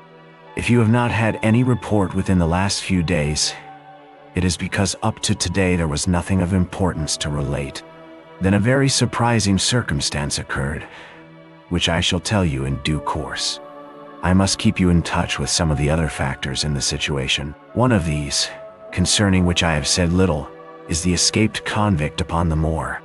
There is strong reason now to believe that he has got right away, which is a considerable relief to the lonely householders of this district. A fortnight has passed since his flight, during which he has not been seen, and nothing has been heard of him. It is surely inconceivable that he could have held out upon the moor during all that time. Of course, so far as his concealment goes, there is no difficulty at all. Any one of these stone huts would give him a hiding place, but there is nothing to eat unless he were to catch and slaughter one of the moor sheep. We think, therefore, that he has gone, and the outlying farmers sleep the better in consequence. We are 4 able-bodied men in this household so that we could take good care of ourselves, but I confess that I have had uneasy moments when I have thought of the Stapletons. They live miles from any help. There are one maid, an old manservant, the sister, and brother. The latter, not a very strong man. They would be helpless in the hands of a desperate fellow like this Notting Hill criminal if he could once effect an entrance. Both Sir Henry and I were concerned at their situation, and it was suggested that Perkins the groom should go over to sleep there, but Stapleton would not hear of it. The fact is that our friend, the baronet, begins to display a considerable interest in our fair neighbor. It is not to be wondered at, for time hangs heavily in this lonely spot to an active man like him, and she is a very fascinating and beautiful woman.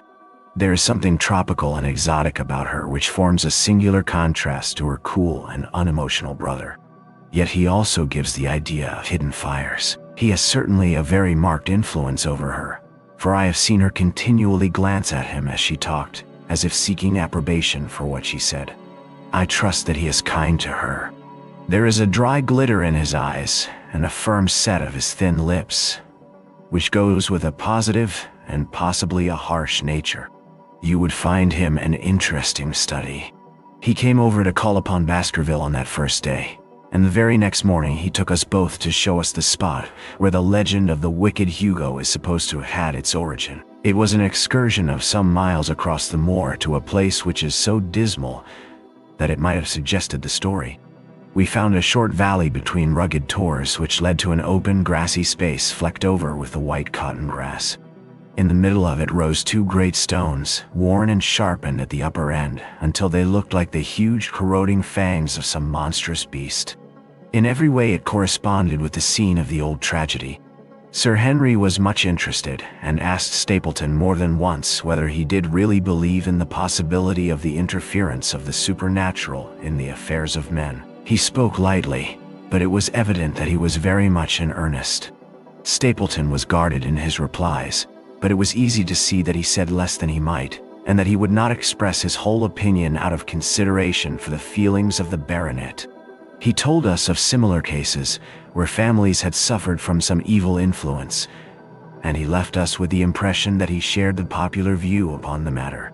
On our way back we stayed for lunch at Merripit House, and it was there that Sir Henry made the acquaintance of Miss Stapleton. From the first moment that he saw her he appeared to be strongly attracted by her, and I am much mistaken if the feeling was not mutual.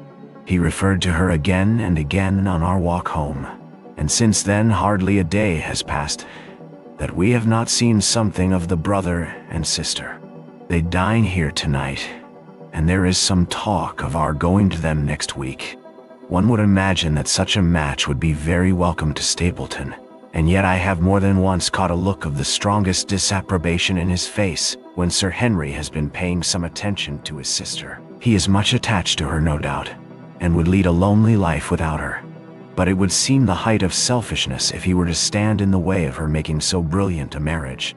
Yet I am certain that he does not wish their intimacy to ripen into love, and I have several times observed that he has taken pains to prevent them from being tête-à-tête. By the way, your instructions to me never to allow Sir Henry to go out alone will become very much more onerous if a love affair were to be added to our other difficulties. My popularity would soon suffer if I were to carry out your orders to the letter. The other day, Thursday, to be more exact, Dr. Mortimer lunched with us. He's been excavating a barrow at Long Down and has got a prehistoric skull which fills him with great joy. Never was there such a single-minded enthusiast as he. The Stapletons came in afterwards, and the good doctor took us all to the yew alley at Sir Henry's request to show us exactly how everything occurred upon that fatal night. It is a long, dismal walk, the yew alley, between two high walls of clipped hedge, with a narrow band of grass upon either side. At the far end is an old tumble-down summer-house. Halfway down is the moor gate, where the old gentleman left his cigar ash. It is a white wooden gate with a latch. Beyond it lies the wide moor. I remembered your theory of the affair and tried to picture all that had occurred. As the old man stood there, he saw something coming across the moor, something which terrified him, so that he lost his wits and ran until he died of sheer horror and exhaustion. There was the long, gloomy tunnel down which he fled. And from what? A sheepdog of the moor? Or a spectral hound, black, silent, and monstrous? Was there a human agency in the matter? Did the pale, watchful Barrymore know more than he cared to say? It was all dim and vague, but always there is the dark shadow of crime behind it. One other neighbor I have met since I wrote last. This is Mr. Frankland, of Laughter Hall, who lives some 4 miles to the south of us. He's an elderly man, red-faced, white-haired, and choleric. His passion is for the British law, and he has spent a large fortune in litigation. He fights for the mere pleasure of fighting, and is equally ready to take up either side of a question, so that it is no wonder that he has found it a costly amusement. Sometimes he will shut up a right-of-way and defy the parish to make him open it. At others he will with his own hands tear down some other man's gate and declare that a path has existed there from time immemorial, defying the owner to prosecute him for trespass. He is learned in old manorial and communal rights, and he applies his knowledge sometimes in favor of the villagers of Fernworthy and sometimes against them, so that he is periodically either carried in triumph down the village street or else burned in effigy. According to his latest exploit, he is said to have about 7 lawsuits upon his hands at present, which will probably swallow up the remainder of his fortune and so draw his sting and leave him harmless for the future.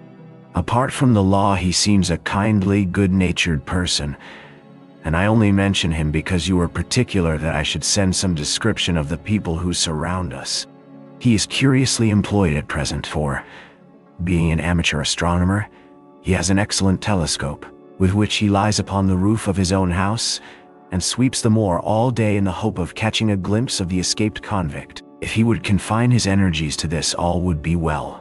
But there are rumors that he intends to prosecute Dr. Mortimer for opening a grave without the consent of the next of kin, because he dug up the Neolithic skull in the barrow on Long Down. He helps to keep our lives from being monotonous, and gives a little comic relief where it is badly needed. And now, having brought you up to date in the escaped convict, the Stapletons, Dr. Mortimer, and Frankland, of Laughter Hall. First of all, about the test telegram, which you sent from London in order to make sure that Barrymore was really here. I have already explained that the testimony of the postmaster shows that the test was worthless, and that we have no proof one way or the other. I told Sir Henry how the matter stood, and he at once, in his downright fashion, had Barrymore up and asked him whether he had received the telegram himself. Barrymore said that he had. "Did the boy deliver it into your own hands?" asked Sir Henry. Barrymore looked surprised and considered for a little time. "No," said he. "I was in the box room at the time, and my wife brought it up to me." "Did you answer it yourself?" "No. I told my wife what to answer, and she went down to write it." In the evening he recurred to the subject of his own accord. "I could not quite understand the object of your questions this morning, Sir Henry," said he. "I trust that they do not mean that I have done anything to forfeit your confidence." Sir Henry had to assure him that it was not so, and pacify him by giving him a considerable part of his old wardrobe, the London outfit having now all arrived. Mrs. Barrymore is of interest to me. She is a heavy, solid person, very limited, intensely respectable, and inclined to be puritanical. You could hardly conceive a less emotional subject. Yet, I have told you how. On the first night here, I heard her sobbing bitterly, and since then I have more than once observed traces of tears upon her face. Some deep sorrow gnaws ever at her heart. Sometimes I wonder if she has a guilty memory which haunts her, and sometimes I suspect Barrymore of being a domestic tyrant. I have always felt that there was something singular and questionable in this man's character, but the adventure of last night brings all my suspicions to a head, and yet it may seem a small matter in itself. You are aware that I am not a very sound sleeper, and since I have been on guard in this house, my slumbers have been lighter than ever. Last night, about 2 a.m, I was aroused by a stealthy step passing my room. I rose, opened my door, and peeped out. A long black shadow was trailing down the corridor. It was thrown by a man who walked softly down the passage with a candle held in his hand. He was in shirt and trousers, with no covering to his feet. I could merely see the outline, but his height told me that it was Barrymore. He walked very slowly and circumspectly, and there was something indescribably guilty and furtive in his whole appearance. I have told you that the corridor is broken by the balcony which runs round the hall, but that it is resumed upon the farther side. I waited until he had passed out of sight, and then I followed him. When I came round the balcony, he had reached the end of the farther corridor, and I could see from the glimmer of light through an open door that he had entered one of the rooms. Now, all these rooms are unfurnished and unoccupied, so that his expedition became more mysterious than ever. The light shone steadily as if he were standing motionless. I crept down the passage as noiselessly as I could and peeped around the corner of the door. Barrymore was crouching at the window with the candle held against the glass. His profile was half turned towards me, and his face seemed to be rigid with expectation as he stared out into the blackness of the moor. For some minutes he stood watching intently. Then he gave a deep groan, and with an impatient gesture he put out the light. Instantly I made my way back to my room, and very shortly came the stealthy steps passing once more upon their return journey. Long afterwards, when I had fallen into a light sleep, I heard a key turn somewhere in a lock, but I could not tell whence the sound came. What it all means I cannot guess. But there is some secret business going on in this house of gloom, which sooner or later we shall get to the bottom of. I do not trouble you with my theories, for you asked me to furnish you only with facts. I have had a long talk with Sir Henry this morning, and we have made a plan of campaign founded upon my observations of last night. I will not speak about it just now, but it should make my next report interesting reading. Chapter 9. The Light Upon the Moor. Baskerville Hall, XTTS, 15th at.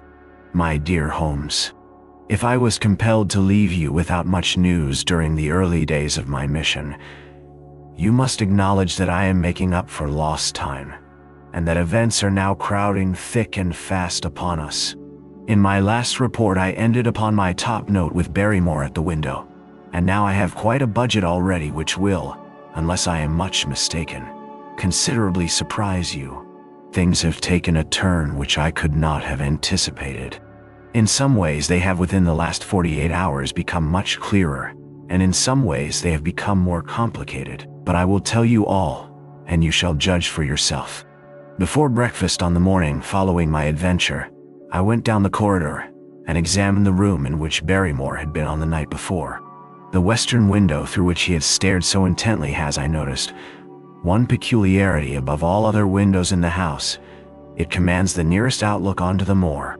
There's an opening between 2 trees which enables one from this point of view to look right down upon it, while from all the other windows it is only a distant glimpse which can be obtained. It follows, therefore, that Barrymore, since only this window would serve the purpose, must have been looking out for something or somebody upon the moor. The night was very dark, so that I can hardly imagine how he could have hoped to see anyone. It had struck me that it was possible that some love intrigue was on foot. That would have accounted for his stealthy movements, and also for the uneasiness of his wife.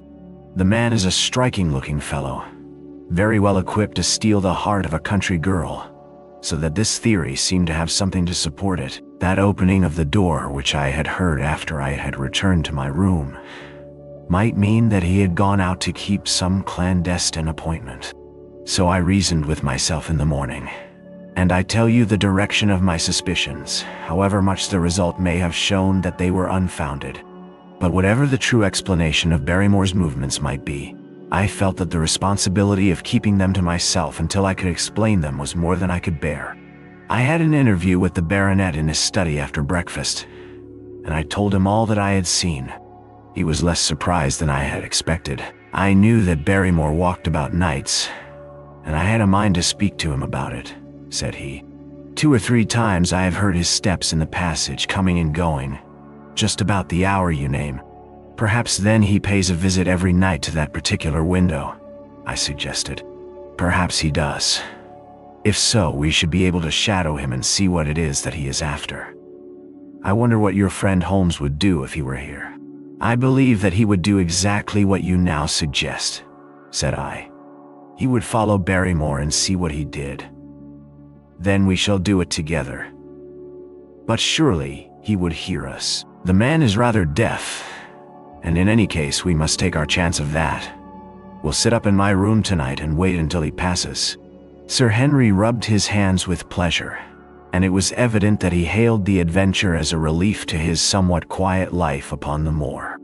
The baronet has been in communication with the architect who prepared the plans for Sir Charles, and with a contractor from London, so that we may expect great changes to begin here soon. There had been decorators and furnishers up from Plymouth, and it is evident that our friend has large ideas and means to spare no pains or expense to restore the grandeur of his family.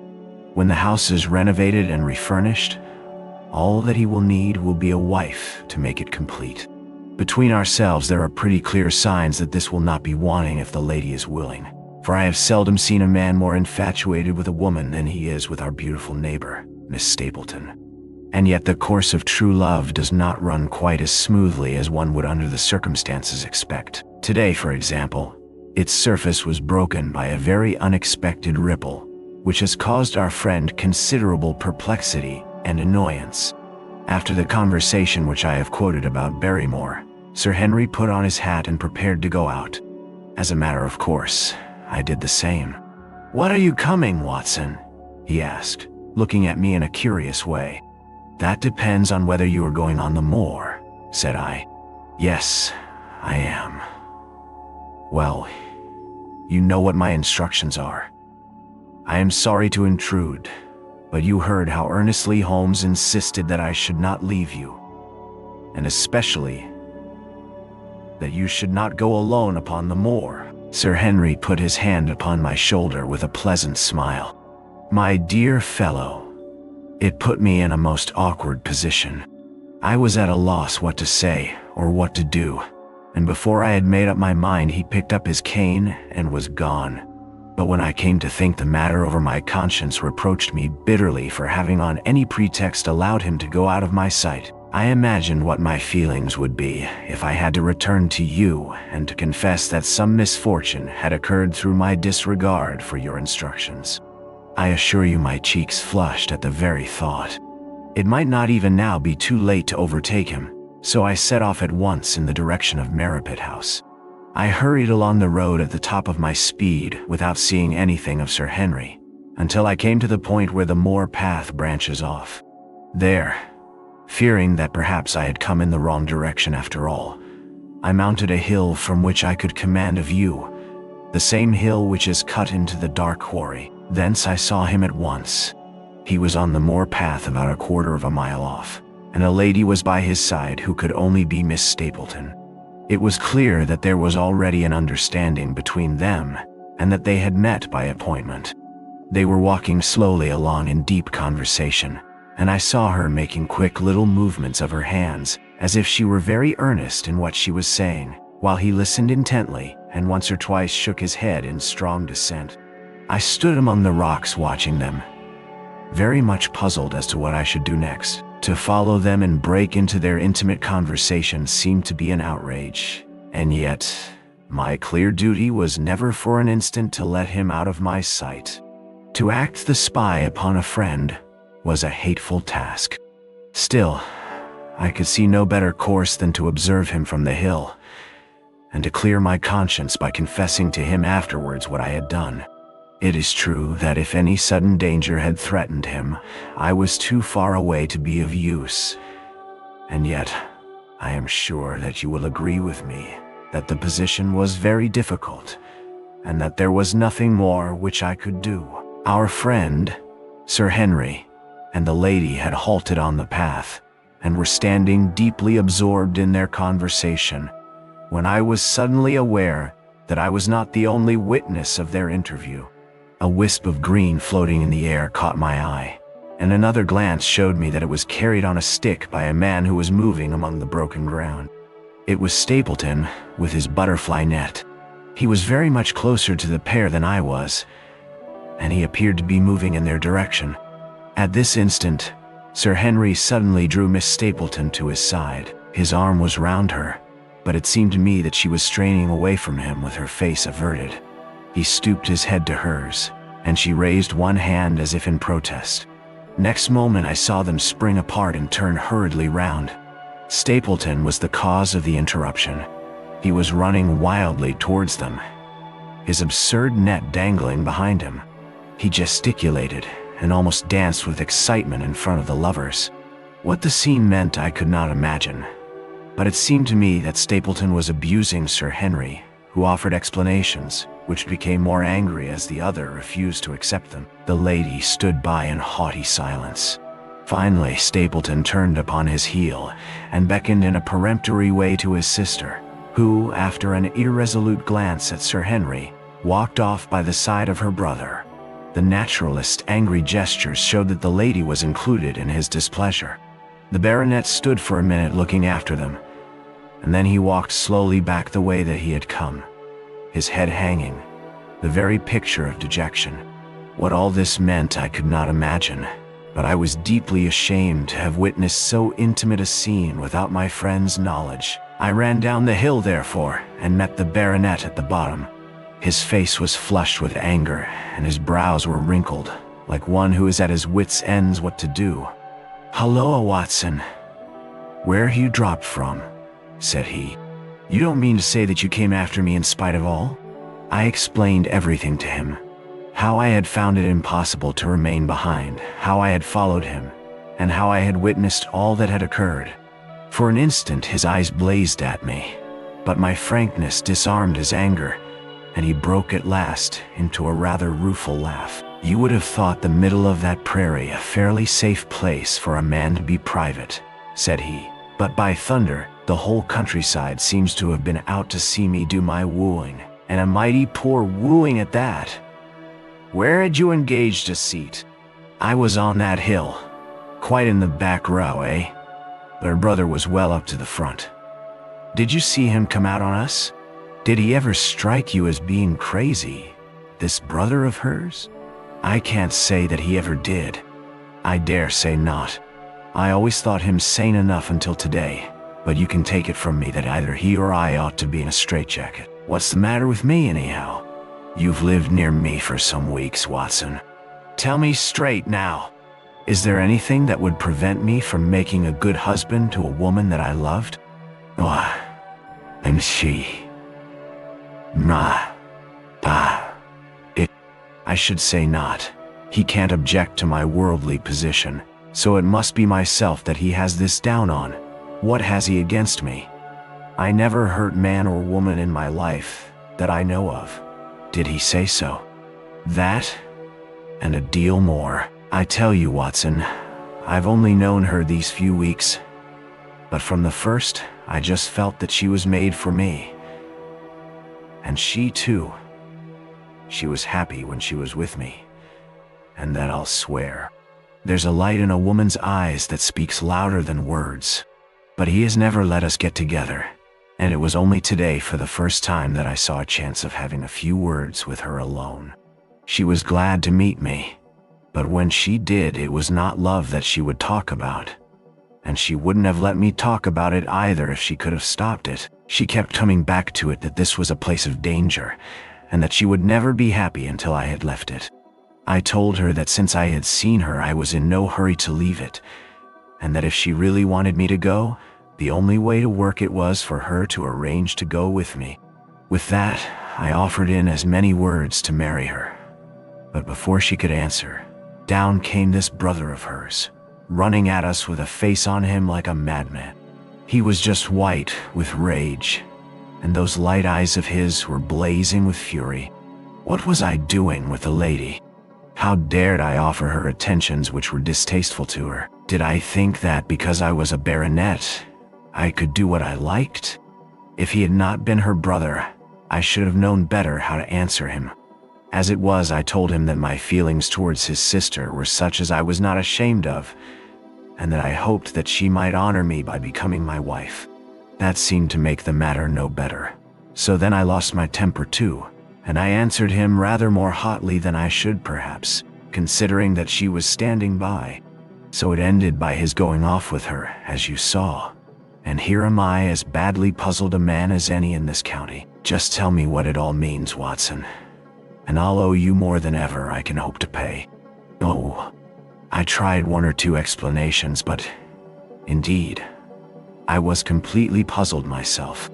Our friend's title, his fortune, his age, his character, and his appearance are all in his favor, and I know nothing against him unless it be this dark fate which runs in his family, that his advances should be rejected so brusquely, without any reference to the lady's own wishes, and that the lady should accept the situation without protest, is very amazing. However, our conjectures were set at rest by a visit from Stapleton himself that very afternoon. He had come to offer apologies for his rudeness of the morning, and after a long private interview with Sir Henry in his study, the upshot of their conversation was that the breach is quite healed, and that we are to dine at Merripit House next Friday as a sign of it. I don't say now that he isn't a crazy man, said Sir Henry. I can't forget the look in his eyes when he ran at me this morning, but I must allow that no man could make a more handsome apology than he has done. Did he give any explanation of his conduct?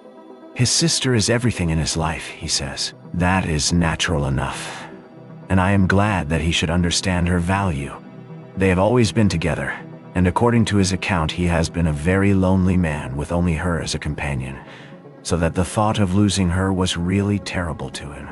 He had not understood, he said, that I was becoming attached to her, but when he saw with his own eyes that it was really so, and that she might be taken away from him, it gave him such a shock that for a time he was not responsible for what he said or did. He was very sorry for all that had passed, and he recognized how foolish and how selfish it was that he should imagine that he could hold a beautiful woman like his sister to himself for her whole life. If she had to leave him, he had rather it was to a neighbor like myself than to anyone else.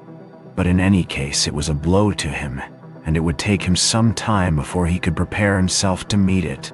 He would withdraw all opposition upon his part if I would promise for 3 months to let the matter rest, and to be content with cultivating the lady's friendship during that time without claiming her love. This I promised, and so the matter rests. So there is one of our small mysteries cleared up. It is something to have touched bottom anywhere in this bog, in which we are floundering. We know now why Stapleton looked with disfavor upon his sister's suitor, even when that suitor was so eligible a one as Sir Henry.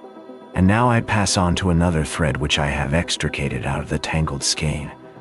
The mystery of the sobs in the night, of the tear-stained face of Mrs. Barrymore, of the secret journey of the butler to the western lattice window. Congratulate me, my dear Holmes, and tell me that I have not disappointed you as an agent, that you do not regret the confidence which you showed in me when you sent me down. All these things have by one night's work been thoroughly cleared. I have said, by one night's work, but in truth, it was by 2 nights' work, for on the first we drew entirely blank. I sat up with Sir Henry in his rooms until nearly 3 o'clock in the morning, but no sound of any sort did we hear except the chiming clock upon the stairs. It was a most melancholy vigil, and ended by each of us falling asleep in our chairs. Fortunately, we were not discouraged, and we determined to try again. The next night we lowered the lamp and sat smoking cigarettes without making the least sound. It was incredible how slowly the hours crawled by, and yet we were helped through it by the same sort of patient interest which the hunter must feel as he watches the trap into which he hopes the game may wander. One struck, and two. And we had almost for the second time given it up in despair, when in an instant we both sat bolt upright in our chairs, with all our weary senses keenly on the alert once more. We had heard the creak of a step in the passage. Very stealthily we heard it pass along until it died away in the distance.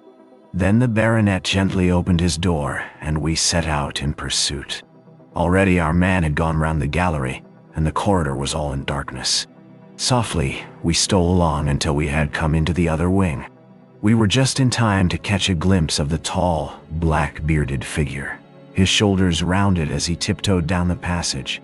Then he passed through the same door as before, and the light of the candle framed it in the darkness and shot one single yellow beam across the gloom of the corridor. We shuffled cautiously towards it, trying every plank before we dared to put our whole weight upon it.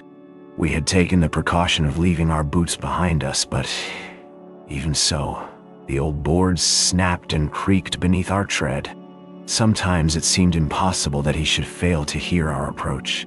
However, the man is fortunately rather deaf, and he was entirely preoccupied in that which he was doing.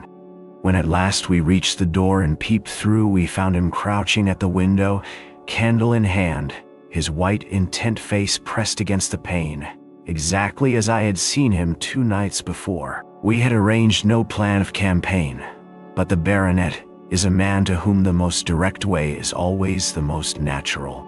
He walked into the room, and as he did so, Barrymore sprang up from the window with a sharp hiss of his breath and stood, livid and trembling, before us. His dark eyes, glaring out of the white mask of his face, were full of horror and astonishment as he gazed from Sir Henry to me. "What are you doing here, Barrymore?" "Nothing, sir." His agitation was so great that he could hardly speak, and the shadows sprang up and down from the shaking of his candle. "It was the window, sir. I go round at night to see that they are fastened." "On the second floor?" "Yes, sir. All the windows." "Look here, Barrymore," said Sir Henry sternly. "We have made up our minds to have the truth out of you, so it will save you trouble to tell it sooner rather than later." The fellow looked at us in a helpless way, and he wrung his hands together like one who is in the last extremity of doubt and misery. "I was doing no harm, sir. I was holding a candle to the window." "And why were you holding a candle to the window?" "Don't ask me, Sir Henry. Don't ask me. I give you my word, sir, that it is not my secret, and that I cannot tell it. If it concerned no one but myself, I would not try to keep it from you." A sudden idea occurred to me, and I took the candle from the trembling hand of the butler. "He must have been holding it as a signal," said I. "Let us see if there is any answer." I held it, as he had done, and stared out into the darkness of the night. Vaguely I could discern the black bank of the trees and the lighter expanse of the moor, for the moon was behind the clouds. And then I gave a cry of exultation, for a tiny pinpoint of yellow light had suddenly transfixed the dark veil, and glowed steadily in the center of the black square framed by the window. "There it is," I cried. "No, no, sir. It is nothing. Nothing at all." The butler broke in. "I assure you, sir." "Move your light across the window, Watson," cried the baronet. "See, the other moves also. Now, you rascal, do you deny that it is a signal? Come, speak up. Who is your confederate out yonder? And what is this conspiracy that is going on?" The man's face became openly defiant. "It is my business, and not yours. I will not tell." "Then you leave my employment right away." "Very good, sir. If I must, I must. And you go in disgrace. By thunder, you may well be ashamed of yourself. Your family has lived with mine for over 100 years under this roof. and here I find you deep in some dark plot against me." It was a woman's voice, and Mrs. Barrymore, paler and more horror-struck than her husband, was standing at the door. Her bulky figure in a shawl and skirt might have been comic were it not for the intensity of feeling upon her face. "We have to go, Eliza. This is the end of it. You can pack our things," said the butler. "Oh, John, have I brought you to this?" "It is my doing, Sir Henry, all mine. He has done nothing except for my sake and because I asked him." "Speak out then. What does it mean?" "My unhappy brother is starving on the moor. We cannot let him perish at our very gates. The light is a signal to him that food is ready for him, and his light out yonder is to show the spot to which to bring it." "Then your brother is—" "The escaped convict, sir. Selden. The criminal." "That's the truth, sir," said Barrymore. "I said that it was not my secret and that I could not tell it to you. But now you have heard it, and you will see that if there was a plot, it was not against you." This, then, was the explanation of the stealthy expeditions at night and the light at the window. Sir Henry and I both stared at the woman in amazement. Was it possible that this stolidly respectable person was of the same blood as one of the most notorious criminals in the country? "Yes, sir. My name was Selden, and he is my younger brother. We humored him too much when he was a lad, and gave him his own way in everything until he came to think that the world was made for his pleasure, and that he could do what he liked in it. Then as he grew older he met wicked companions, and the devil entered into him until he broke my mother's heart and dragged our name in the dirt. From crime to crime he sank lower and lower until it is only the mercy of God which has snatched him from the scaffold. But to me, sir, he was always the little curly-headed boy that I had nursed and played with as an elder sister would. That was why he broke prison, sir. He knew that I was here and that we could not refuse to help him. When he dragged himself here one night, weary and starving, with the warders hard at his heels, what could we do? We took him in and fed him and cared for him. Then you returned, sir, and my brother thought he would be safer on the moor than anywhere else, until the hue and cry was over, so he lay in hiding there. But every second night we made sure if he was still there by putting a light in the window, and if there was an answer, my husband took out some bread and meat to him. Every day we hoped that he was gone, but as long as he was there we could not desert him. That is the whole truth, as I am an honest Christian woman, and you will see that if there is blame in the matter, it does not lie with my husband but with me, for whose sake he has done all that he has. Now, the woman's words came with an intense earnestness which carried conviction with them. "Is this true, Barrymore?" "Yes, Sir Henry, every word of it." "Well, I cannot blame you for standing by your own wife. Forget what I have said. Go to your room, you two, and we shall talk further about this matter in the morning." When they were gone, we looked out of the window again. Sir Henry had flung it open, and the cold night wind beat in upon our faces. Far away in the black distance, there still glowed that one tiny point of yellow light. "I wonder he dares," said Sir Henry. "It may be so placed as to be only visible from here." "Very likely. How far do you think it is?" "Out by the cleft Tor, I think. Not more than a mile or two off. Hardly that." "Well, it cannot be far if Barrymore had to carry out the food to it. And he is waiting, this villain, beside that candle. By thunder, Watson, I am going out to take that man." The same thought had crossed my own mind. It was not as if the Barrymores had taken us into their confidence. Their secret had been forced from them. The man was a danger to the community, an unmitigated scoundrel for whom there was neither pity nor excuse. We were only doing our duty in taking this chance of putting him back where he could do no harm. With his brutal and violent nature, others would have to pay the price if we held our hands. Any night, for example, our neighbors the Stapletons might be attacked by him, and it may have been the thought of this which made Sir Henry so keen upon the adventure. "I will come," said I. "Then get your revolver and put on your boots. The sooner we start the better, as the fellow may put out his light and be off. In 5 minutes we were outside the door, starting upon our expedition. We hurried through the dark shrubbery, amid the dull moaning of the autumn wind and the rustle of the falling leaves. The night air was heavy with the smell of damp and decay. Now and again the moon peeped out for an instant, but clouds were driving over the face of the sky, and just as we came out on the moor, a thin rain began to fall. The light still burned steadily in front. "Are you armed?" I asked. "I have a hunting crop. We must close in on him rapidly, for he is said to be a desperate fellow. We shall take him by surprise and have him at our mercy before he can resist." "I say, Watson," said the baronet, "what would Holmes say to this? How about that hour of darkness in which the power of evil is exalted?" As if in answer to his words, there rose suddenly out of the vast gloom of the moor that strange cry which I had already heard upon the borders of the great Grimpen mire.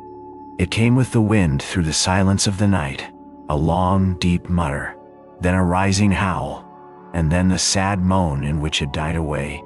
Again and again it sounded, the whole air throbbing with it, strident, wild, and menacing. The baronet caught my sleeve, and his face glimmered white through the darkness. "My God, what's that, Watson?" "I don't know.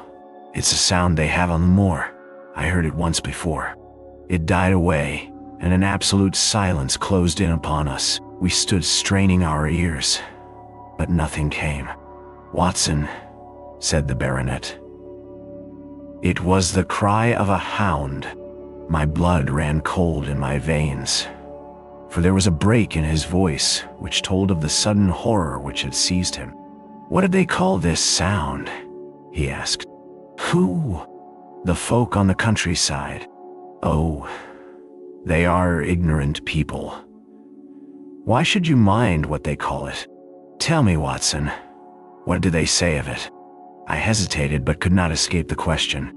"They say it is the cry of the Hound of the Baskervilles." He groaned and was silent for a few moments. "A hound it was," he said at last. "But it seemed to come from miles away, over yonder, I think. It was hard to say whence it came. It rose and fell with the wind. Isn't that the direction of the great Grimpen mire?" "Yes, it is." "Well, it was up there. Come now, Watson, didn't you think yourself that it was the cry of a hound? I am not a child. You need not fear to speak the truth. Stapleton was with me when I heard it last. He said that it might be the calling of a strange bird. No, it was a hound. My God, can there be some truth in all these stories? Is it possible that I am really in danger from so dark a cause? You don't believe it, do you, Watson?" "Yeah. How?" No. And yet it was one thing to laugh about it in London, and it is another to stand out here in the darkness of the moor and to hear such a cry as that. And my uncle, there was the footprint of the hound beside him as he lay. It was as cold as a block of marble. You'll be all right tomorrow. I don't think I'll get that cry out of my head. What do you advise that we do now? Shall we turn back?" "No, by thunder. We have come out to get our man, and we will do it. We after the convict, and a hellhound, as likely as not, after us. Come on. We'll see it through if all the fiends of the pit were loose upon the moor." We stumbled slowly along in the darkness, with the black loom of the craggy hills around us, and the yellow speck of light burning steadily in front. There is nothing so deceptive as the distance of a light upon a pitch-dark night, and sometimes the glimmer seemed to be far away upon the horizon, and sometimes it might have been within a few yards of us.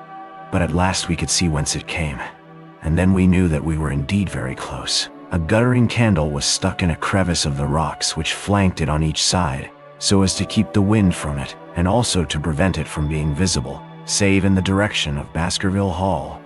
A boulder of granite concealed our approach, and crouching behind it we gazed over it at the signal light. It was strange to see this single candle burning there in the middle of the moor, with no sign of life near it, just the one straight yellow flame and the gleam of the rock on each side of it. "What shall we do now?"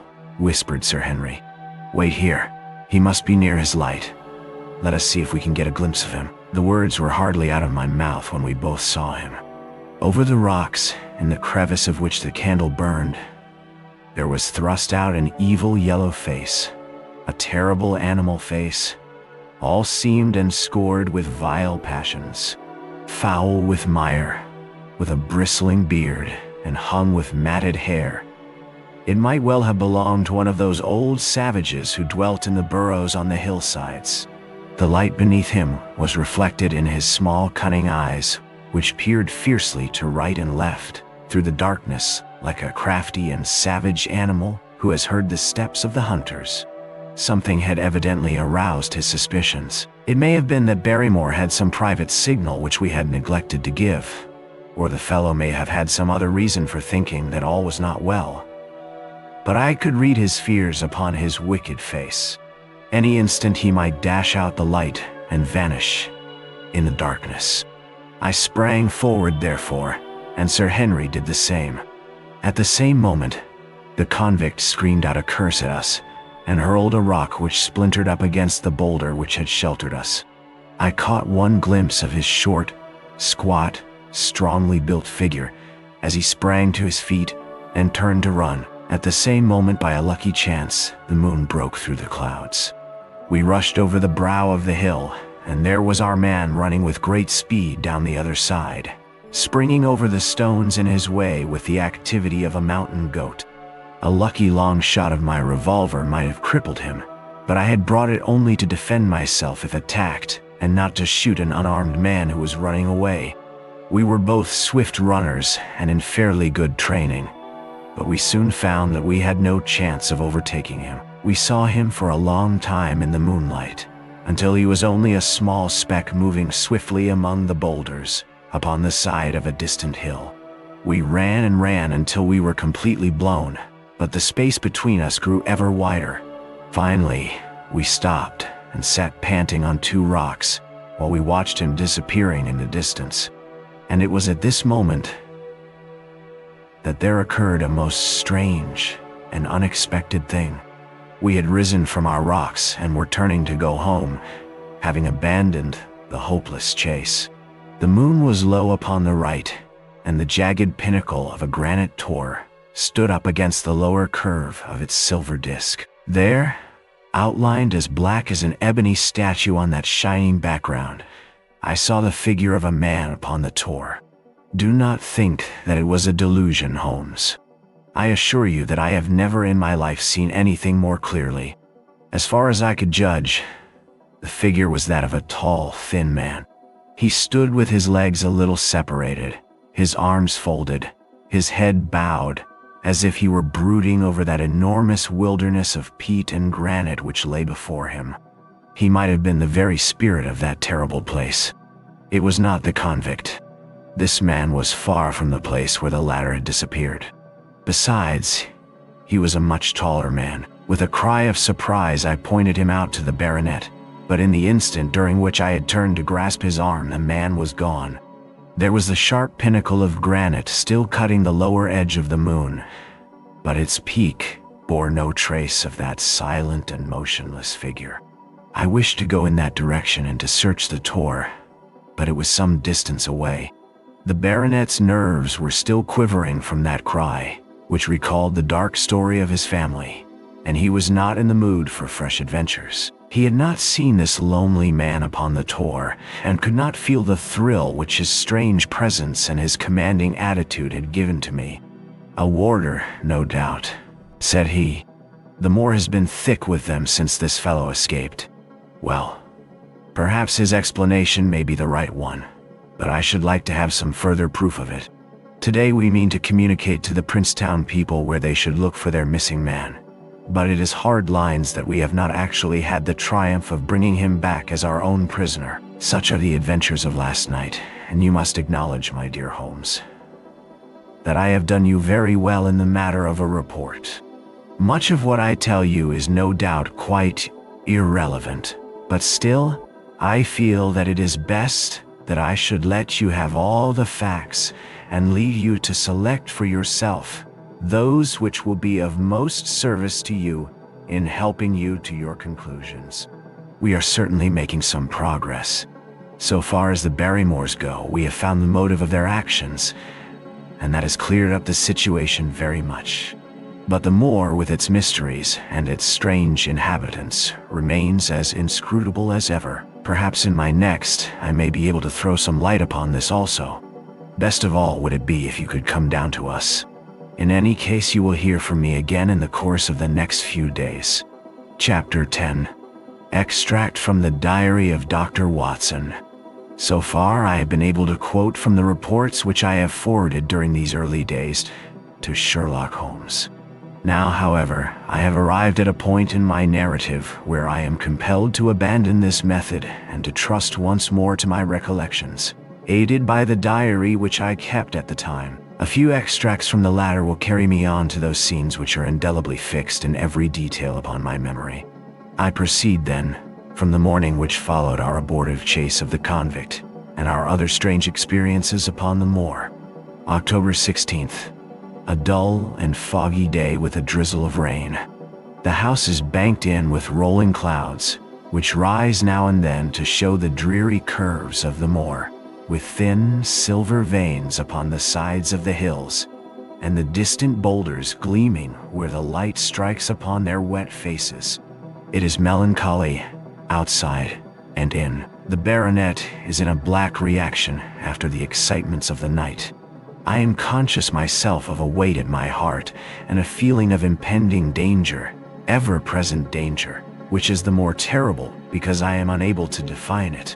And have I not cause for such a feeling? Consider the long sequence of incidents which have all pointed to some sinister influence which is at work around us. There's the death of the last occupant of the hall, fulfilling so exactly the conditions of the family legend. And there are the repeated reports from peasants of the appearance of a strange creature upon the moor. Twice I have with my own ears heard the sound which resembled the distant baying of a hound. It is incredible, impossible, that it should really be outside the ordinary laws of nature. A spectral hound which leaves material footmarks and fills the air with its howling is surely not to be thought of. Stapleton may fall in with such a superstition, and Mortimer also. But if I have one quality upon earth, it is common sense, and nothing will persuade me to believe in such a thing. To do so would be to descend to the level of these poor peasants, who are not content with a mere fiend dog, but must needs describe him with hellfire shooting from his mouth and eyes. Holmes would not listen to such fancies, and I am his agent. But facts are facts, and I have twice heard this crying upon the moor. Suppose that there were really some huge hound loose upon it. That would go far to explain everything. But where could such a hound lie concealed? Where did it get its food? Where did it come from? How was it that no one saw it by day? It must be confessed that the natural explanation offers almost as many difficulties as the other. And always, apart from the hound, there is the fact of the human agency in London. The man in the cab, and the letter which warned Sir Henry against the moor. This at least was real, but it might have been the work of a protecting friend as easily as of an enemy. Where's that friend or enemy now? Has he remained in London, or has he followed us down here? Could he be the stranger whom I saw upon the tour? It is true that I have had only the one glance at him, and yet there are some things to which I am ready to swear. He is no one whom I have seen down here, and I have now met all the neighbors. The figure was far taller than that of Stapleton, far thinner than that of Franklin. Barrymore it might possibly have been, but we had left him behind us, and I am certain that he could not have followed us. A stranger, then, is still dogging us, just as a stranger dogged us in London. We have never shaken him off. If I could lay my hands upon that man, then at last we might find ourselves at the end of all our difficulties. To this one purpose I must now devote all my energies. My first impulse was to tell Sir Henry all my plans. My second and wisest one is to play my own game and speak as little as possible to anyone. He is silent, and distrait. His nerves have been strangely shaken by that sound upon the moor. I will say nothing to add to his anxieties, but I will take my own steps to attain my own end. We had a small scene this morning after breakfast. Barrymore asked leave to speak with Sir Henry, and they were closeted in his study some little time. Sitting in the billiard room, I more than once heard the sound of voices raised, and I had a pretty good idea what the point was which was under discussion. After a time, the baronet opened his door and called for me. "Barrymore considers that he has a grievance," he said. "He thinks that it was unfair on our part to hunt his brother-in-law down when he, of his own free will, had told us the secret." The butler was standing very pale, but very collected before us. "I may have spoken too warmly, sir," said he, "and if I have, I am sure that I beg your pardon.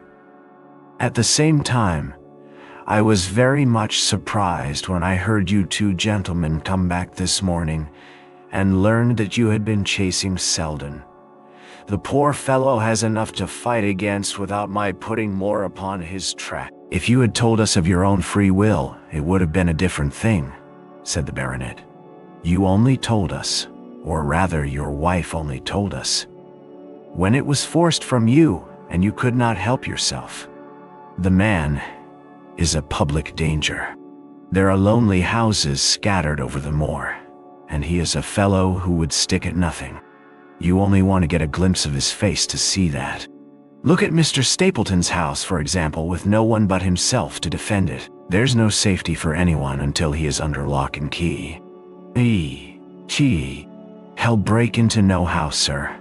I give you my solemn word upon that, but he will never trouble anyone in this country again. I assure you, Sir Henry, that in a very few days the necessary arrangements will have been made, and he will be on his way to South America. For God's sake, sir, I beg of you not to let the police know that he is still on the moor. They have given up the chase there, and he can lie quiet until the ship is ready for him. You can't tell on him without—" "What do you say, Watson?" I shrugged my shoulders. If he were safely out of the country, it would relieve the taxpayer of a burden. But how about the chance of his holding someone up before he goes? He would not do anything so mad, sir. We have provided him with all that he can want. To commit a crime would be to show where he was hiding." "That is true," said Sir Henry.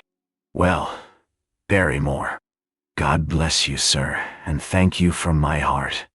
It would have killed my poor wife had he been taken again. I guess we are aiding and abetting a felony, Watson, but after what we have heard, I don't feel as if I could give the man up, so there is an end of it. All right, Barrymore, you can go." With a few broken words of gratitude, the man turned, but he hesitated and then came back. "You've been so kind to us, sir, that I should like to do the best I can for you in return. I know something, Sir Henry, and perhaps I should have said it before, but it was long after the inquest that I found it out. I've never breathed a word about it yet to mortal man." The baronet and I were both upon our feet. "Do you know how he died?" "No, sir, I don't know that." "What then?" "I know why he was at the gate at that hour. It was to meet a woman." "To meet a woman? He—" "Yes, sir. And the woman's name?" "I can't give you the name, sir, but I can give you the initials. Her initials were LL. "How do you know this, Barrymore?" "Well, Sir Henry, your uncle had a letter that morning. He had usually a great many letters, for he was a public man, and well known for his kind heart, so that everyone who was in trouble was glad to turn to him. But that morning, as it chanced, there was only this one letter, so I took the more notice of it. It was from Coombe Tracy, and it was addressed in a woman's hand." "Oh, well, sir, I thought no more of the matter, and never would have done had it not been for my wife. Only a few weeks ago she was cleaning out Sir Charles' study. It had never been touched since his death, and she found the ashes of a burned letter in the back of the grate. The greater part of it was charred to pieces, but one little slip, the end of a page, hung together, and the writing could still be read, though it was gray on a black ground. It seemed to us to be a postscript at the end of the letter, and it said, "Please, please, as you are a gentleman, burn this letter, and be at the gate by 10 o'clock. Beneath it were signed the initials L.L. Lee. Have you got that slip? No, sir. It crumbled all to bits after we moved it. Had Sir Charles received any other letters in the same writing? Well, sir, I took no particular notice of his letters. I should not have noticed this one, only it happened to come alone. And you have no idea who L.L. is? No, sir. No more than you have. But I expect if we could lay our hands upon that lady, we should know more about Sir Charles' death. K. I cannot understand, Barrymore, how you came to conceal this important information. Well, sir, it was immediately after that our own trouble came to us. And then again, sir, we were both of us very fond of Sir Charles, as we well might be considering all that he has done for us. To rake this up couldn't help our poor master, and it's well to go carefully when there's a lady in the case. Even the best of us. You thought it might injure his reputation. Well, sir, I thought no good could come of it. But now you have been kind to us, and I feel as if it would be treating you unfairly not to tell you all that I know about the matter. Very good, Barrymore. You can go. When the butler had left us, Sir Henry turned to me. Well, Watson, what do you think of this new light? It seems to leave the darkness rather blacker than before. So I think. But if we can only trace L.L., it should clear up the whole business. We have gained that much. We know that there is someone who has the facts if we can only find her. Let Holmes know all about it at once. It will give him the clue for which he has been seeking. I am much mistaken if it does not bring him down. I went at once to my room and drew up my report of the morning's conversation for Holmes. It was evident to me that he had been very busy of late, for the notes which I had from Baker Street were few and short, with no comments upon the information which I had supplied, and hardly any reference to my mission. No doubt his blackmailing case is absorbing all his faculties. And yet this new factor must surely arrest his attention and renew his interest. I wish that he were here. October 17th. All day today the rain poured down, rustling on the ivy and dripping from the eaves. I thought of the convict out upon the bleak, cold, shelterless moor. Poor devil. Whatever his crimes, he has suffered something to atone for them. And then I thought of that other one, the face in the cab, the figure against the moon. Was he also out in that deluge? The unseen watcher? The man of darkness? In the evening I put on my waterproof, and I walked far upon the sodden moor, full of dark imaginings, the rain beating upon my face, and the wind whistling about my ears. God help those who wander into the great mire now, for even the firm uplands are becoming a morass. I found the black tor upon which I had seen the solitary watcher, and from its craggy summit I looked out myself across the melancholy downs. Rain squalls drifted across their russet face, and the heavy, slate-colored clouds hung low over the landscape, trailing in gray wreaths down the sides of the fantastic hills. In the distant hollow on the left, half hidden by the mist, the two thin towers of Baskerville Hall rose above the trees. They were the only signs of human life which I could see, save only those prehistoric huts which lay thickly upon the slopes of the hills. Nowhere was there any trace of that lonely man whom I had seen on the same spot 2 nights before. As I walked back, I was overtaken by Dr. Mortimer, driving in his dog cart over a rough moorland track which led from the outlying farmhouse of Foulmire. He has been very attentive to us, and hardly a day has passed that he has not called at the hall to see how we were getting on. He insisted upon my climbing into his dog cart, and he gave me a lift homeward. I found him much troubled over the disappearance of his little spaniel. It had wandered onto the moor, and had never come back. I gave him such consolation as I might, but I thought of the pony on the Grimpen mire, and I do not fancy that he will see his little dog again. By the way, Mortimer, said I as we jolted along the rough road, I suppose there are few people living within driving distance of this whom you do not know. Hardly any, I think. Can you, then, tell me the name of any woman whose initials are LLL? He thought for a few minutes. No, said he. There are a few gypsies and laboring folk for whom I can't answer, but among the farmers or gentry there is no one whose initials are those. Wait a bit, though, he added after a pause. There is Laura Lyons. Her initials are LL, but she lives in Coombe Tracy. Who is she? I asked. She is Franklin's daughter. What? Old Franklin the Crank? Exactly. She married an artist named Lyons, who came sketching on the moor. He proved to be a blackguard and deserted her. The fault, from what I hear, may not have been entirely on one side. Her father refused to have anything to do with her because she had married without his consent, and perhaps for one or two other reasons as well. So, between the old sinner and the young one, the girl has had a pretty bad time. How does she live? I fancy old Franklin allows her a pittance, but it cannot be more, for his own affairs are considerably involved. Whatever she may have deserved, one could not allow her to go hopelessly to the bad. Her story got about, and several of the people here did something to enable her to earn an honest living. Stapleton did for one, and Sir Charles for another. I gave a trifle myself. It was to set her up in a typewriting business. He wanted to know the object of my inquiries, but I managed to satisfy his curiosity without telling him too much, for there is no reason why we should take anyone into our confidence. Tomorrow morning I shall find my way to Coombe Tracy, and if I can see this Mrs. Laura Lyons, of equivocal reputation, a long step will have been made towards clearing one incident in this chain of mysteries. I am certainly developing the wisdom of the serpent, for when Mortimer pressed his questions to an inconvenient extent, I asked him casually to what type Franklin's skull belonged, and so heard nothing but craniology for the rest of our drive. I have not lived for years with Sherlock Holmes for nothing. I have only one other incident to record upon this tempestuous and melancholy day. This was my conversation with Barrymore just now, which gives me one more strong card which I can play in due time. Mortimer had stayed to dinner, and he and the baronet played écarté afterwards. The butler brought me my coffee into the library, and I took the chance to ask him a few questions. Well, said I, has this precious relation of yours departed, or is he still lurking out yonder? I don't know, sir.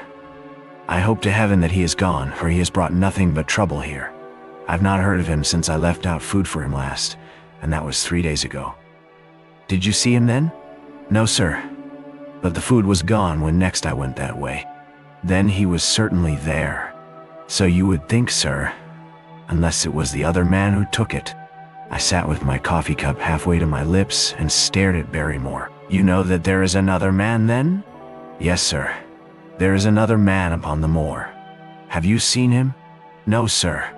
How do you know of him, then? Selden told me of him, sir, a week ago or more. He's in hiding, too, but he's not a convict as far as I can make out. I don't like it, Dr. Watson. I tell you straight, sir, that I don't like it. He spoke with a sudden passion of earnestness. Now, listen to me, Barrymore. I have no interest in this matter but that of your master. I have come here with no object except to help him. Tell me frankly what it is that you don't like. Barrymore hesitated for a moment, as if he regretted his outburst or found it difficult to express his own feelings in words. It's all these goings-on, sir, he cried at last, waving his hand towards the rain-lashed window which faced the moor. There's foul play somewhere, and there's black villainy brewing. To that I'll swear.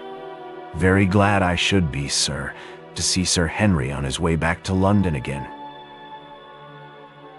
But what is it that alarms you? Look at Sir Charles's death. That was bad enough, for all that the coroner said. Look at the noises on the moor at night. There's not a man would cross it after sundown if he was paid for it. Look at this stranger hiding out yonder and watching and waiting. What's he waiting for? What does it mean? It means no good to anyone of the name of Baskerville, and very glad I shall be to be quit of it all, on the day that Sir Henry's new servants are ready to take over the Hall. But about this stranger, said I. "Can you tell me anything about him?" "What did Selden say? Did he find out where he hid, or what he was doing?" "He saw him once or twice, but he is a deep one, and gives nothing away. At first he thought that he was the police, but soon he found that he had some lay of his own. A kind of gentleman he was, as far as he could see, but what he was doing he could not make out." "And where did he say that he lived?" "Among the old houses on the hillside, the stone huts where the old folk used to live." "But how about his food?" "Selden found out that he has got a lad who works for him and brings all he needs. I dare say he goes to Coombe Tracey for what he wants." "Very good, Barrymore. We may talk further of this some other time." When the butler had gone, I walked over to the black window, and I looked through a blurred pane at the driving clouds and at the tossing outline of the wind-swept trees. It is a wild night indoors, and what must it be in a stone hut upon the moor? What passion of hatred can it be which leads a man to lurk in such a place at such a time? And what deep and earnest purpose can he have which calls for such a trial? There, in that hut upon the moor, seems to lie the very center of that problem which has vexed me so sorely. I swear that another day shall not have passed before I have done all that man can do to reach the heart of the mystery. Chapter 11. The Man on the Tor. The extract from my private diary which forms the last chapter has brought my narrative up to the 18th of October, a time when these strange events began to move swiftly towards their terrible conclusion. The incidents of the next few days are indelibly graven upon my recollection, and I can tell them without reference to the notes made at the time. I start them from the day which succeeded, that upon which I had established two facts of great importance. The one that Mrs. Laura Lyons of Coombe Tracey had written to Sir Charles Baskerville, and made an appointment with him at the very place and hour that he met his death. The other that the lurking man upon the moor was to be found among the stone huts upon the hillside. With these two facts in my possession, I felt that either my intelligence or my courage must be deficient if I could not throw some further light upon these dark places. I had no opportunity to tell the baronet what I had learned about Mrs. Lyons upon the evening before, for Dr. Mortimer remained with him at cards until it was very late. At breakfast, however, I informed him about my discovery and asked him whether he would care to accompany me to Coombe Tracey. At first he was very eager to come, but on second thoughts it seemed to both of us that if I went alone the results might be better. The more formal we made the visit, the less information we might obtain. I left Sir Henry behind, therefore, not without some prickings of conscience, and drove off upon my new quest. When I reached Coombe Tracey, I told Perkins to put up the horses, and I made inquiries for the lady whom I had come to interrogate. I had no difficulty in finding her rooms, which were central and well appointed. A maid showed me in without ceremony, and as I entered the sitting room, a lady, who was sitting before a Remington typewriter, sprang up with a pleasant smile of welcome. Her face fell, however, when she saw that I was a stranger, and she sat down again and asked me the object of my visit. The first impression left by Mrs. Lyons was one of extreme beauty. Her eyes and hair were of the same rich hazel color, and her cheeks, though considerably freckled, were flushed with the exquisite bloom of the brunette. The dainty pink which lurks at the heart of the sulphur rose. I repeat, the first impression. But the second was criticism. There was something subtly wrong with the face, some coarseness of expression, some hardness, perhaps of eye, some looseness of lip which marred its perfect beauty. But these, of course, are afterthoughts. At the moment I was simply conscious that I was in the presence of a very handsome woman, and that she was asking me the reasons for my visit. I had not quite understood until that instant how delicate my mission was. "I have the pleasure," said I, "of knowing your father." It was a clumsy introduction, and the lady made me feel it. "There is nothing in common between my father and me," she said. "I owe him nothing, and his friends are not mine. If it were not for the late Sir Charles Baskerville and some other kind hearts, I might have starved for all that my father cared. It was about the late Sir Charles Baskerville that I have come here to see you. The freckles started out on the lady's face. What can I tell you about him? She asked, and her fingers played nervously over the stops of her typewriter. You knew him, did you not? I have already said that I owe a great deal to his kindness. If I am able to support myself, it is largely due to the interest which he took in my unhappy situation. Did you correspond with him? The lady looked quickly up with an angry gleam in her hazel eyes. What is the object of these questions? She asked sharply. The object is to avoid a public scandal. It is better that I should ask them here than that the matter should pass outside our control. She was silent, and her face was still very pale. At last she looked up with something reckless and defiant in her manner. Well, I'll answer, she said. What are your questions? Did you correspond with Sir Charles? I certainly wrote to him once or twice to acknowledge his delicacy and his generosity. Have you the dates of those letters? Number. Have you ever met him? Yes, once or twice, when he came into Coombe Tracy. He was a very retiring man, and he preferred to do good by stealth. But if you saw him so seldom and wrote so seldom, how did he know enough about your affairs to be able to help you, as you say that he has done? She met my difficulty with the utmost readiness. There were several gentlemen who knew my sad history and united to help me. One was Mr. Stapleton, a neighbor and intimate friend of Sir Charles. He was exceedingly kind, and it was through him that Sir Charles learned about my affairs. I knew already that Sir Charles Baskerville had made Stapleton his almoner upon several occasions, so the lady's statement bore the impress of truth upon it. Did you ever write to Sir Charles asking him to meet you? I continued. Mrs. Lyons flushed with anger again. Really, sir, this is a very extraordinary question.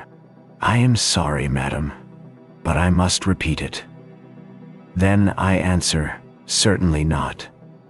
Not on the very day of Sir Charles' death. The flush had faded in an instant, and a deathly face was before me. Her dry lips could not speak the no which I saw rather than heard. Surely your memory deceives you, said I. I could even quote a passage of your letter. It ran, please, as you are a gentleman, burn this letter and be at the gate by 10 o'clock. I thought that she had fainted, but she recovered herself by a supreme effort. Is there no such thing as a gentleman? She gasped.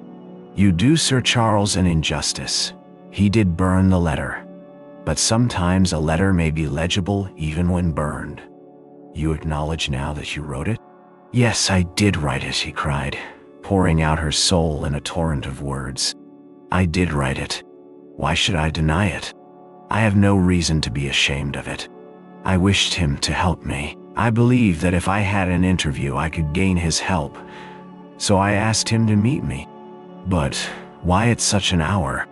Because I had only just learned that he was going to London next day and might be away for months. There were reasons why I could not get there earlier. But why a rendezvous in the garden instead of a visit to the house? Do you think a woman could go alone at that hour to a bachelor's house? Well, what happened when you did get there? I never went, Mrs. Lyons. No, I swear it to you on all I hold sacred. I never went. Something intervened to prevent my going. What was that? That, as is a private matter, I cannot tell it. You acknowledge then that you made an appointment with Sir Charles at the very hour and place at which he met his death, but you deny that you kept the appointment. That is the truth. Again and again, I cross-questioned her, but I could never get past that point. Mrs. Lyons, said I, as I rose from this long and inconclusive interview, you are taking a very great responsibility and putting yourself in a very false position by not making an absolutely clean breast of all that you know. If I have to call in the aid of the police, you will find how seriously you are compromised. If your position is innocent, why did you in the first instance deny having written to Sir Charles upon that date? Tcha. Because I feared that some false conclusion might be drawn from it, and that I might find myself involved in a scandal. And why were you so pressing that Sir Charles should destroy your letter? If you have read the letter, you will know. I did not say that I had read all the letter. You quoted some of it. I quoted the postscript. The letter had, as I said, been burned, and it was not all legible. I ask you once again why it was that you were so pressing that Sir Charles should destroy this letter which he received on the day of his death. The matter is a very private one. The more reason why you should avoid a public investigation. I will tell you then. If you have heard anything of my unhappy history, you will know that I made a rash marriage and had reason to regret it. I have heard so much. My life has been one incessant persecution from a husband whom I abhor. The law is upon his side, and every day I am faced by the possibility that he may force me to live with him. At the time that I wrote this letter to Sir Charles, I had learned that there was a prospect of my regaining my freedom if certain expenses could be met. It meant everything to me: peace of mind, happiness, self-respect. Everything. I knew Sir Charles's generosity, and I thought that if he heard the story from my own lips, he would help me. Then how is it that you did not go? Because I received help in the interval from another source. Why then did you not write to Sir Charles and explain this? So I should have done had I not seen his death in the paper next morning. The woman's story hung coherently together, and all my questions were unable to shake it. I could only check it by finding if she had indeed instituted divorce proceedings against her husband at or about the time of the tragedy. It was unlikely that she would dare to say that she had not been to Baskerville Hall if she really had been, for a trap would be necessary to take her there, and could not have returned to Coombe Tracey until the early hours of the morning. Such an excursion could not be kept secret. The probability was, therefore, that she was telling the truth, or at least a part of the truth. I came away baffled and disheartened. Once again I had reached that dead wall which seemed to be built across every path by which I tried to get at the object of my mission. And yet the more I thought of the lady's face and of her manner, the more I felt that something was being held back from me. Why should she turn so pale? Why should she fight against every admission until it was forced from her? Why should she have been so reticent at the time of the tragedy?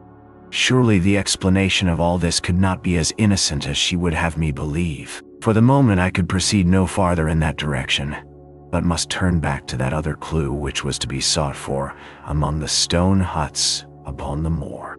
And that was a most vague direction. I realized it as I drove back, and noted how hill after hill showed traces of the ancient people.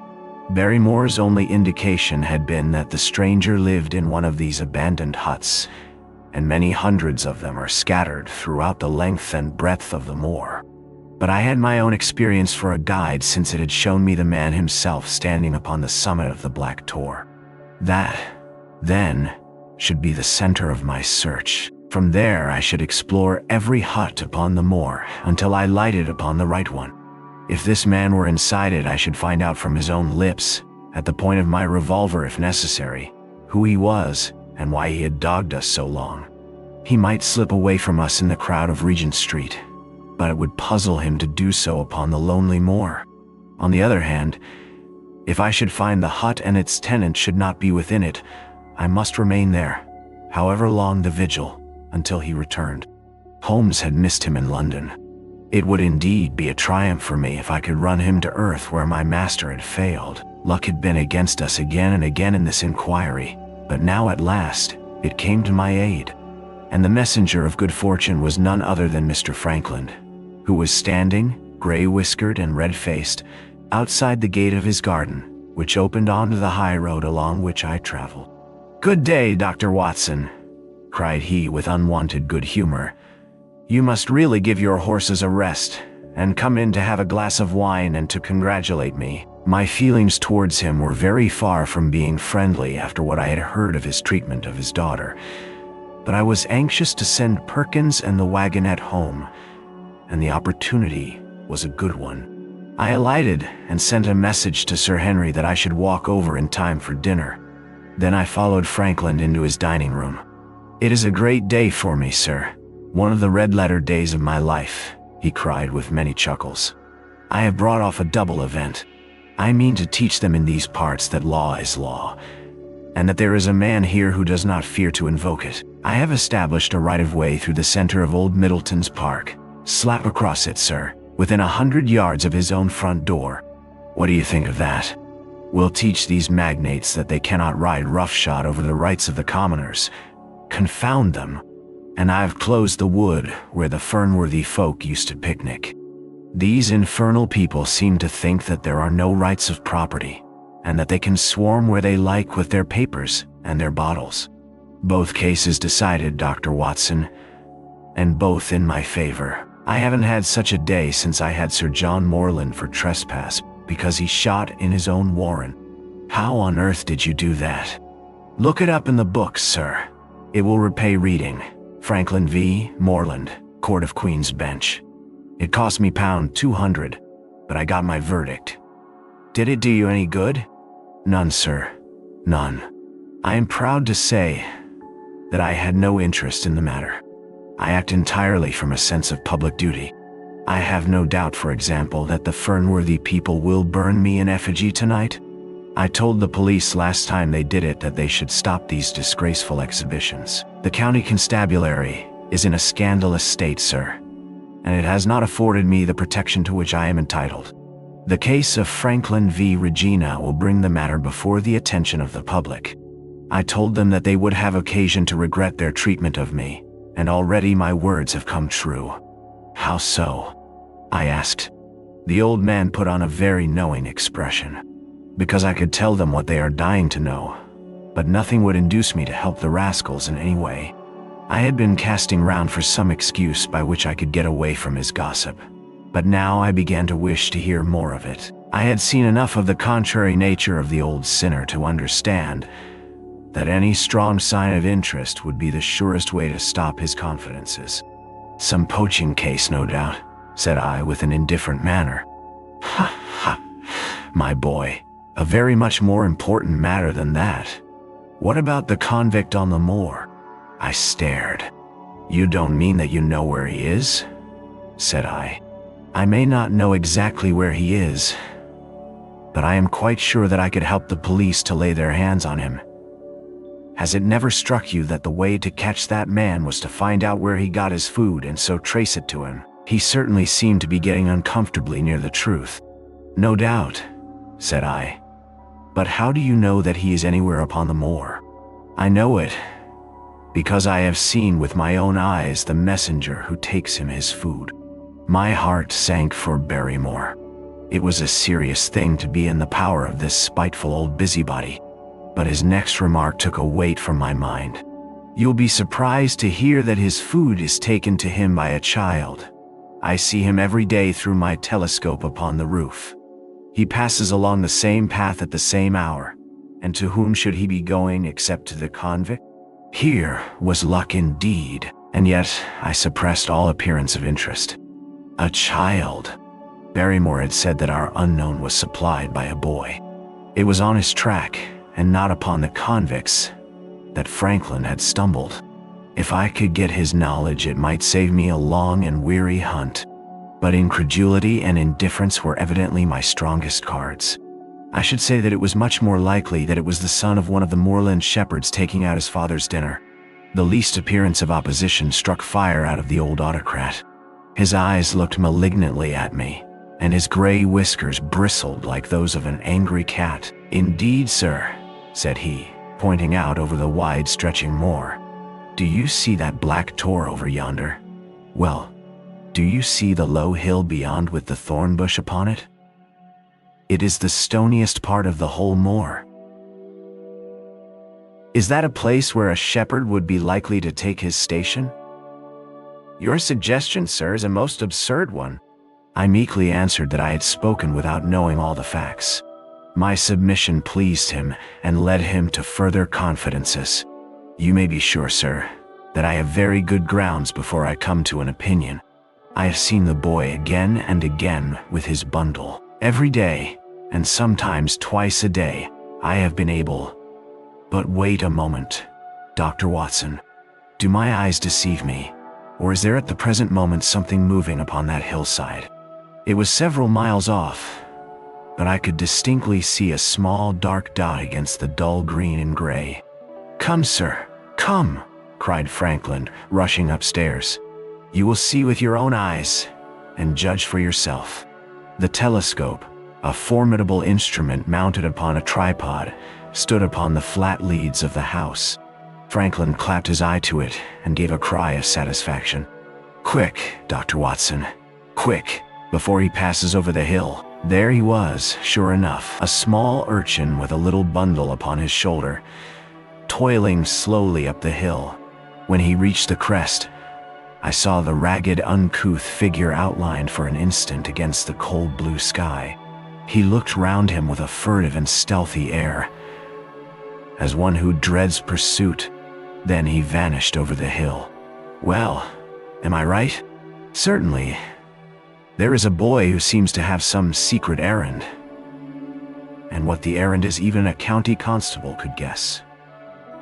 But not one word shall they have from me, and I bind you to secrecy also, Dr. Watson.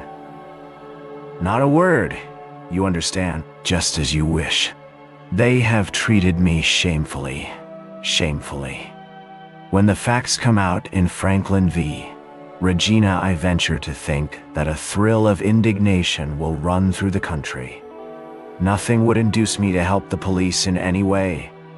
For all they cared, it might have been me, instead of my effigy, which these rascals burned at the stake.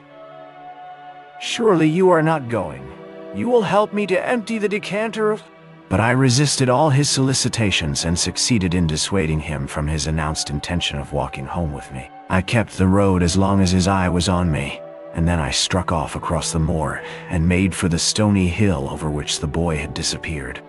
Everything was working in my favor, and I swore that it should not be through lack of energy or perseverance that I should miss the chance which fortune had thrown in my way. The sun was already sinking when I reached the summit of the hill, and the long slopes beneath me were all golden green on one side and gray shadow on the other. A haze lay low upon the farthest skyline, out of which jutted the fantastic shapes of Believer and Vixen Tor. Over the wide expanse, there was no sound and no movement. One great gray bird, a gull or curlew, soared aloft in the blue heaven. He and I seemed to be the only living things between the huge arch of the sky and the desert beneath it. The barren scene, the sense of loneliness, and the mystery and urgency of my task all struck a chill into my heart. The boy was nowhere to be seen, but down beneath me, in a cleft of the hills, there was a circle of the old stone huts, and in the middle of them there was one which retained sufficient roof to act as a screen against the weather. My heart leaped within me as I saw it. This must be the burrow where the stranger lurked. At last my foot was on the threshold of his hiding place. His secret was within my grasp. As I approached the hut, walking as warily as Stapleton would do when with poised net he drew near the settled butterfly, I satisfied myself that the place had indeed been used as a habitation. A vague pathway among the boulders led to the dilapidated opening which served as a door. All was silent within. The unknown might be lurking there, or he might be prowling on the moor. My nerves tingled with the sense of adventure. Throwing aside my cigarette, I closed my hand upon the butt of my revolver, and walking swiftly up to the door, I looked in. The place was empty, but there were ample signs that I had not come upon a false scent. This was certainly where the man lived. Some blankets rolled in a waterproof lay upon that very stone slab upon which Neolithic man had once slumbered. The ashes of a fire were heaped in a rude grate. Beside it lay some cooking utensils and a bucket half full of water. A litter of empty tins showed that the place had been occupied for some time, and I saw, as my eyes became accustomed to the checkered light, a pannikin and a half-full bottle of spirits standing in the corner. In the middle of the hut, a flat stone served the purpose of a table, and upon this stood a small cloth bundle. It contained a loaf of bread, a tinned tongue, and 2 tins of preserved peaches.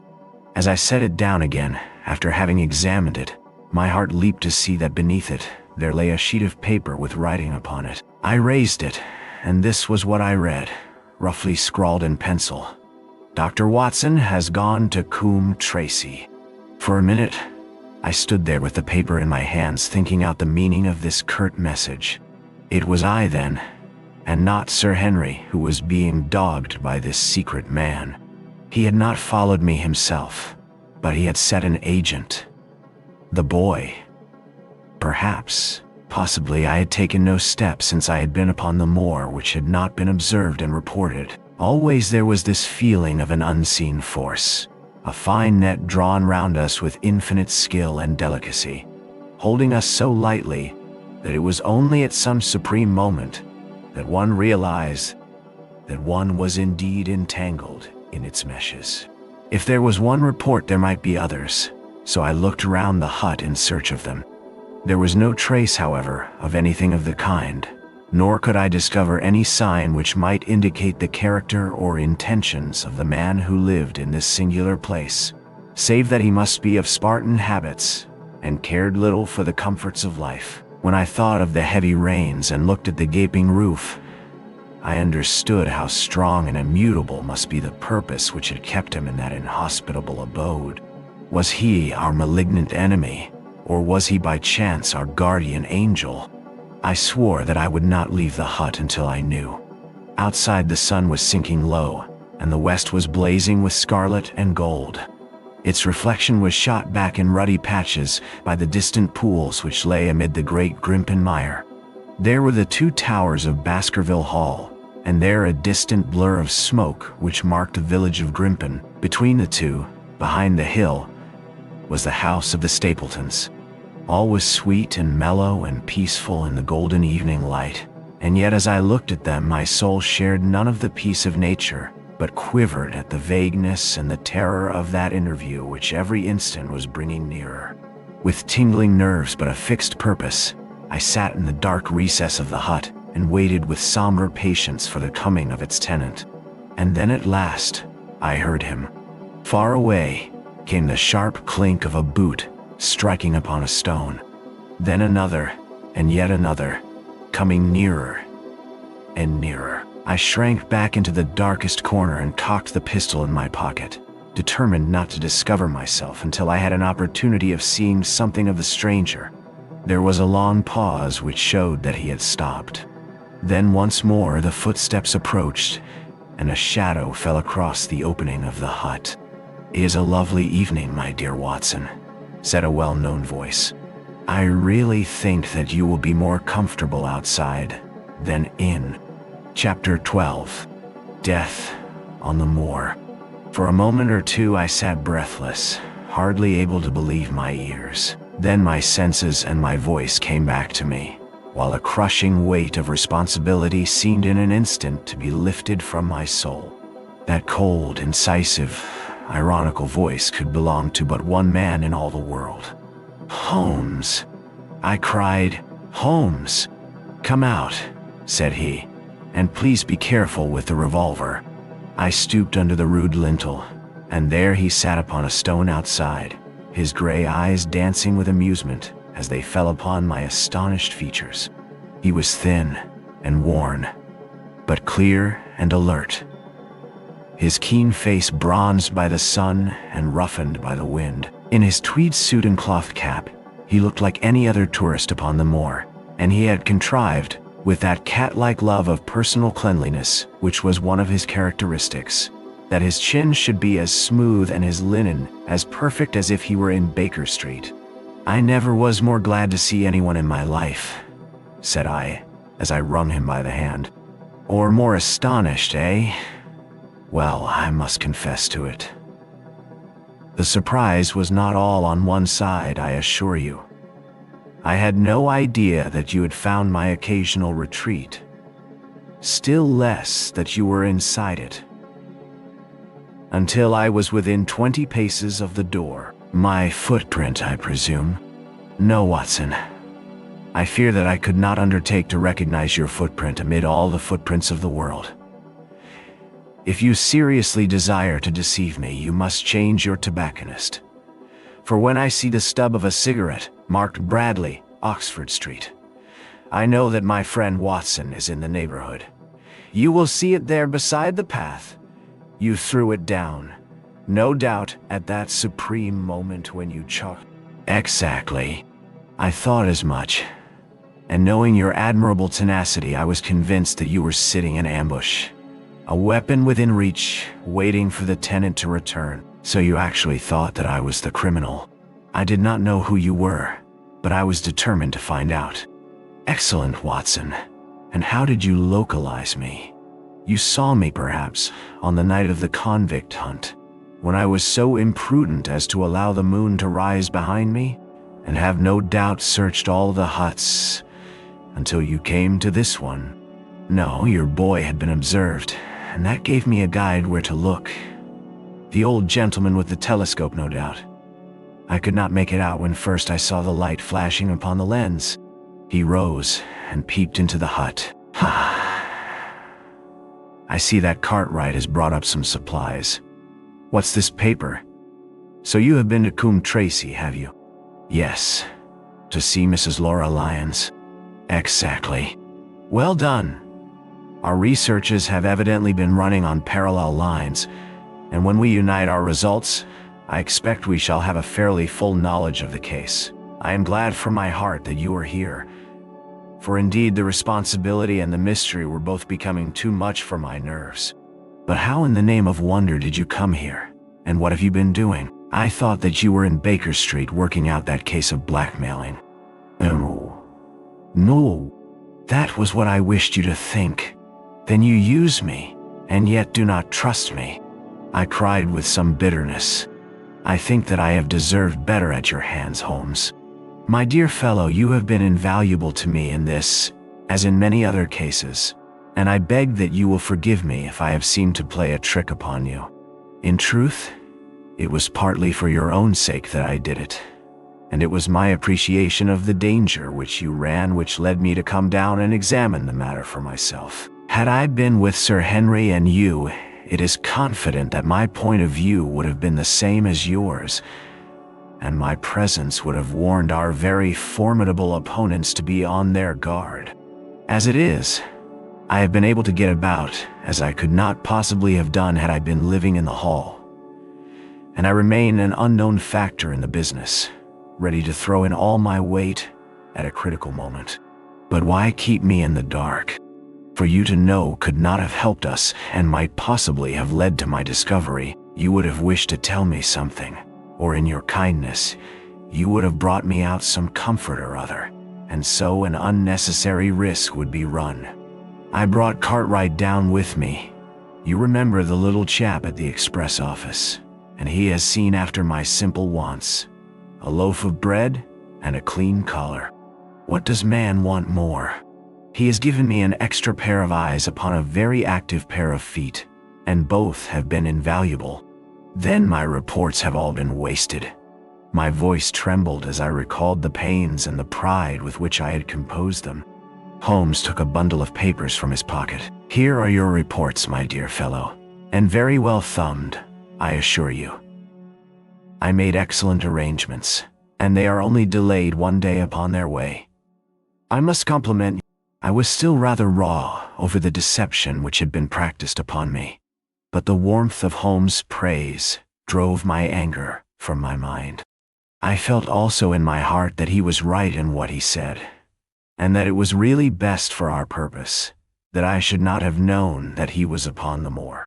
That's better, said he, seeing the shadow rise from my face. And now tell me the result of your visit to Mrs. Laura Lyons. It was not difficult for me to guess that it was to see her that you had gone, for I am already aware that she is the one person in Coombe Tracey who might be of service to us in the matter. In fact, if you had not gone today, it is exceedingly probable that I should have gone tomorrow. The sun had set, and dusk was settling over the moor. The air had turned chill, and we withdrew into the hut for warmth. There, sitting together in the twilight, I told Holmes of my conversation with the lady. So interested was he that I had to repeat some of it twice before he was satisfied. This is most important, said he when I had concluded. "It fills up a gap which I had been unable to bridge in this most complex affair. You are aware, perhaps, that a close intimacy exists between this lady and the man Stapleton." I did not know of a close intimacy. There can be no doubt about the matter. They meet, they write. There is a complete understanding between them. Now, this puts a very powerful weapon into our hands. His wife? I am giving you some information now, in return for all that you have given me. The lady who has passed here as Miss Stapleton is in reality his wife. Oh, good heavens, Holmes. Are you sure of what you say? How could he have permitted Sir Henry to fall in love with her? Sir Henry's falling in love could do no harm to anyone except Sir Henry.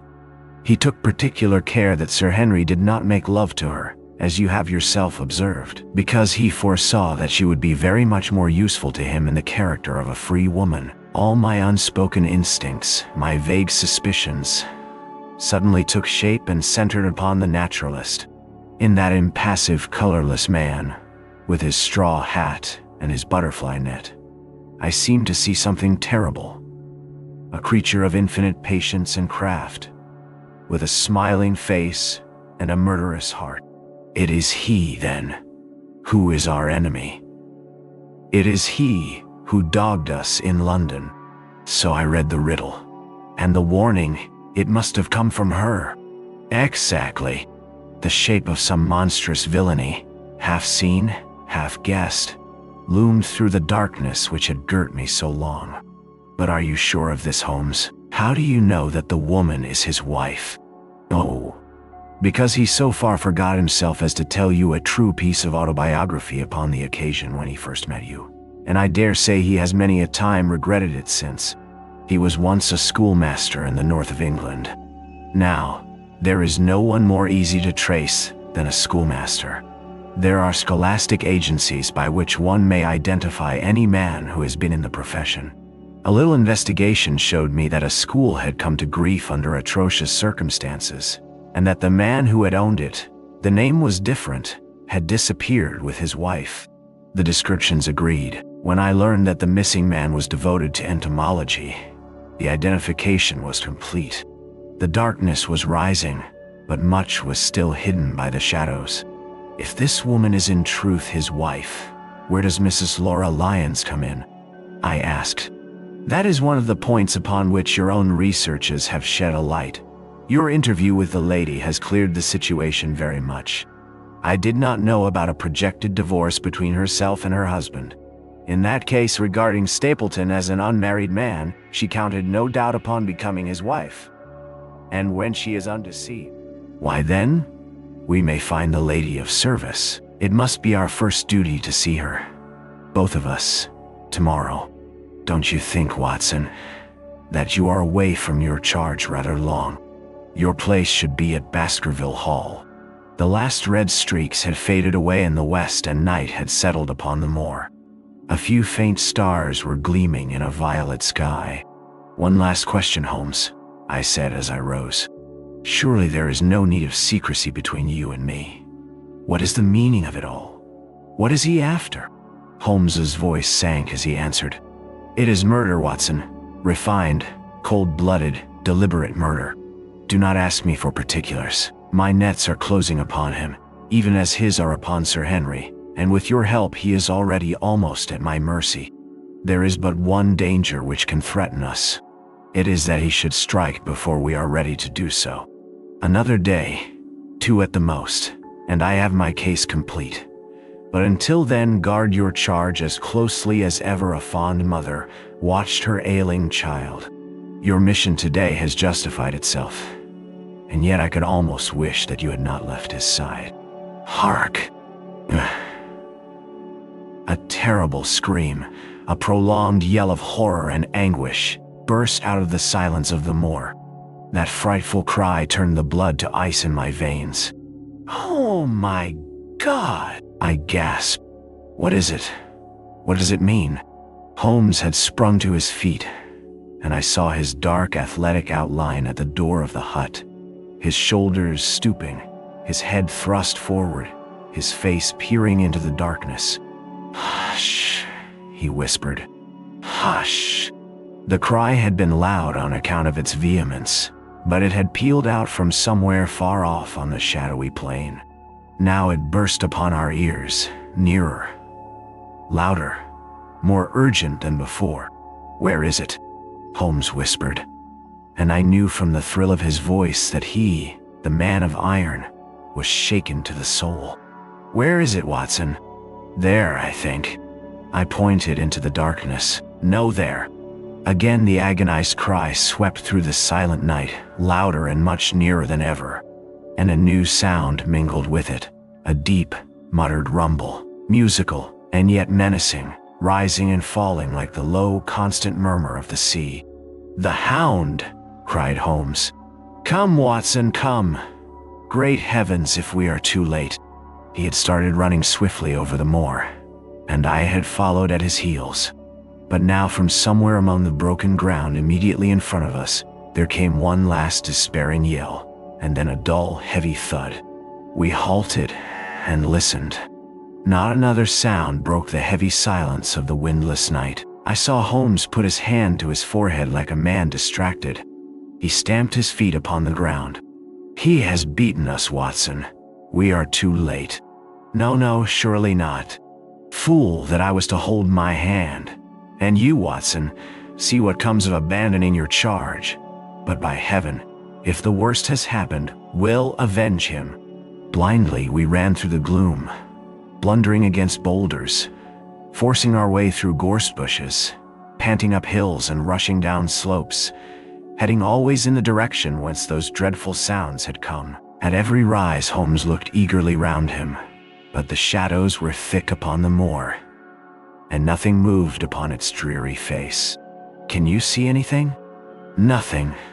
But hark! What is that?" A low moan had fallen upon our ears. There it was again upon our left. On that side, a ridge of rocks ended in a sheer cliff which overlooked a stone-strewn slope. On its jagged face was spread-eagled some dark, irregular object. As we ran towards it, the vague outline hardened into a definite shape. It was a prostrate man, face downward upon the ground, the head doubled under him at a horrible angle, the shoulders rounded, and the body hunched together as if in the act of throwing a somersault. So grotesque was the attitude that I could not for the instant realize that that moan had been the passing of his soul.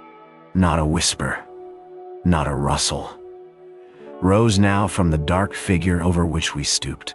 Holmes laid his hand upon him and held it up again with an exclamation of horror. The gleam of the match which he struck shone upon his clotted fingers, and upon the ghastly pool which widened slowly from the crushed skull of the victim, and it shone upon something else which turned our hearts sick and faint within us, the body of Sir Henry Baskerville. There was no chance of either of us forgetting that peculiar ruddy tweed suit, the very one which he had worn on the first morning that we had seen him in Baker Street. We caught the one clear glimpse of it, and then the match flickered and went out, even as the hope had gone out of our souls. Holmes groaned, and his face glimmered white through the darkness. "The brute! The brute!" I cried with clenched hands. "Oh, Holmes, I shall never forgive myself for having left him to his fate.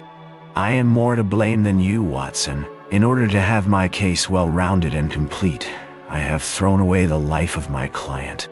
It is the greatest blow which has befallen me in my career. But how could I know that he would risk his life alone upon the moor in the face of all my warnings? Oh, that we should have heard his screams. My God, those screams!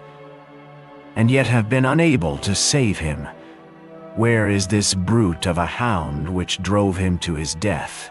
I will see to that. Uncle and nephew have been murdered, the one frightened to death by the very sight of a beast which he thought to be supernatural, the other driven to his end in his wild flight to escape from it. But now we have to prove the connection between the man and the beast. Save from what we heard, we cannot even swear to the existence of the latter, since Sir Henry has evidently died from the fall. But By heavens, cunning as he is, the fellow shall be in my power before another day is past. Nah. Oh, man and she. Alright. We stood with bitter hearts on either side of the mangled body, overwhelmed by this sudden and irrevocable disaster which had brought all our long and weary labors to so piteous an end. Then as the moon rose, we climbed to the top of the rocks over which our poor friend had fallen, and from the summit we gazed out over the shadowy moor, half silver and half gloom. Far away, miles off, in the direction of Grimpen, a single steady yellow light was shining. It could only come from the lonely abode of the Stapletons. With a bitter curse, I shook my fist at it as I gazed. Why should we not seize him at once? Our case is not complete. The fellow is wary and cunning to the last degree. It is not what we know, but what we can prove. If we make one false move, the villain may escape us yet. What can we do? There will be plenty for us to do tomorrow. Tonight we can only perform the last offices to our poor friend. Together we made our way down the precipitous slope and approached the body, black and clear against the silvered stones. The agony of those contorted limbs struck me with a spasm of pain and blurred my eyes with tears. We must send for help, Holmes. We cannot carry him all the way to the hall. Good heavens, are you mad? Oh, he had uttered a cry and bent over the body. Now he was dancing and laughing and wringing my hand. Could this be my stern, self-contained friend? These were hidden fires indeed. A beard, a beard. The man has a beard, a beard. It is not the baronet. It is, why, it is my neighbor, the convict. With feverish haste we had turned the body over, and that dripping beard was pointing up to the cold, clear moon. There could be no doubt about the beetling forehead, the sunken animal eyes. It was indeed the same face which had glared upon me in the light of the candle from over the rock, the face of Selden, the criminal. Then, in an instant, it was all clear to me. I remembered how the baronet had told me that he had handed his old wardrobe to Barrymore. Barrymore had passed it on in order to help Selden in his escape. Boots, shirt, cap. It was all Sir Henry's. The tragedy was still black enough, but this man had at least deserved death by the laws of his country. I told Holmes how the matter stood, my heart bubbling over with thankfulness and joy. Then the clothes have been the poor devil's death, said he. It is clear enough that the hound has been laid on from some article of Sir Henry's. The boot which was abstracted in the hotel, in all probability. And so ran this man down. There is one very singular thing, however. How came Selden in the darkness to know that the hound was on his trail? He heard him. To hear a hound upon the moor would not work a hard man like this convict into such a paroxysm of terror that he would risk recapture by screaming wildly for help. By his cries he must have run a long way after he knew the animal was on his track. How did he know? Always, the question now is, what shall we do with this poor wretched body? We cannot leave it here to the foxes and the ravens. Oh, I suggest that we put it in one of the huts until we can communicate with the police. Exactly. I have no doubt that you and I could carry it so far. Hello, Watson. What's this? It's the man himself, by all that's wonderful and audacious. Not a word to show your suspicions. Not a word, or my plans crumbled to the ground. A figure was approaching us over the moor, and I saw the dull red glow of a cigar. The moon shone upon him, and I could distinguish the dapper shape and jaunty walk of the naturalist. He stopped when he saw us, and then came on again. Why, Dr. Watson, that's not you, is it? You are the last man that I should have expected to see out on the moor at this time of night. But dear me, what's this? Somebody hurt? Don't tell me that it is our friend Sir Henry? He hurried past me and stooped over the dead man. I heard a sharp intake of his breath and the cigar fell from his fingers. Who's this?" he stammered. "It is Selden, the man who escaped from Princetown." Stapleton turned a ghastly face upon us, but by a supreme effort he had overcome his amazement and his disappointment. He looked sharply from Holmes to me. "Dear me, what a very shocking affair. How did he die?" He appears to have broken his neck by falling over these rocks. My friend and I were strolling on the moor when we heard a cry. I heard a cry also. That was what brought me out. I was uneasy about Sir Henry. Why about Sir Henry in particular? I could not help asking, because I had suggested that he should come over. When he did not come, I was surprised, and I naturally became alarmed for his safety when I heard cries upon the moor. By the way, his eyes darted again from my face to Holmes's. "Did you hear anything else besides a cry?" "No," said Holmes. "Did you? Number? What do you mean then?" "Oh, you know the stories that the peasants tell about a phantom hound and so on. It is said to be heard at night upon the moor. I was wondering if there were any evidence of such a sound tonight." "We heard nothing of the kind," said I. "And what is your theory of this poor fellow's death?" "I have no doubt that anxiety and exposure have driven him off his head. He has rushed about the moor in a crazy state and eventually fallen over here and broken his neck." "That seems the most reasonable theory," said Stapleton. And he gave a sigh which I took to indicate his relief. "What do you think about it, Mr. Sherlock Holmes?" My friend bowed his compliments. "You are quick at identification," said he. "We have been expecting you in these parts since Dr. Watson came down. You are in time to see a tragedy." "Ice. Indeed. I have no doubt that my friend's explanation will cover the facts. I will take an unpleasant remembrance back to London with me tomorrow." "Oh, you return tomorrow?" "That is my intention. I hope your visit has cast some light upon those occurrences which have puzzled us." Holmes shrugged his shoulders. "One cannot always have the success for which one hopes. An investigator needs facts, and not legends or rumors. It has not been a satisfactory case." My friend spoke in his frankest and most unconcerned manner. Stapleton still looked hard at him. Then he turned to me. "I would suggest carrying this poor fellow to my house, but it would give my sister such a fright that I do not feel justified in doing it. I think that if we put something over his face, he will be safe until morning." And so it was arranged. Resisting Stapleton's offer of hospitality, Holmes and I set off to Baskerville Hall, leaving the naturalist to return alone. Looking back, we saw the figure moving slowly away over the broad moor, and behind him that one black smudge on the silvered slope which showed where the man was lying who had come so horribly to his end. "We're at close grips at last," said Holmes as we walked together across the moor. "What a nerve the fellow has. How he pulled himself together in the face of what must have been a paralyzing shock when he found that the wrong man had fallen a victim to his plot. I told you in London, Watson, and I tell you now again, that we have never had a foeman more worthy of our steel. I am sorry that he has seen you, and so was I at first, but there was no getting out of it. What effect do you think it will have upon his plans now that he knows you are here?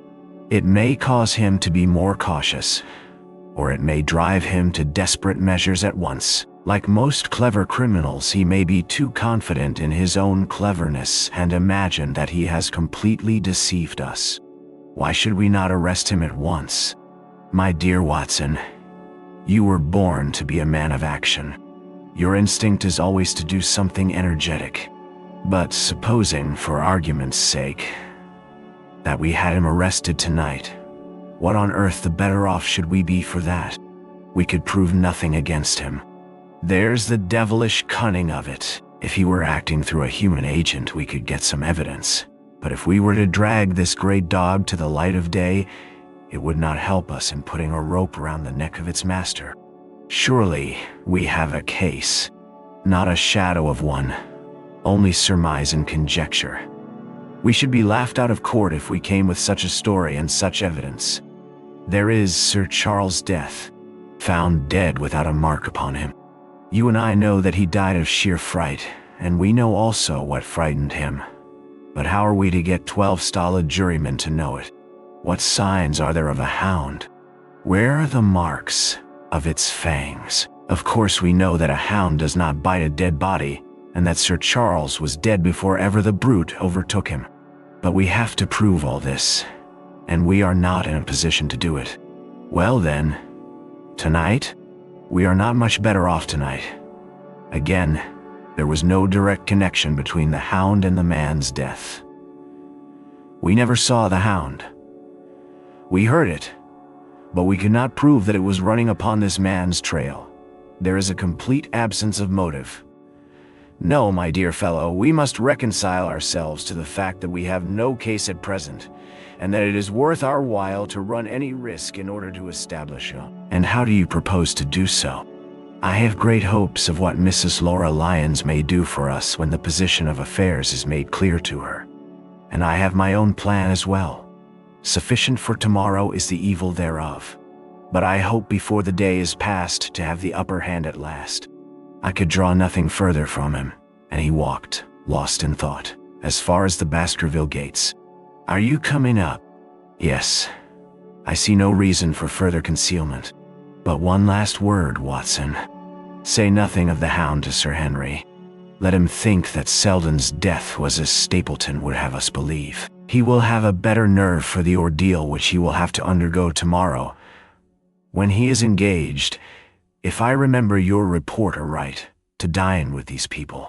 And so am I. Then you must excuse yourself and he must go alone. That will be easily arranged. And now, if we are too late for dinner, I think that we are both ready for our suppers. Chapter 13. Fixing the nets.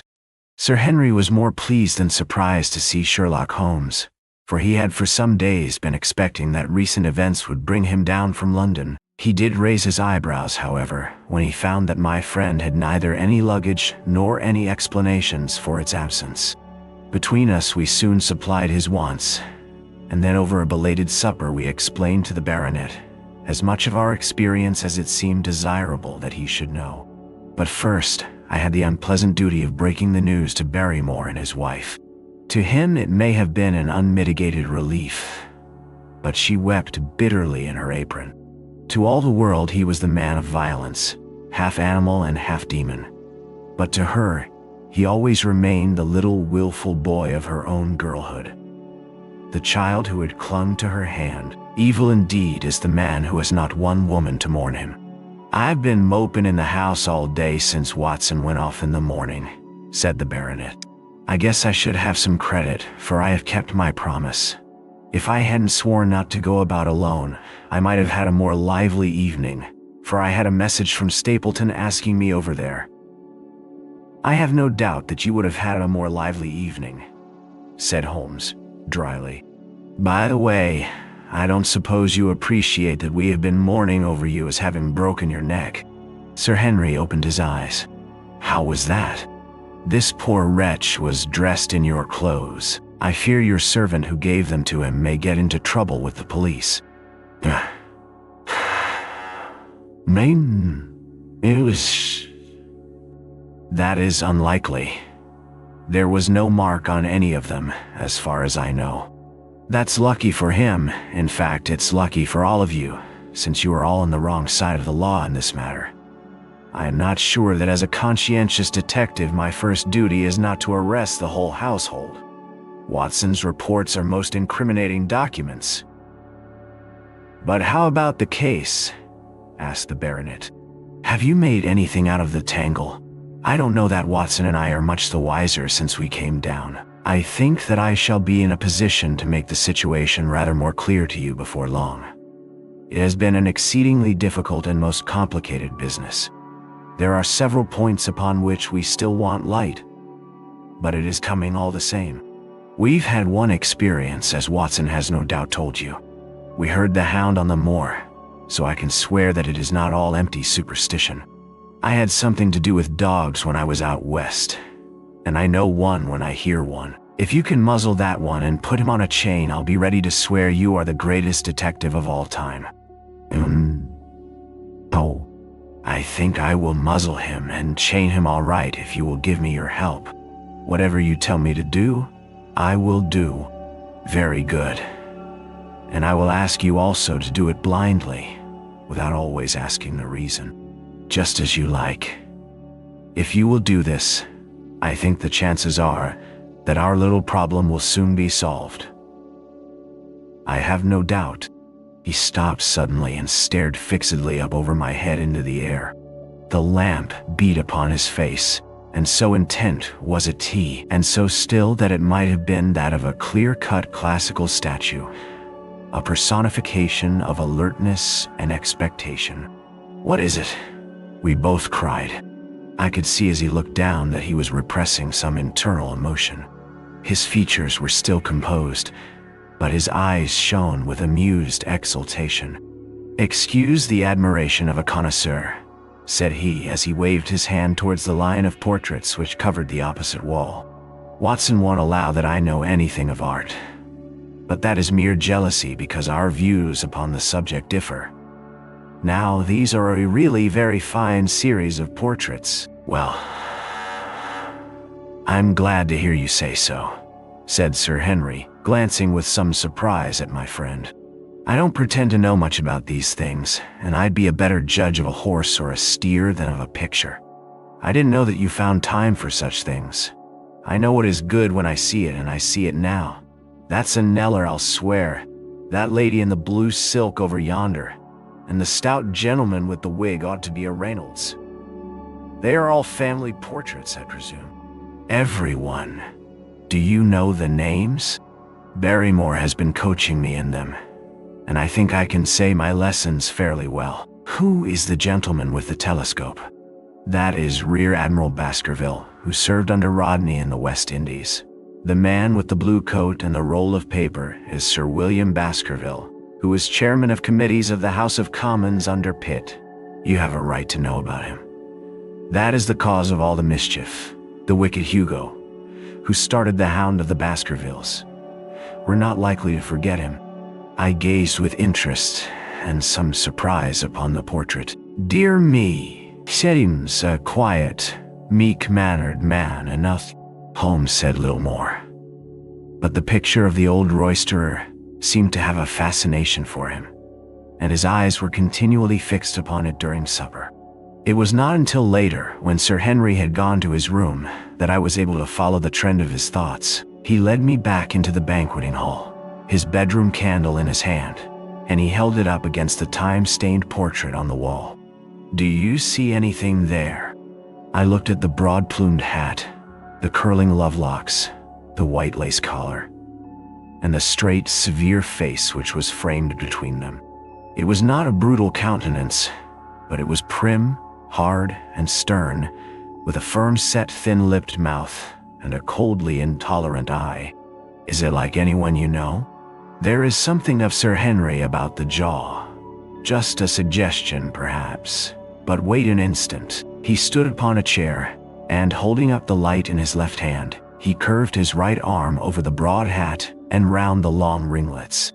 "Good heavens!" I cried in amazement. The face of Stapleton had sprung out of the canvas. "Ha! You see it now. My eyes have been trained to examine faces and not their trimmings. It is the first quality of a criminal investigator that he should see through a disguise. But this is marvelous. Also, a study of family portraits is enough to convert a man to the doctrine of reincarnation. The fellow is a Baskerville. That is evident. Oh, with designs upon the succession." "Exactly. This chance of the picture has supplied us with one of our most obvious missing links. We have him, Watson, we have him, and I dare swear that before tomorrow night he will be fluttering in our net as helpless as one of his own butterflies. A pin, a cork, and a card, and we add him to the Baker Street collection." He burst into one of his rare fits of laughter as he turned away from the picture.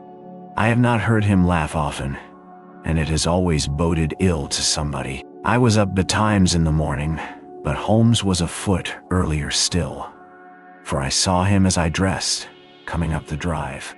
"Yes, we should have a full day today," he remarked, and he rubbed his hands with the joy of action. "The nets are all in place, and the drag is about to begin. We'll know before the day is out whether we have caught our big, lean-jawed pike or whether he has got through the meshes. Have you been on the moor already? I have sent a report from Grimpen to Princetown as to the death of Selden. I think I can promise that none of you will be troubled in the matter, and I have also communicated with my faithful Cartwright, who would certainly have pined away at the door of my hut, as a dog does at his master's grave, if I had not set his mind at rest about my safety. What is the next move?" "To see Sir Henry. Ah, here he is." "Good morning, Holmes," said the baronet. "You look like a general who is planning a battle with his chief of the staff." "That is the exact situation. Watson was asking for orders, and so do I." "Very good. You are engaged, as I understand, to dine with our friends the Stapletons tonight. I hope that you will come also. They are very hospitable people, and I am sure that they would be very glad to see you. I fear that Watson and I must go to London." "To London?" "Yes. I think that we should be more useful there at the present juncture." The baronet's face perceptibly lengthened. "I hoped that you were going to see me through this business. The hall and the moor are not very pleasant places when one is alone. My dear fellow, you must trust me implicitly and do exactly what I tell you. You can tell your friends that we should have been happy to have come with you, but that urgent business required us to be in town. We hope very soon to return to Devonshire. Will you remember to give them that message?" "If you insist upon it. There is no alternative, I assure you." I saw by the baronet's clouded brow that he was deeply hurt by what he regarded as our desertion. "When do you desire to go?" he asked coldly. "Immediately after breakfast. We will drive in to Coombe Tracy, but Watson will leave his things as a pledge that he will come back to you. Watson, you will send a note to Stapleton to tell him that you regret that you cannot come." "I have a good mind to go to London with you," said the baronet. "Why should I stay here alone?" "Because it is your post of duty. Because you gave me your word that you would do as you were told, and I tell you to stay." "All right then, stay. One more direction. I wish you to drive to Merripit House.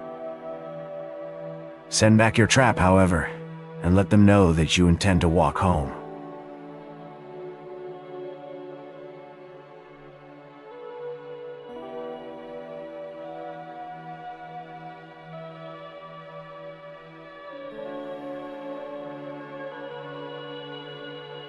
"Toi!" "Yes, but that is the very thing which you have so often cautioned me not to do.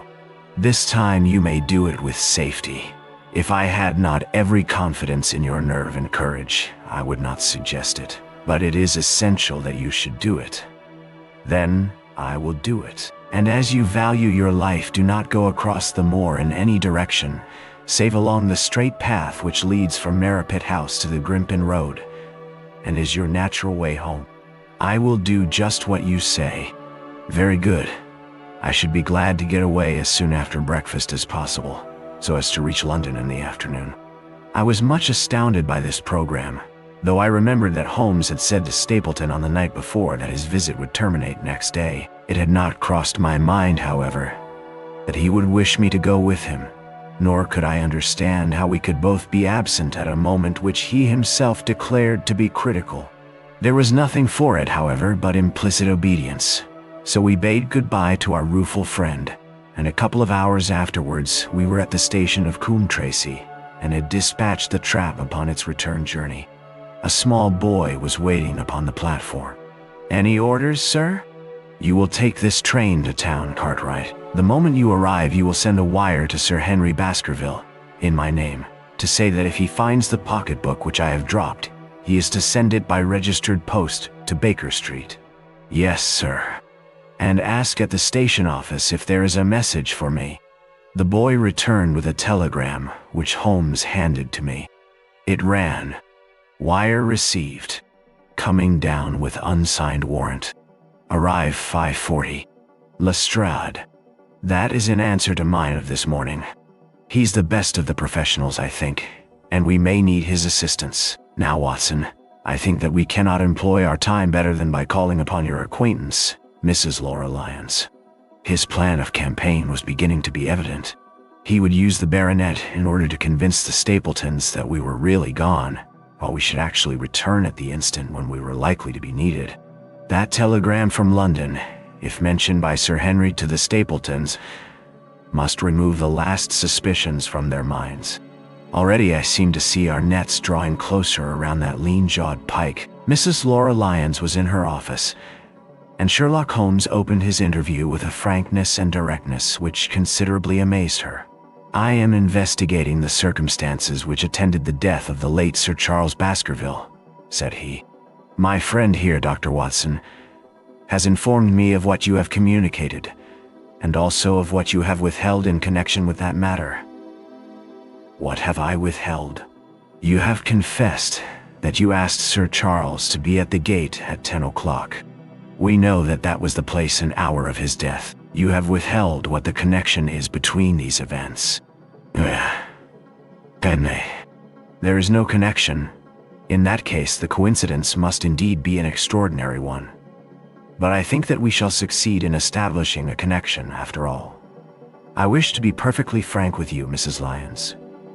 We regard this case as one of murder, and the evidence may implicate not only your friend Mr. Stapleton, but his wife as well." The lady sprang from her chair. "His wife?" she cried. "The fact is no longer a secret. The person who has passed for his sister is really his wife." Mrs. Lyons had resumed her seat. Her hands were grasping the arms of her chair, and I saw that the pink nails had turned white with the pressure of her grip. "His wife," she said again. "His wife. He is not a married man." Sherlock Holmes shrugged his shoulders. "Prove it to me. Prove it to me. And if you can do so..." The fierce flash of her eyes said more than any words. "I have come prepared to do so," said Holmes, drawing several papers from his pocket. "Here is a photograph of the couple taken in York 4 years ago. It is endorsed Mr. and Mrs. Vandeleur. But you will have no difficulty in recognizing him, and her also, if you know her by sight. Here are 3 written descriptions by trustworthy witnesses of Mr. and Mrs. Vandeleur, who at that time kept St. Oliver's private school. Read them and see if you can doubt the identity of these people." She glanced at them, and then looked up at us with the set, rigid face of a desperate woman. "Mr. Holmes," she said, "this man had offered me marriage on condition that I could get a divorce from my husband. He has lied to me. The villain. In every conceivable way. Not one word of truth has he ever told me. And why? Why? I imagined that all was for my own sake. But now I see that I was never anything but a tool in his hands. Why should I preserve faith with him who never kept any with me? Why should I try to shield him from the consequences of his own wicked acts? Ask me what you like, and there is nothing which I shall hold back. One thing I swear to you, and that is that when I wrote the letter I never dreamed of any harm to the old gentleman who had been my kindest friend. So, I entirely believe you, madam," said Sherlock Holmes. "The recital of these events must be very painful to you, and perhaps it will make it easier if I tell you what occurred, and you can check me if I make any material mistake. The sending of this letter was suggested to you by Stapleton. He dictated it. I presume that the reason he gave was that you would receive help from Sir Charles for the legal expenses connected with your divorce?" "Exactly. And then after you had sent the letter, he dissuaded you from keeping the appointment? He told me that it would hurt his self-respect that any other man should find the money for such an object, and that though he was a poor man himself, he would devote his last penny to removing the obstacles which divided us.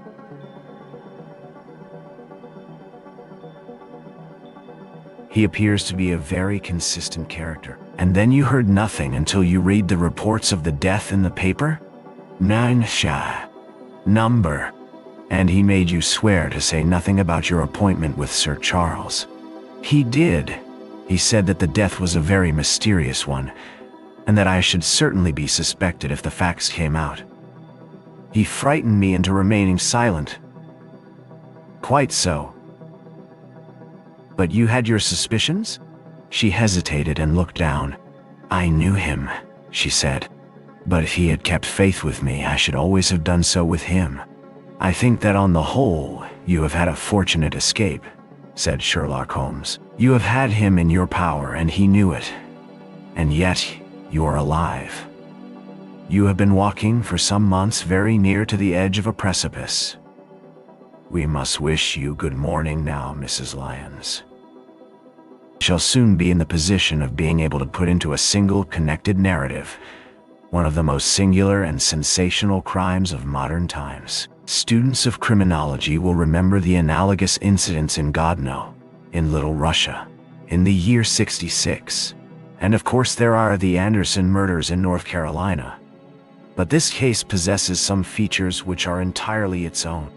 Even now we have no clear case against this very wily man, but I shall be very much surprised if it is not clear enough before we go to bed this night.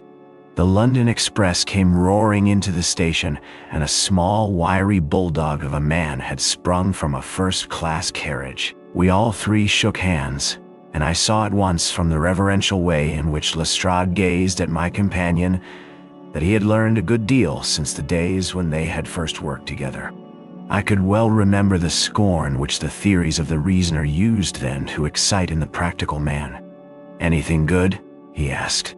"The biggest thing for years," said Holmes. "We have 2 hours before we need think of starting.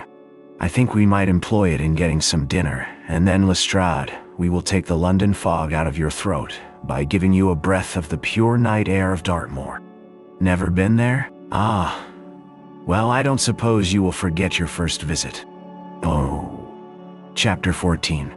The Hound of the Baskervilles. One of Sherlock Holmes's defects, if indeed one may call it a defect, was that he was exceedingly loath to communicate his full plans to any other person until the instant of their fulfillment. Partly it came no doubt from his own masterful nature, which loved to dominate and surprise those who were around him. Partly also from his professional caution, which urged him never to take any chances. The result, however, was very trying for those who were acting as his agents and assistants. I had often suffered under it, but never more so than during that long drive in the darkness. The great ordeal was in front of us. At last we were about to make our final effort, and yet Holmes had said nothing, and I could only surmise what his course of action would be. My nerves thrilled with anticipation when at last the cold wind upon our faces and the dark void spaces on either side of the narrow road told me that we were back upon the moor once again.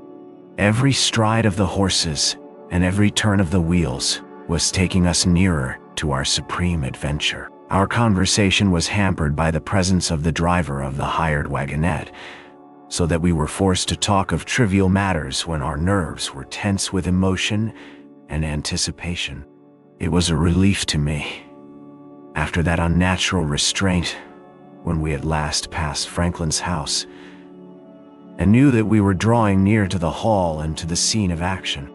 We did not drive up to the door, but got down near the gate of the avenue. The wagonette was paid off and ordered to return to Coombe Tracy forthwith, while we started to walk to Merripit House. "Are you armed, Lestrade?" The little detective smiled. "As long as I have my trousers, I have a hip pocket, and as long as I have my hip pocket, I have something in it." "Good. My friend and I are also ready for emergencies.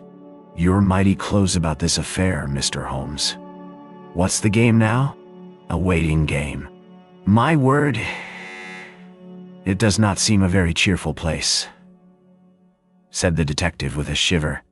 glancing round him at the gloomy slopes of the hill, and at the huge lake of fog which lay over the Grimpen Mire. "I see the lights of a house ahead of us. That is Merripit House, and the end of our journey.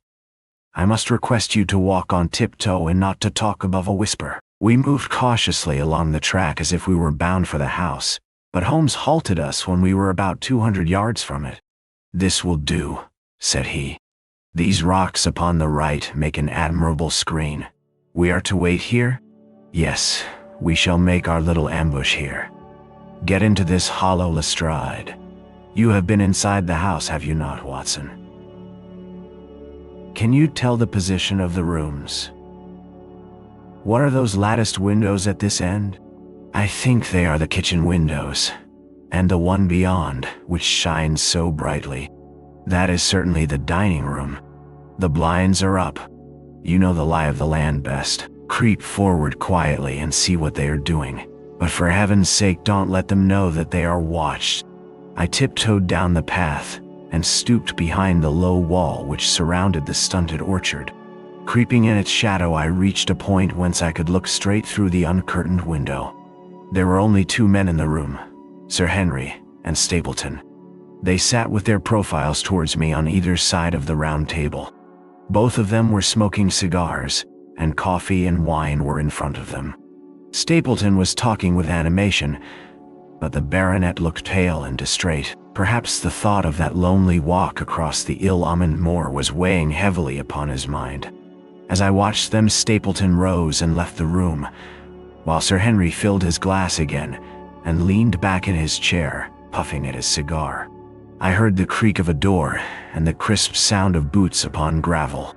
The steps passed along the path on the other side of the wall under which I crouched. Looking over, I saw the naturalist pause at the door of an outhouse in the corner of the orchard. A key turned in a lock, and as he passed in, there was a curious scuffling noise from within. He was only a minute or so inside, and then I heard the key turn once more and he passed me and re-entered the house. I saw him rejoin his guest, and I crept quietly back to where my companions were waiting to tell them what I had seen. "You say, Watson, that the lady is not there?" Holmes asked when I had finished my report. "Number. Where can she be then, since there is no light in any other room except the kitchen? I cannot think where she is. I have said that over the great Grimpen Mire there hung a dense, white fog. It was drifting slowly in our direction, and banked itself up like a wall on that side of us, low but thick and well-defined. The moon shone on it, and it looked like a great shimmering ice field, with the heads of the distant tors as rocks borne upon its surface. Holmes's face was turned towards it, and he muttered impatiently as he watched its sluggish drift.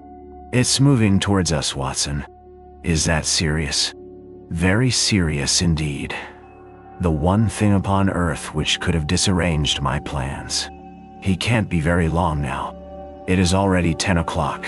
Our success, and even his life, may depend upon his coming out before the fog is over the path." The night was clear and fine above us.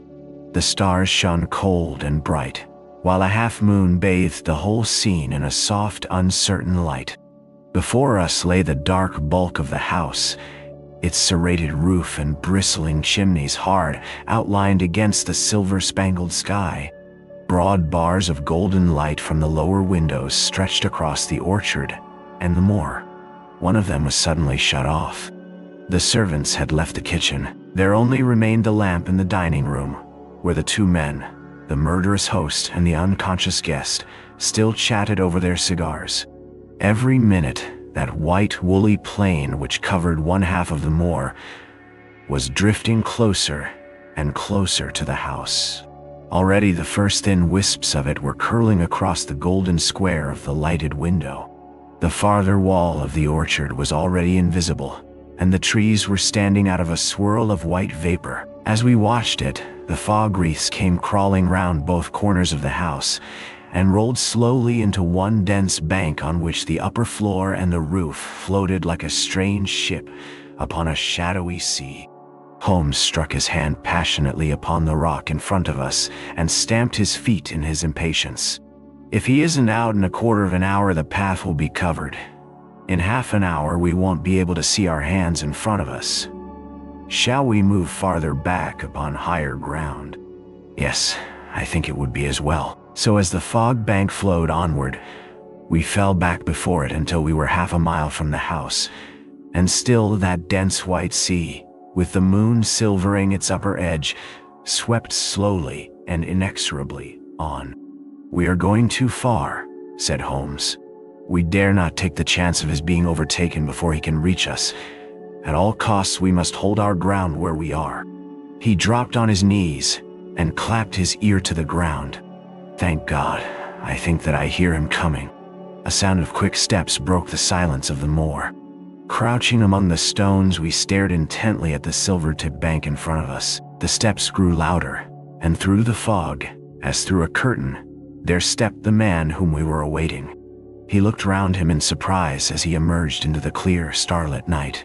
Then he came swiftly along the path, passed close to where we lay, and went on up the long slope behind us. As he walked, he glanced continually over either shoulder, like a man who is ill at ease. "Hist!" cried Holmes, and I heard the sharp click of a cocking pistol. "Look out! It's coming!" There was a thin, crisp, continuous patter from somewhere in the heart of that crawling bank. The cloud was within 50 yards of where we lay, and we glared at it, all three, uncertain what horror was about to break from the heart of it. I was at Holmes's elbow, and I glanced for an instant at his face. It was pale and exultant, his eyes shining brightly in the moonlight. But suddenly they started forward in a rigid, fixed stare, and his lips parted in amazement. At the same instant, Lestrade gave a yell of terror and threw himself face downward upon the ground. I sprang to my feet, my inert hand grasping my pistol, my mind paralyzed by the dreadful shape which had sprung out upon us from the shadows of the fog. A hound it was, an enormous coal-black hound, but not such a hound as mortal eyes have ever seen. Fire burst from its open mouth, its eyes glowed with a smoldering glare, its muzzle and hackles and dewlap were outlined in flickering flame. Never in the delirious dream of a disordered brain could anything more savage, more appalling, more hellish be conceived than that dark form and savage face which broke upon us out of the wall of fog.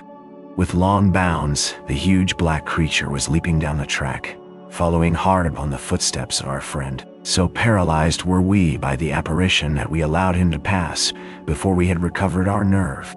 Then Holmes and I both fired together, and the creature gave a hideous howl, which showed that one at least had hit him.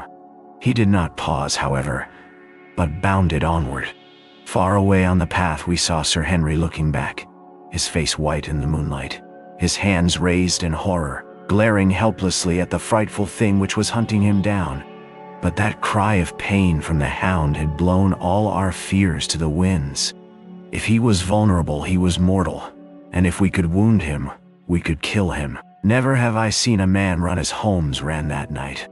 I am reckoned fleet of foot, but he outpaced me as much as I outpaced the little professional. In front of us as we flew up the track, we heard scream after scream from Sir Henry and the deep roar of the hound. I was in time to see the beast spring upon its victim, hurl him to the ground, and worry at his throat. But the next instant Holmes had emptied 5 barrels of his revolver into the creature's flank. With a last howl of agony and a vicious snap in the air, it rolled upon its back, 4 feet pawing furiously, and then fell limp upon its side. I stooped, panting, and pressed my pistol to the dreadful shimmering head, but it was useless to press the trigger. The giant hound was dead. Sir Henry lay insensible where he had fallen. We tore away his collar, and Holmes breathed a prayer of gratitude when we saw that there was no sign of a wound and that the rescue had been in time. Already our friend's eyelids shivered, and he made a feeble effort to move. Lestrade thrust his brandy flask between the baronet's teeth, and 2 frightened eyes were looking up at us. "My God," he whispered. "What was it? What, in heaven's name, was it?" "It's dead, whatever it is," said Holmes. We've laid the family ghost once and forever. In mere size and strength, it was a terrible creature which was lying stretched before us. It was not a pure bloodhound, and it was not a pure mastiff, but it appeared to be a combination of the two. Gaunt, savage, and as large as a small lioness. Even now in the stillness of death, the huge jaws seemed to be dripping with a bluish flame, and the small, deep-set, cruel eyes were ringed with fire. I placed my hand upon the glowing muzzle, and as I held them up, my own fingers smoldered and gleamed in the darkness. "Phosphorus," I said. "A cunning preparation of it," said Holmes, sniffing at the dead animal. "There is no smell which might have interfered with his power of scent. We owe you a deep apology, Sir Henry, for having exposed you to this fright. I was prepared for a hound, but not for such a creature as this, and the fog gave us little time to receive him. You have saved my life, having first endangered it. Are you strong enough to stand? Give me another mouthful of that brandy and I shall be ready for anything. So, now, if you will help me up, what do you propose to do?" "To leave you here. You are not fit for further adventures tonight. If you will wait, one or other of us will go back with you to the hall." He tried to stagger to his feet, but he was still ghastly pale and trembling in every limb. We helped him to a rock, where he sat shivering with his face buried in his hands. "We must leave you now," said Holmes. "The rest of our work must be done, and every moment is of importance. We have our case, and now we only want our man."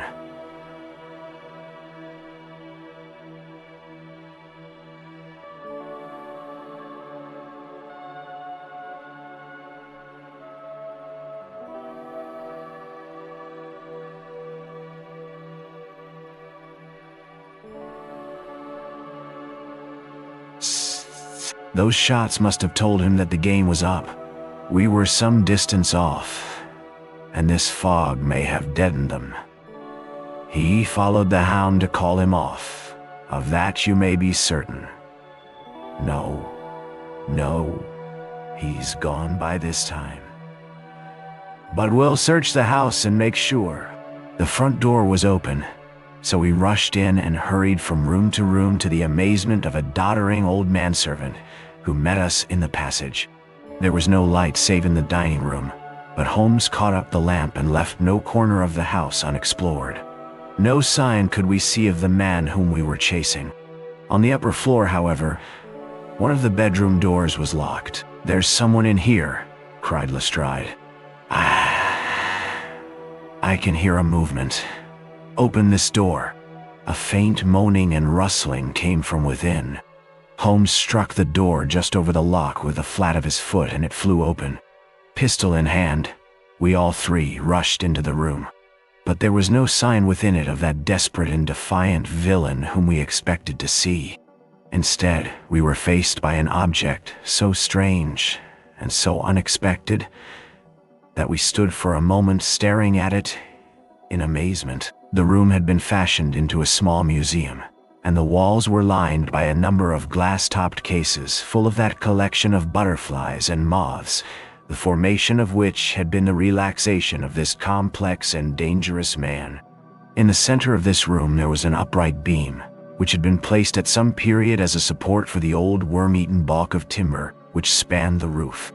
To this post, a figure was tied, so swathed and muffled in the sheets which had been used to secure it, that one could not for the moment tell whether it was that of a man or a woman. One towel passed round the throat and was secured at the back of the pillar.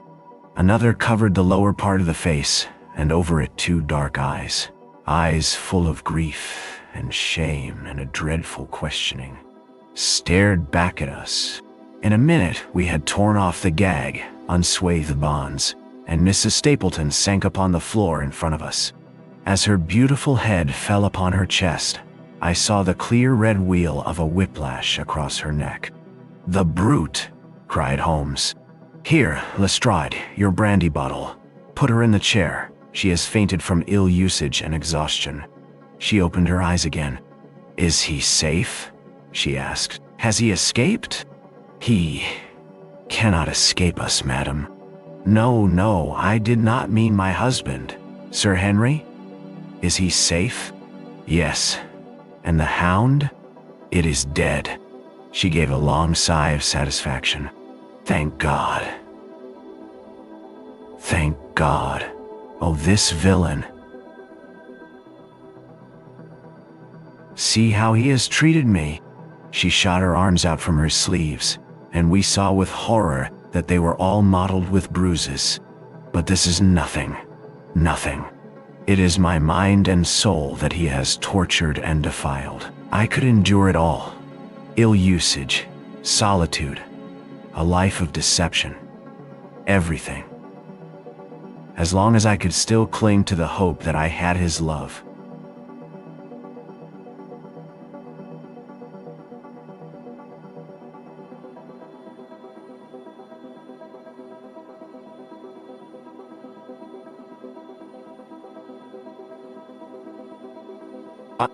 She broke into passionate sobbing as she spoke. You bear him no good will, madam, said Holmes. Tell us then where we shall find him. If you have ever aided him in evil, help us now and so atone. There is but one place where he can have fled. She answered. There is an old tin mine on an island in the heart of the mire. It was there that he kept his hound, and there also he had made preparations so that he might have a refuge. That is where he would fly. The fog bank lay like white wool against the window. Holmes held the lamp towards it. See, said he. No one could find his way into the Grimpen mire tonight. She laughed and clapped her hands. Her eyes and teeth gleamed with fierce merriment. He may find his way in, but never out, she cried. How can he see the guiding wands tonight? We planted them together, he and I, to mark the pathway through the mire. Oh, if I could only have plucked them out today, then indeed you would have had him at your mercy. It was evident to us that all pursuit was in vain until the fog had lifted. Meanwhile, we left Lestrade in possession of the house, while Holmes and I went back with the baronet to Baskerville Hall. The story of the Stapletons could no longer be withheld from him, but he took the blow bravely when he learned the truth about the woman whom he had loved. But the shock of the night's adventures had shattered his nerves, and before morning, he lay delirious in a high fever under the care of Dr. Mortimer. The two of them were destined to travel together round the world before Sir Henry had become once more the hale, hearty man that he had been before he became master of that ill-omened estate. And now I come rapidly to the conclusion of this singular narrative, in which I have tried to make the reader share those dark fears and vague surmises which clouded our lives so long and ended in so tragic a manner. On the morning after the death of the hound, the fog had lifted, and we were guided by Mrs. Stapleton to the point where they had found a pathway through the bog. It helped us to realize the horror of this woman's life when we saw the eagerness and joy with which she laid us on her husband's track. We left her standing upon the thin peninsula of firm, peaty soil which tapered out into the widespread bog. From the end of it, a small wand planted here and there showed where the path zigzagged from tuft to tuft of rushes among those green scummed pits and foul quagmires which barred the way to the stranger. Rank reeds and lush, slimy water plants sent an odor of decay and a heavy miasmatic vapor onto our faces, while a false step plunged us more than once thigh-deep into the dark, quivering mire, which shook for yards in soft undulations around our feet. Its tenacious grip plucked at our heels as we walked, and when we sank into it, it was as if some malignant hand was tugging us down into those obscene depths. So grim and purposeful was the clutch in which it held us. Once only we saw a trace that someone had passed that perilous way before us. From amid a tuft of cotton grass which bore it up out of the slime, some dark thing was projecting. Holmes sank to his waist as he stepped from the path to seize it, and had we not been there to drag him out, he could never have set his foot upon firm land again. He held an old black boot in the air. Myers, Toronto, was printed on the leather inside. It is worth a mud bath, said he. It is our friend Sir Henry's missing boot, thrown there by Stapleton in his flight. Exactly. He retained it in his hand after using it to set the hound upon the track. He fled when he knew the game was up, still clutching it, and he hurled it away at this point of his flight. We know at least that he came so far in safety. But more than that we were never destined to know, though there was much which we might surmise. There was no chance of finding footsteps in the mire, for the rising mud oozed swiftly in upon them. But as we at last reached firmer ground, beyond the morass, we all looked eagerly for them. But no slightest sign of them ever met our eyes. If the earth told a true story, then Stapleton never reached that island of refuge towards which he struggled through the fog upon that last night. Somewhere in the heart of the great Grimpen mire, down in the foul slime of the huge morass which had sucked him in, this cold and cruel-hearted man is forever buried. Many traces we found of him in the bog-girt island where he had hid his savage ally. A huge driving wheel and a shaft half filled with rubbish showed the position of an abandoned mine. Beside it were the crumbling remains of the cottages of the miners, driven away no doubt by the foul reek of the surrounding swamp. In one of these, a staple and chain with a quantity of gnawed bones showed where the animal had been confined. A skeleton with a tangle of brown hair adhering to it lay among the debris. "A dog," said Holmes. "By Jove, a curly-haired spaniel. Poor Mortimer will never see his pet again.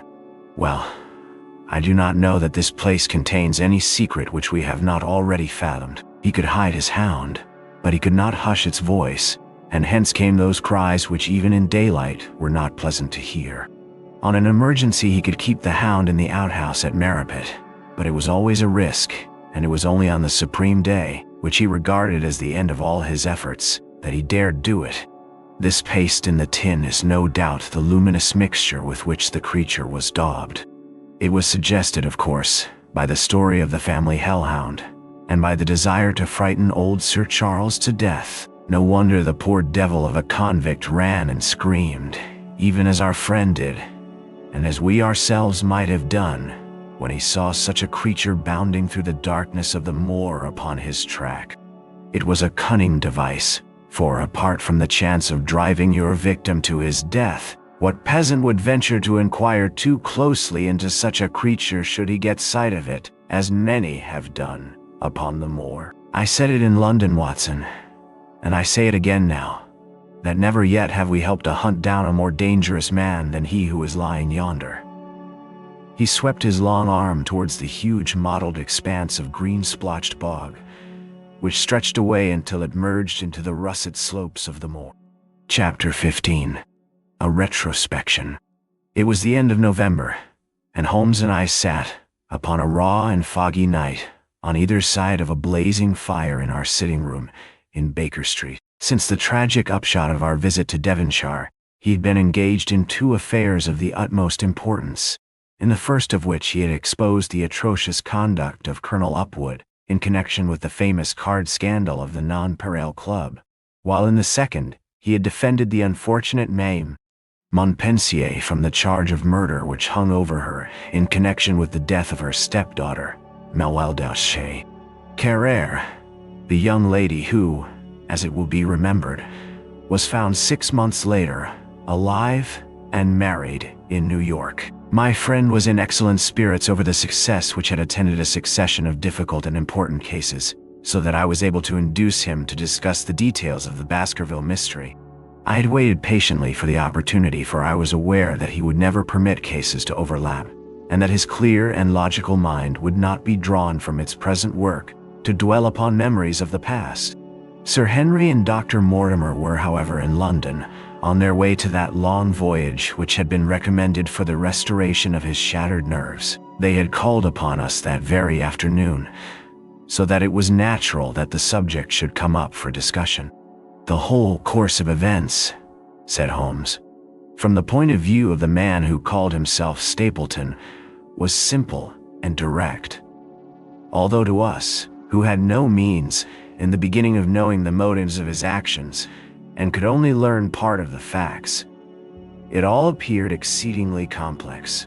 I have had the advantage of 2 conversations with Mrs. Stapleton, and the case has now been so entirely cleared up that I am not aware that there is anything which has remained a secret to us. You will find a few notes upon the matter under the heading B in my indexed list of cases.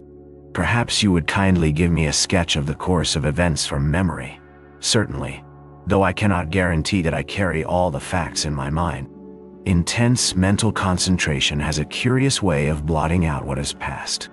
The barrister who has his case at his fingers' ends and is able to argue with an expert upon his own subject finds that a week or two of the courts will drive it all out of his head once more.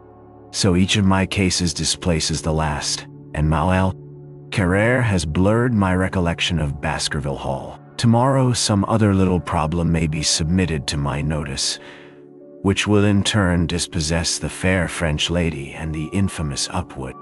So far as the case of the Hound goes, however, I will give you the course of events as nearly as I can, and you will suggest anything which I may have forgotten. My inquiries show beyond all question that the family portrait did not lie, and that this fellow was indeed a Baskerville.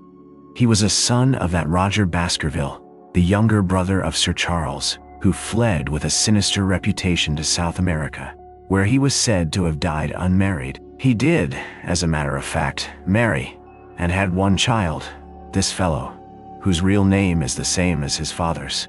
He married Beryl Garcia, one of the beauties of Costa Rica, and having purloined a considerable sum of public money, he changed his name to Vandeleur and fled to England, where he established a school in the east of Yorkshire.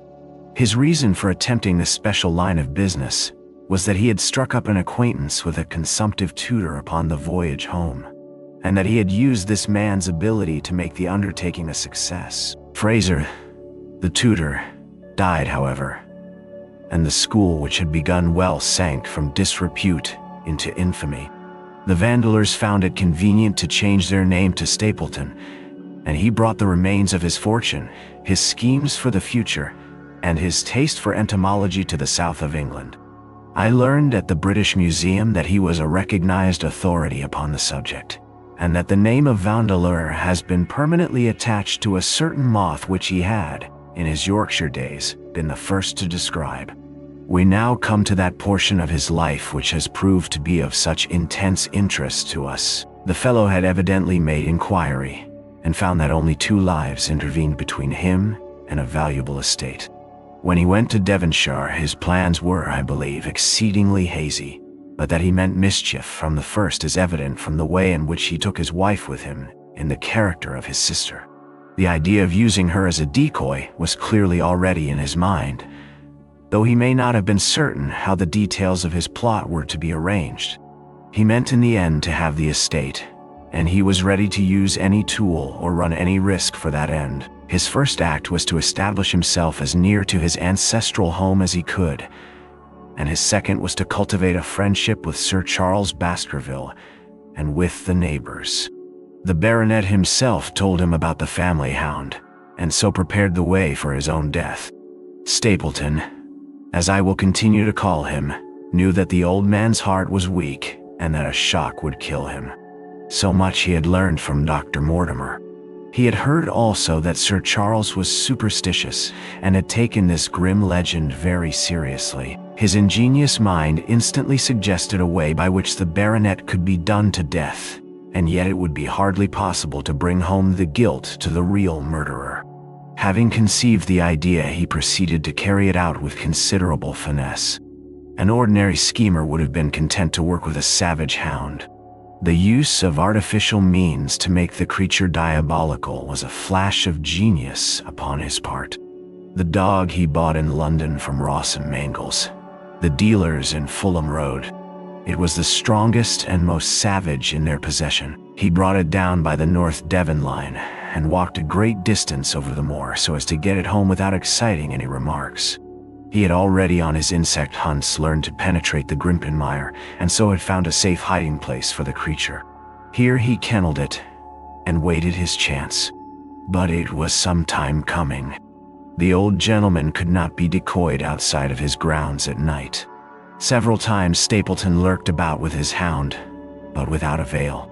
It was during these fruitless quests that he, or rather his ally, was seen by peasants, and that the legend of the demon dog received a new confirmation. He had hoped that his wife might lure Sir Charles to his ruin, but here she proved unexpectedly independent.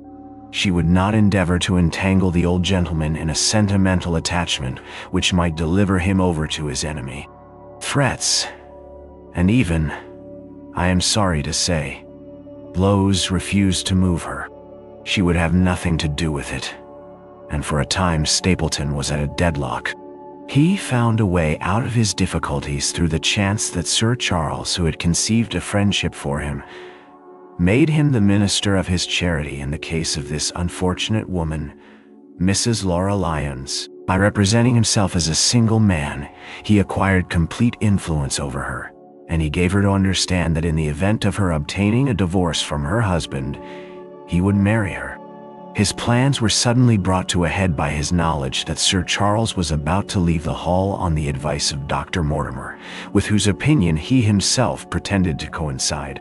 He must act at once, or his victim might get beyond his power.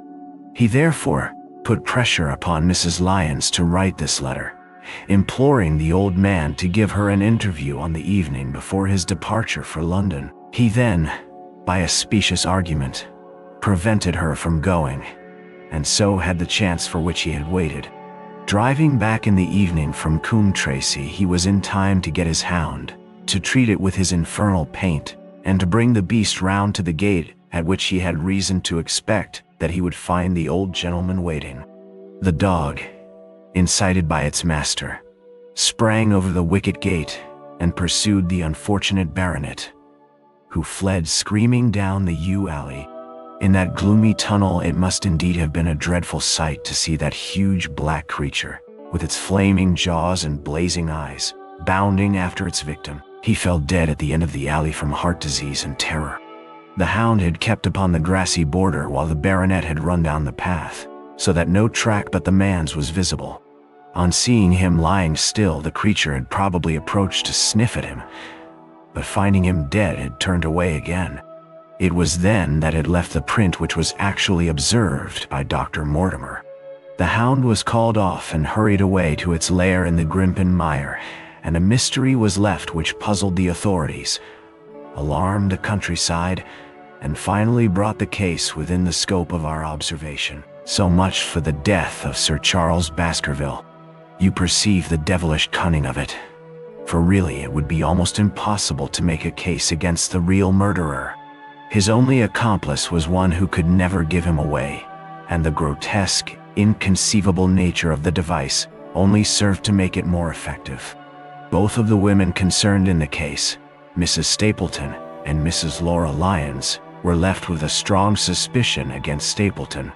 Mrs. Stapleton knew that he had designs upon the old man, and also of the existence of the hound. Mrs. Lyons knew neither of these things, but had been impressed by the death occurring at the time of an uncancelled appointment which was only known to him.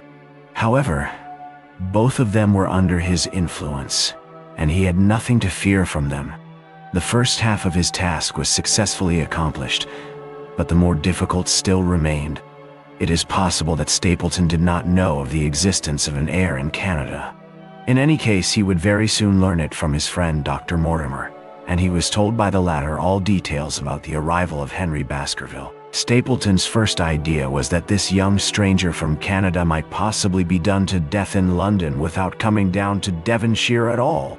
He distrusted his wife ever since she had refused to help him in laying a trap for the old man, and he dared not leave her long out of his sight for fear he should lose his influence over her. It was for this reason that he took her to London with him. They lodged, I find, at the Mexborough Private Hotel in Craven Street, which was actually one of those called upon by my agent in search of evidence. Here he kept his wife imprisoned in her room while he, disguised in a beard, followed Dr. Mortimer to Baker Street, and afterwards to the station and to the Northumberland Hotel. His wife had some inkling of his plans, but she had such a fear of her husband, a fear founded upon brutal ill-treatment, that she dare not write to warn the man whom she knew to be in danger. If the letter should fall into Stapleton's hands, her own life would not be safe. Eventually, as we know, She adopted the expedient of cutting out the words which would form the message and addressing the letter in a disguised hand. It reached the baronet and gave him the first warning of his danger. It was very essential for Stapleton to get some article of Sir Henry's attire so that, in case he was driven to use the dog, he might always have the means of setting him upon his track. With characteristic promptness and audacity, he set about this at once, and we cannot doubt that the boots or chambermaid of the hotel was well bribed to help him in his design. By chance, however, the first boot which was procured for him was a new one, and therefore useless for his purpose. He then had it returned and obtained another, a most instructive incident, since it proved conclusively to my mind that we were dealing with a real hound, as no other supposition could explain this anxiety to obtain an old boot and this indifference to a new one. The more outre and grotesque an incident is, the more carefully it deserves to be examined, and the very point which appears to complicate a case is, when duly considered and scientifically handled, the one which is most likely to elucidate it. Then we had the visit from our friends next morning, shadowed always by Stapleton in the cab. From his knowledge of our rooms and of my appearance, as well as from his general conduct, I am inclined to think that Stapleton's career of crime has been by no means limited to this single Baskerville affair. It is suggestive that during the last 3 years there have been 4 considerable burglaries in the West Country, for none of which was any criminal ever arrested. The last of these, at Folkestone Court, in May, was remarkable for the cold-blooded pistoling of the page, who surprised the masked and solitary burglar. I cannot doubt that Stapleton recruited his waning resources in this fashion, and that for years he has been a desperate and dangerous man. We had an example of his readiness of resource that morning when he got away from us so successfully, and also of his audacity in sending back my own name to me through the cabman. From that moment he understood that I had taken over the case in London, and that therefore there was no chance for him there. He returned to Dartmoor and awaited the arrival of the baronet. "One moment," said I. "You have no doubt described the sequence of events correctly, but there is one point which you have left unexplained. What became of the hound when its master was in London? I have given some attention to this matter, and it is undoubtedly of importance. There can be no question that Stapleton had a confidant, though it is unlikely that he ever placed himself in his power by sharing all his plans with him. There was an old manservant at Merripit House, whose name was Anthony. His connection with the Stapletons can be traced for several years, as far back as the schoolmastering days, so that he must have been aware that his master and mistress were really husband and wife. This man has disappeared and has escaped from the country. It is suggestive that Anthony is not a common name in England, while Antonio is so in all Spanish or Spanish-American countries. The man, like Mrs. Stapleton herself, spoke good English, but with a curious lisping accent. I have myself seen this old man cross the Grimpen Mire by the path which Stapleton had marked out. It is very probable, therefore, that in the absence of his master, it was he who cared for the hound, though he may never have known the purpose for which the beast was used. The Stapletons then went down to Devonshire, whither they were soon followed by Sir Henry and you. One word now as to how I stood myself at that time. It may possibly recur to your memory that when I examined the paper upon which the printed words were fastened, I made a close inspection for the watermark. In doing so, I held it within a few inches of my eyes, and was conscious of a faint smell of the scent known as white jessamine. There are 75 perfumes, which it is very necessary that a criminal expert should be able to distinguish from each other, and cases have more than once within my own experience depended upon their prompt recognition. The scent suggested the presence of a lady, and already my thoughts began to turn towards the Stapletons. Thus I had made certain of the hound, and had guessed at the criminal before ever we went to the West Country. It was my game to watch Stapleton. It was evident, however, that I could not do this if I were with you, since he would be keenly on his guard. I deceived everybody, therefore yourself included, and I came down secretly when I was supposed to be in London. My hardships were not so great as you imagined, though such trifling details must never interfere with the investigation of a case. I stayed for the most part at Coombe and only used the hut upon the moor when it was necessary to be near the scene of action. Cartwright had come down with me, and in his disguise as a country boy, he was of great assistance to me. I was dependent upon him for food and clean linen. When I was watching Stapleton, Cartwright was frequently watching you, so that I was able to keep my hand upon all the strings. I have already told you that your reports reached me rapidly, being forwarded instantly from Baker Street to Coombe. They were of great service to me, and especially that one incidentally truthful piece of biography of Stapleton's. I was able to establish the identity of the man and the woman and knew at last exactly how I stood. The case had been considerably complicated through the incident of the escaped convict and the relations between him and the Barrymores. This also you cleared up in a very effective way, though I had already come to the same conclusions from my own observations. By the time that you discovered me upon the moor, I had a complete knowledge of the whole business, but I had not a case which could go to a jury. Even Stapleton's attempt upon Sir Henry that night, which ended in the death of the unfortunate convict, did not help us much in proving murder against our man. There seemed to be no alternative but to catch him red-handed, and to do so, we had to use Sir Henry, alone and apparently unprotected, as a bait. We did so, and at the cost of a severe shock to our client, we succeeded in completing our case and driving Stapleton to his destruction. That Sir Henry should have been exposed to this is, I must confess, a reproach to my management of the case, but we had no means of foreseeing the terrible and paralyzing spectacle which the beast presented, nor could we predict the fog which enabled him to burst upon us at such short notice. We succeeded in our object at a cost, which both the specialist and Dr. Mortimer assure me will be a temporary one. A long journey may enable our friend to recover not only from his shattered nerves, but also from his wounded feelings. His love for the lady was deep and sincere, and to him the saddest part of all this black business was that he should have been deceived by her. It only remains to indicate the part which she had played throughout. There can be no doubt that Stapleton exercised an influence over her, which may have been love, or may have been fear, or very possibly both, since they are by no means incompatible emotions. It was, at least, absolutely effective. At his command, she consented to pass as his sister, though he found the limits of his power over her when he endeavored to make her the direct accessory to murder. She was ready to warn Sir Henry so far as she could without implicating her husband, and again she tried to do so. Stapleton himself seems to have been capable of jealousy, and when he saw the baronet paying court to the lady, even though it was part of his own plan, still he could not help interrupting with a passionate outburst which revealed the fiery soul which his self-contained manner so cleverly concealed. By encouraging the intimacy, he made it certain that Sir Henry would frequently come to Merripit House, and that he would sooner or later get the opportunity which he desired. On the day of the crisis, however, his wife turned suddenly against him. She had learned something of the death of the convict, and she knew that the Hound was being kept in the outhouse on the evening that Sir Henry was coming to dinner.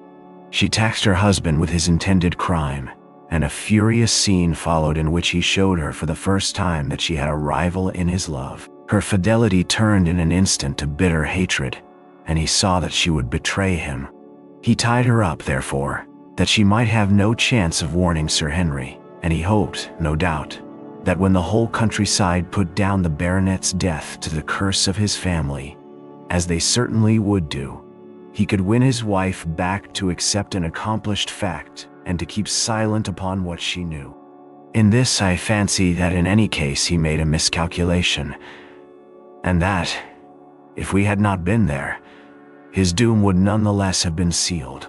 A woman of Spanish blood does not condone such an injury so lightly. And now, my dear Watson, without referring to my notes, I cannot give you a more detailed account of this curious case. I do not know that anything essential has been left unexplained. He could not hope to frighten Sir Henry to death as he had done the old uncle with his bogey hound. The beast was savage and half-starved.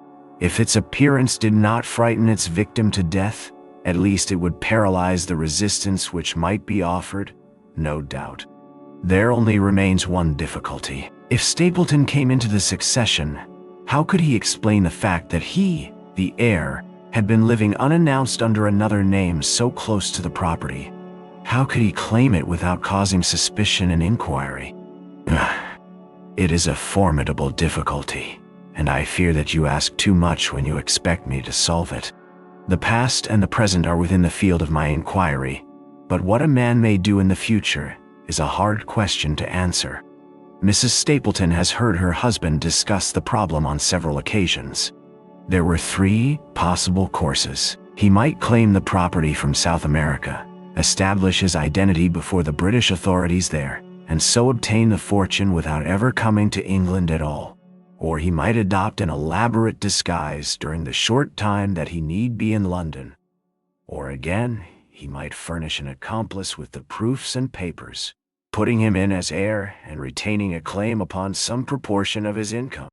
We cannot doubt from what we know of him that he would have found some way out of the difficulty. And now, my dear Watson, we have had some weeks of severe work, and for one evening, I think, we may turn our thoughts into more pleasant channels. I have a box for Les Huguenots. Have you heard the Dureskis? Might I trouble you then to be ready in half an hour, and we can stop at Marcini's for a little dinner on the way? The end.